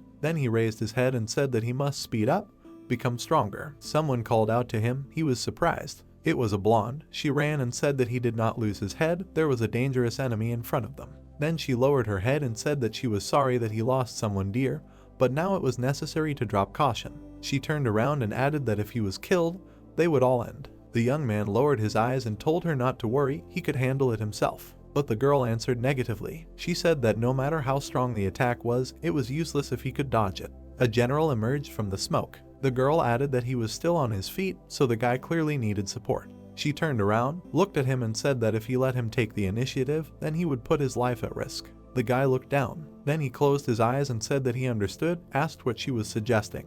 The girl smiled. She transformed and said that they needed to unite.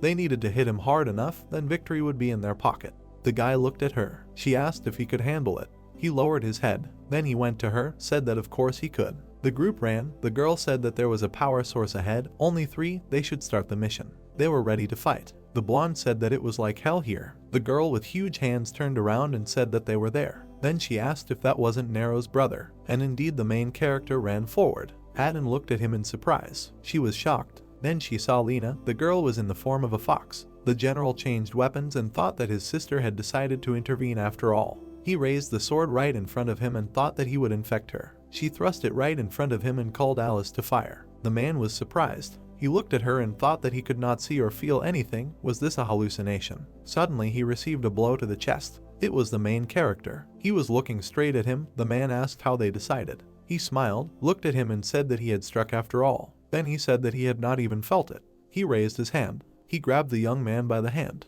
and said that he was too small and weak with such power. Dear Key. The guy was shocked. The man said that he would share part of his own energy with him and then he would open the gate. They began to connect. The man shouted for the boy to destroy the barrier between the worlds with his power. The fox began to scream in horror. Everything around was in energy. She was also struck. She threw it aside, her eyes closed. The boy screamed. A huge column of energy rose up, and the general was next to him. The young man raised his head up. The group watched all this. They were shocked. A huge number of monsters were already waiting for the portal to open.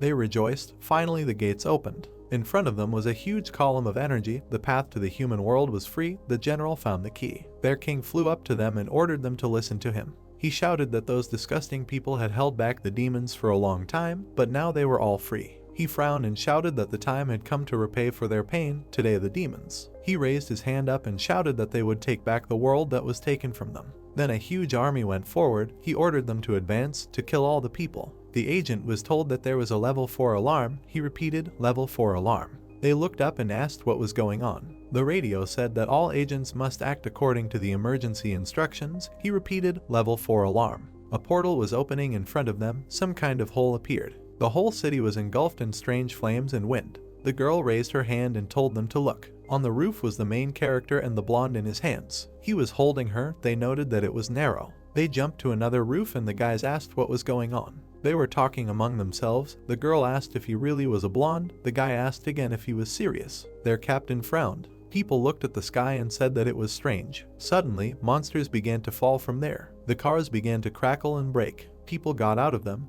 They asked to call an ambulance and did not understand what it was. Right in front of them lay a huge monster head. Then he turned around. Everyone started screaming. Another monster jumped on him. They were falling from the sky, killing people. There was blood on their paws. They looked very scary. They attacked passers-by. The whole city was shrouded in horror. One monster was flying from the sky and landed right in front of the train. He looked at the driver. He was very scared. He swung and stopped the train with his fist. It went off the rails. The news began to broadcast that monsters began to appear everywhere. The city turned into ruins in a matter of minutes. Helicopters were flying over the city. A man in a helicopter was reporting the news.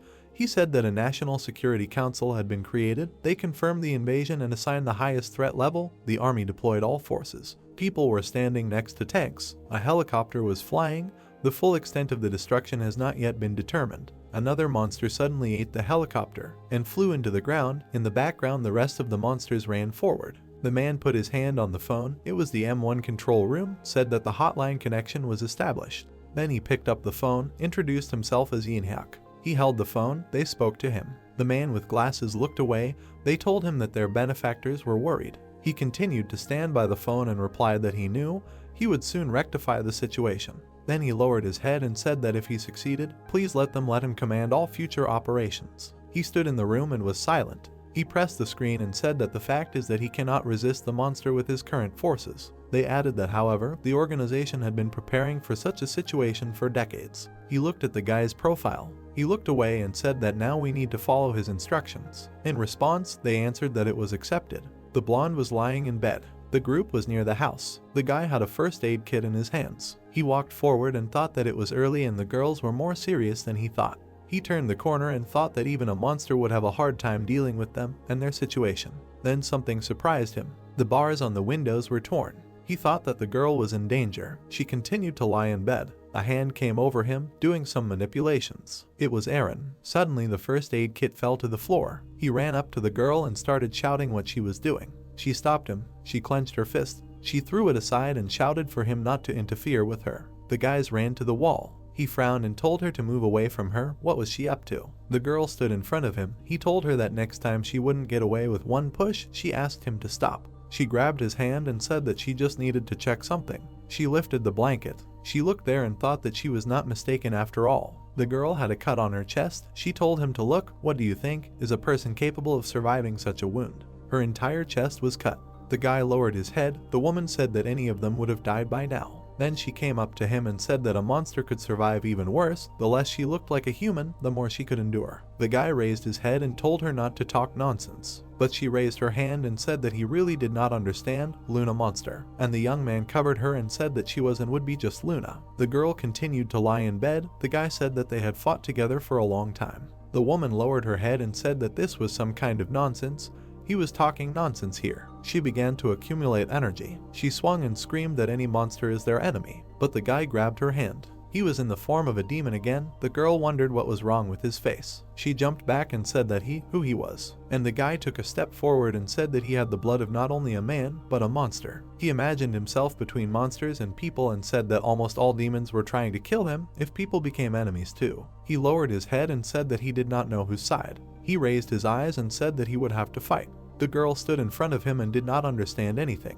They were standing in the room, opposite each other. The girl took out her phone, looked at it, saw that monsters were attacking people outside the window. The situation was getting more and more out of control. The monsters could only be stopped by M1. She took out the transmitter and said that whoever he was. Then she put it away again, looked at him and said that if their goals coincided, they should temporarily unite. She would trust him. Then she turned around, looked at the girl and said that she should trust her too. There were medicines and a cup with screws and blood on the table. The clothes were also covered in blood. The young man approached the bed and said that he would be back soon. He remembered how the girl shouted during the battle that she would wait for him. He put on the hood and said that she just had to stay here a little longer. The city plunged into chaos. Hanseong ran forward and shouted, "Where did Sehi go again?" A monster was watching him from around the corner. He said that she probably got confused somewhere. Suddenly he jumped out, pounced on the guy, and flew into the ground. He raised his hands. There was no one there. At that moment, the young man was already standing on his head and said that maybe he saw a girl with a strange hairstyle.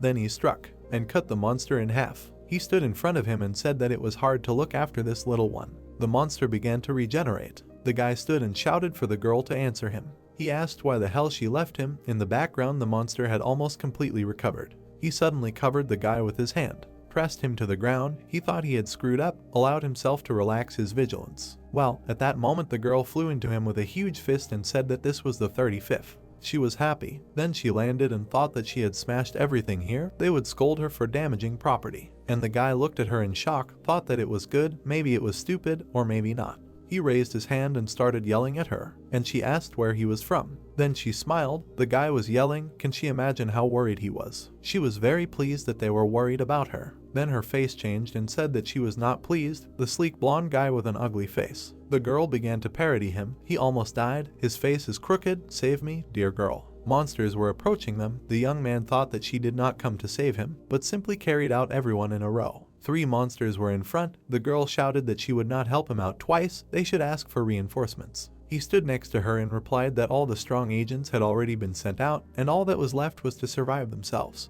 They prepared for battle. The girl said that nothing could be done. He would owe her. The young man smiled and said that he would still repay her. They just had to wait. They entered the battle. The transmitter in the girl's pocket vibrated. She thought that calls for help were coming from all over the city. She ran and thought that at first she wanted to find a colleague. But monsters attacked her, she had to fight them, she thought that there was no other choice and she would have to fight. She stopped. She created a whirlwind of energy above herself. She frowned and began to destroy the monsters with stones. They lay down, knocked out, but then they got up and continued to attack. They were running straight at her. She thought they would overwhelm her with their numbers, and she had lost a lot of energy. She raised her hand, thinking she could handle one. But suddenly another one bit her hand. The girl clenched her teeth, and blood poured out of her hands. The protagonist killed him. He flew past. She looked at him. He started fighting them, killing them one by one. He grabbed one by the jaw and stuck it right into the ground. The remains were scattered around him. The girl came up to him and turned to him, and he asked where Chen was. She asked again. He looked at her. The girl looked in shock and thought that his aura had changed. She came closer and said that she hadn't received any reports yet. She thought he was hiding. The guy was leaving. She asked him to stop and wait for her. She squeezed her eyes and thought about the wound. She opened them and thought that she needed to retreat and treat it. Then she looked to the side and thought, what is this? Where did the ashes come from? Someone's cloak was fluttering in the wind. The man was standing on the edge of the building. He looked ahead and thought, it was the general. He was thinking about his sister. One of the monsters crawled up and addressed him. Then he bowed, said that he had found him. He remembered how the monsters were killing everyone around him and said that he enjoyed watching the demons crush people like worms.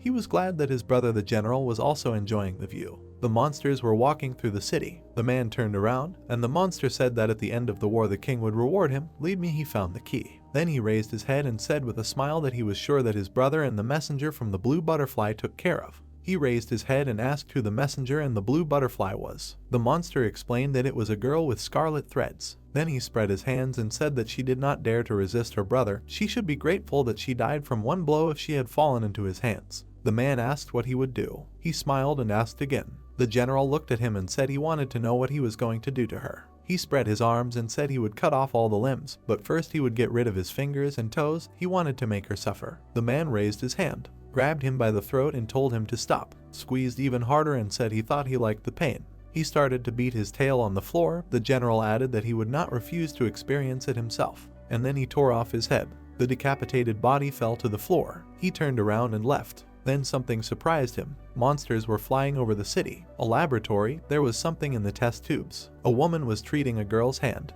It had almost healed early. She said so. Then she asked if it was strange. A person was not capable of such a thing. The doctor put the instruments on the table, looked at her and said that good regeneration does not make her a monster. Then she took out a syringe, said that it was a relief. Then the girl pulled it out of her hand. She looked at it, grabbed her hand and asked about relief. The doctor started screaming at her to let her go. What was she doing? She looked at the syringe and said that she should be asking what was inside. The woman with white hair was silent. Then she pushed her in the chest and screamed that her tongue was in place, she could speak, and she should answer. She pressed her against the wall and asked what she had injected her with. She looked and said with a smile that it was just a painkiller. Only asked again about the painkiller. Then she took the syringe more comfortably and said that she really thought the girl would believe it. She wanted to stick the syringe right into her throat, but the woman asked her to stop. They stood opposite each other. The girl asked what the problem was. It was just a painkiller, it wouldn't hurt her. But the doctor raised her head and started screaming at her to stop, but let her explain. She remembered the monsters and said that in fact, she was injected with stem cells containing the DNA of monsters. The girl was shocked. She mentally could not believe that this was real. She remembered the blonde and the main character began to list that the heightened senses, strength. She remembered her healed hand. The woman said that all these abilities are inherent in a monster. Then she grabbed her hand and said that if people get such power, they will become the strongest race because they will never die out. That's great.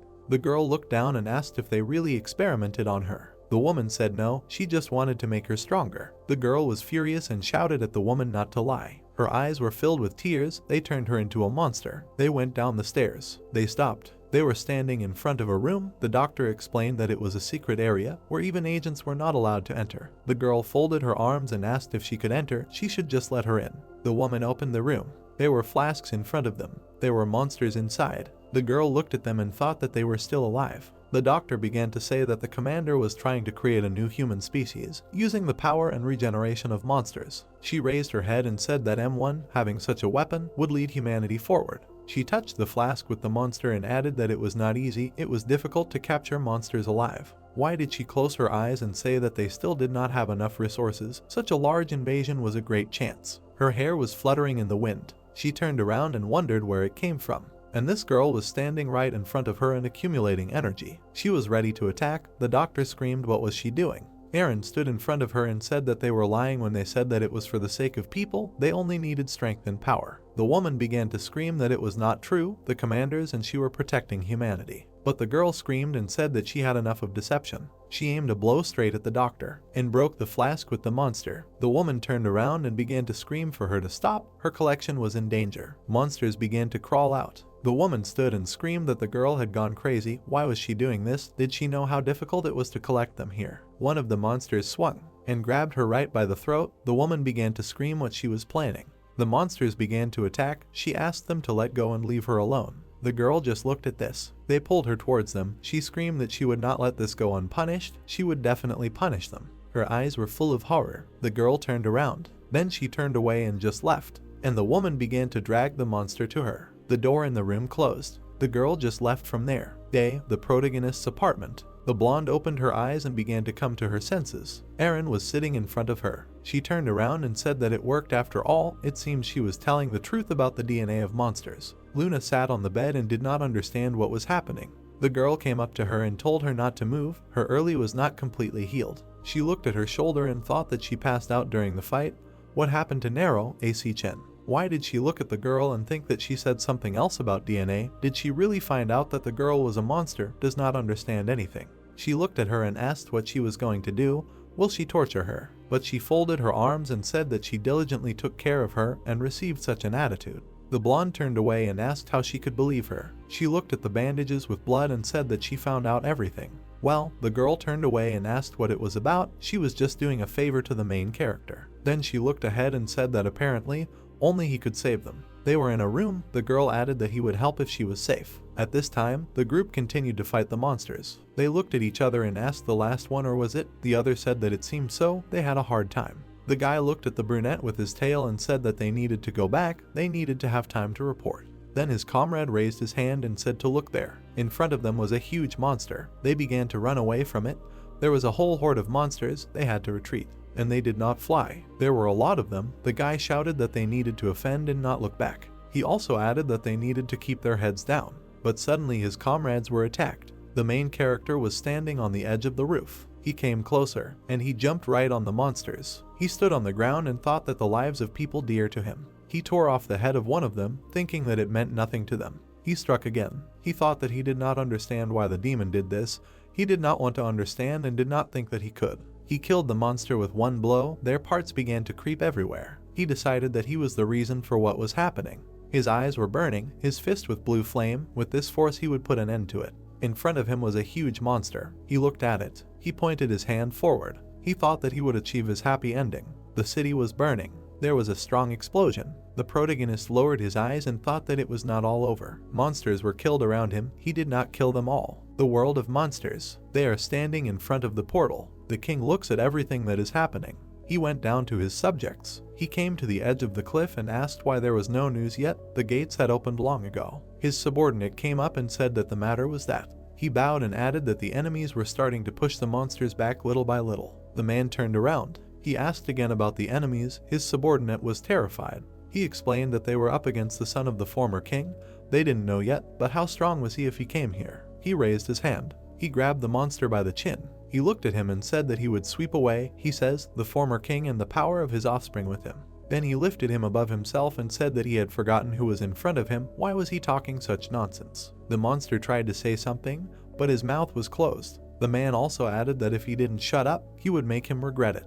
He began to freeze his face. A moment later, his head shattered into pieces, and the king's hand turned into an icy bayonet. The monsters around were shaking. The men said that they were really more afraid of the Khan's son than him. They continued to shake, and the men also said that they should not forget who their lives were in. They should remember this well. Ice flew in different directions, and he said that he was the demon King Kum. The laboratory, the monsters got out of the flasks. The shoe was lying on the floor. The man stood in front of the screen, watched all this and thought that he did not expect Aaron to betray them. It seems he was too self-confident. Then he adjusted his glasses and thought that he needed to take control of the situation.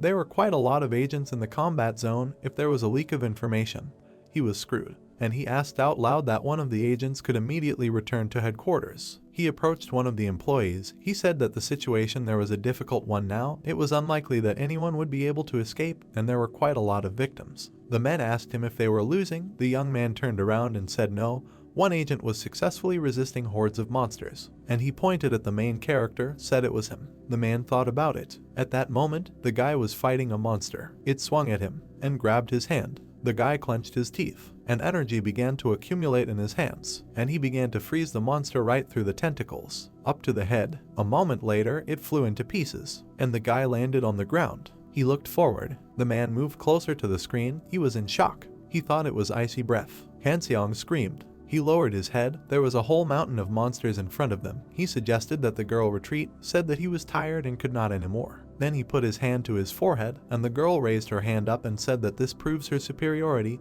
He did not argue with her. Then the girl landed on her knees and said that the energy was running out, they could take a break. The guy looked at her and asked seriously. They were contacted even during the fight, and they refused to return.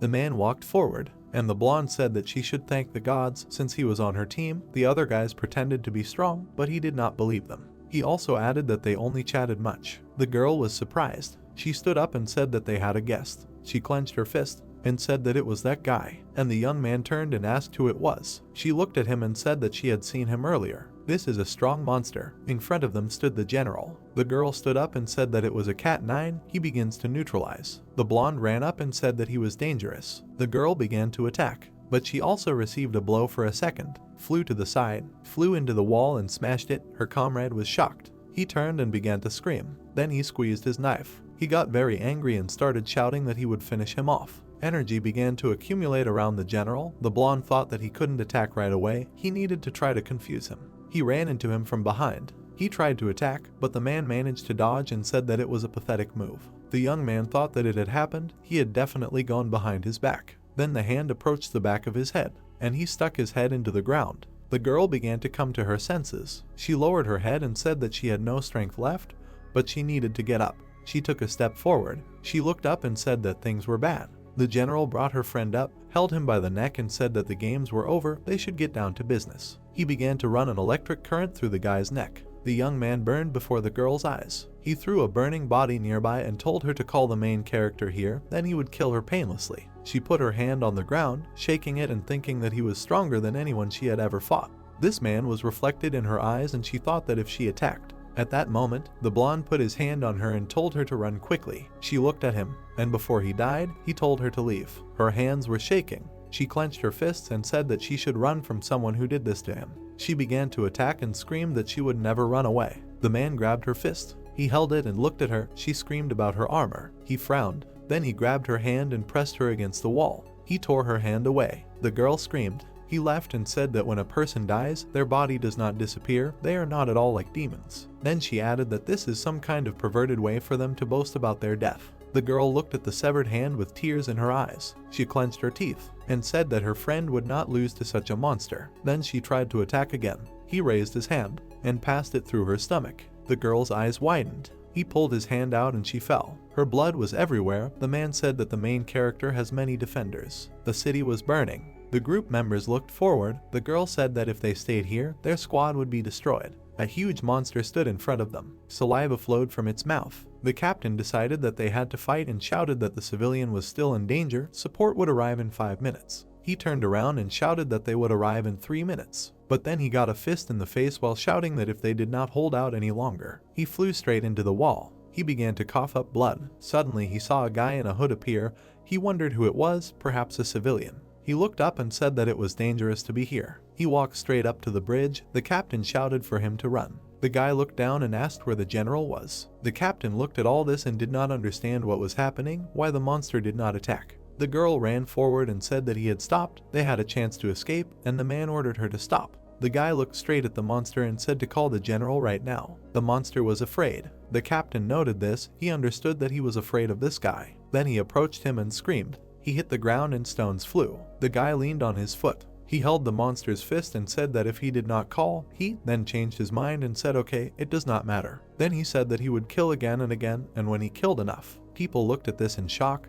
They did not understand where the blue fire came from, was it really? And the main character at that moment looked at the monsters and said that the general himself would come to him. and with one blow he threw the monster aside. Everything around was covered in blue flames. People closed their eyes and did not understand what was happening. Then the man raised his head and thought that he remembered. Once in the headquarters there was a stupid rumor that the one who will put an end to the war with monsters. At that moment, the monster was standing next to the hole and on the whole body, and the guy looked straight at him with his burning eyes. The man finished the thought and thought that this person will be the owner of great power. There were documents on the table. The man looked at them and thought that everything was much more serious than expected. Now there are no other options, only this way. He raised his head. He thought that this was the only way they had a chance to find a future. There was some kind of serum in the case. Then he looked again at the protagonist's documents and thought that this was a special DNA sample. He walked to the helicopter. He climbed inside and said that it was time for them to take off. The plane began to rise. He looked out the window and thought that if it works out, they will surpass both people and monsters. Soon powerful weapons will be theirs. Suddenly, someone shouted at him. A monster was flying right above them. The man approached the pilot and started shouting, "What the hell? Where did it come from? We need to shoot it alive." They started aiming at it. The monster started breathing fire. They were shouting. The helicopter was torn apart. Then this monster landed next to the general. He leaned over to him, and he said that this is what hatred looks like. The city was already in ruins. He just watched it all. At this point, the group members continued to fight the monsters. But there were many more of them, and they did not shout that they should retreat. The woman said that everything was on fire. People with tears in their eyes looked at the sand. A child sat and cried in the middle of the fire. The man continued to say that they would be damned, doomed to eternal contempt. There would be no winner in this war. He looked ahead with crazy eyes. An explosion thundered in the distance. He smiled. The monster spread its wings and flew there towards a huge block of ice. At that moment, one of the biggest monsters literally got pierced. He fell to the ground. The main character was involved in it. He turned around. The man said that it must have taken a lot of effort to open the gate. He looked at him from the roof and said that yes, he admits, the power of the king's power is great. Then his cloak flew in the wind. He jumped down with burning eyes and said, so he will do everything in his power to destroy it. The young man exhaled and said that finally, he began to approach him with incredible speed, jumping. The general was flying at him. The monster spread its wings and flew with him. It opened its mouth. The young man was already close to them. He looked down and said how much he had lost to gain such power. Then he screamed that he would never understand this and looked at him with burning eyes. He attacked the monster first, froze it. The general even had frost on his nose. He thought it was. There was a whirlpool of ice around them. It was a barrier blocking them. The man stood there and thought that the cold, penetrating right under the skin, was like knife blades. He smiled, sighed, and asked if he wanted to freeze him. Suddenly the ice began to heat up, and it shattered into pieces. The general jumped out with a smile and shouted that he had calculated everything. He continued to move forward and shout that this was the end. Nero also moved straight towards him. They clashed. That's how this video ends. If you have sat through to the end, please don't forget to press the subscribe button and leave feedback. See you in the next video.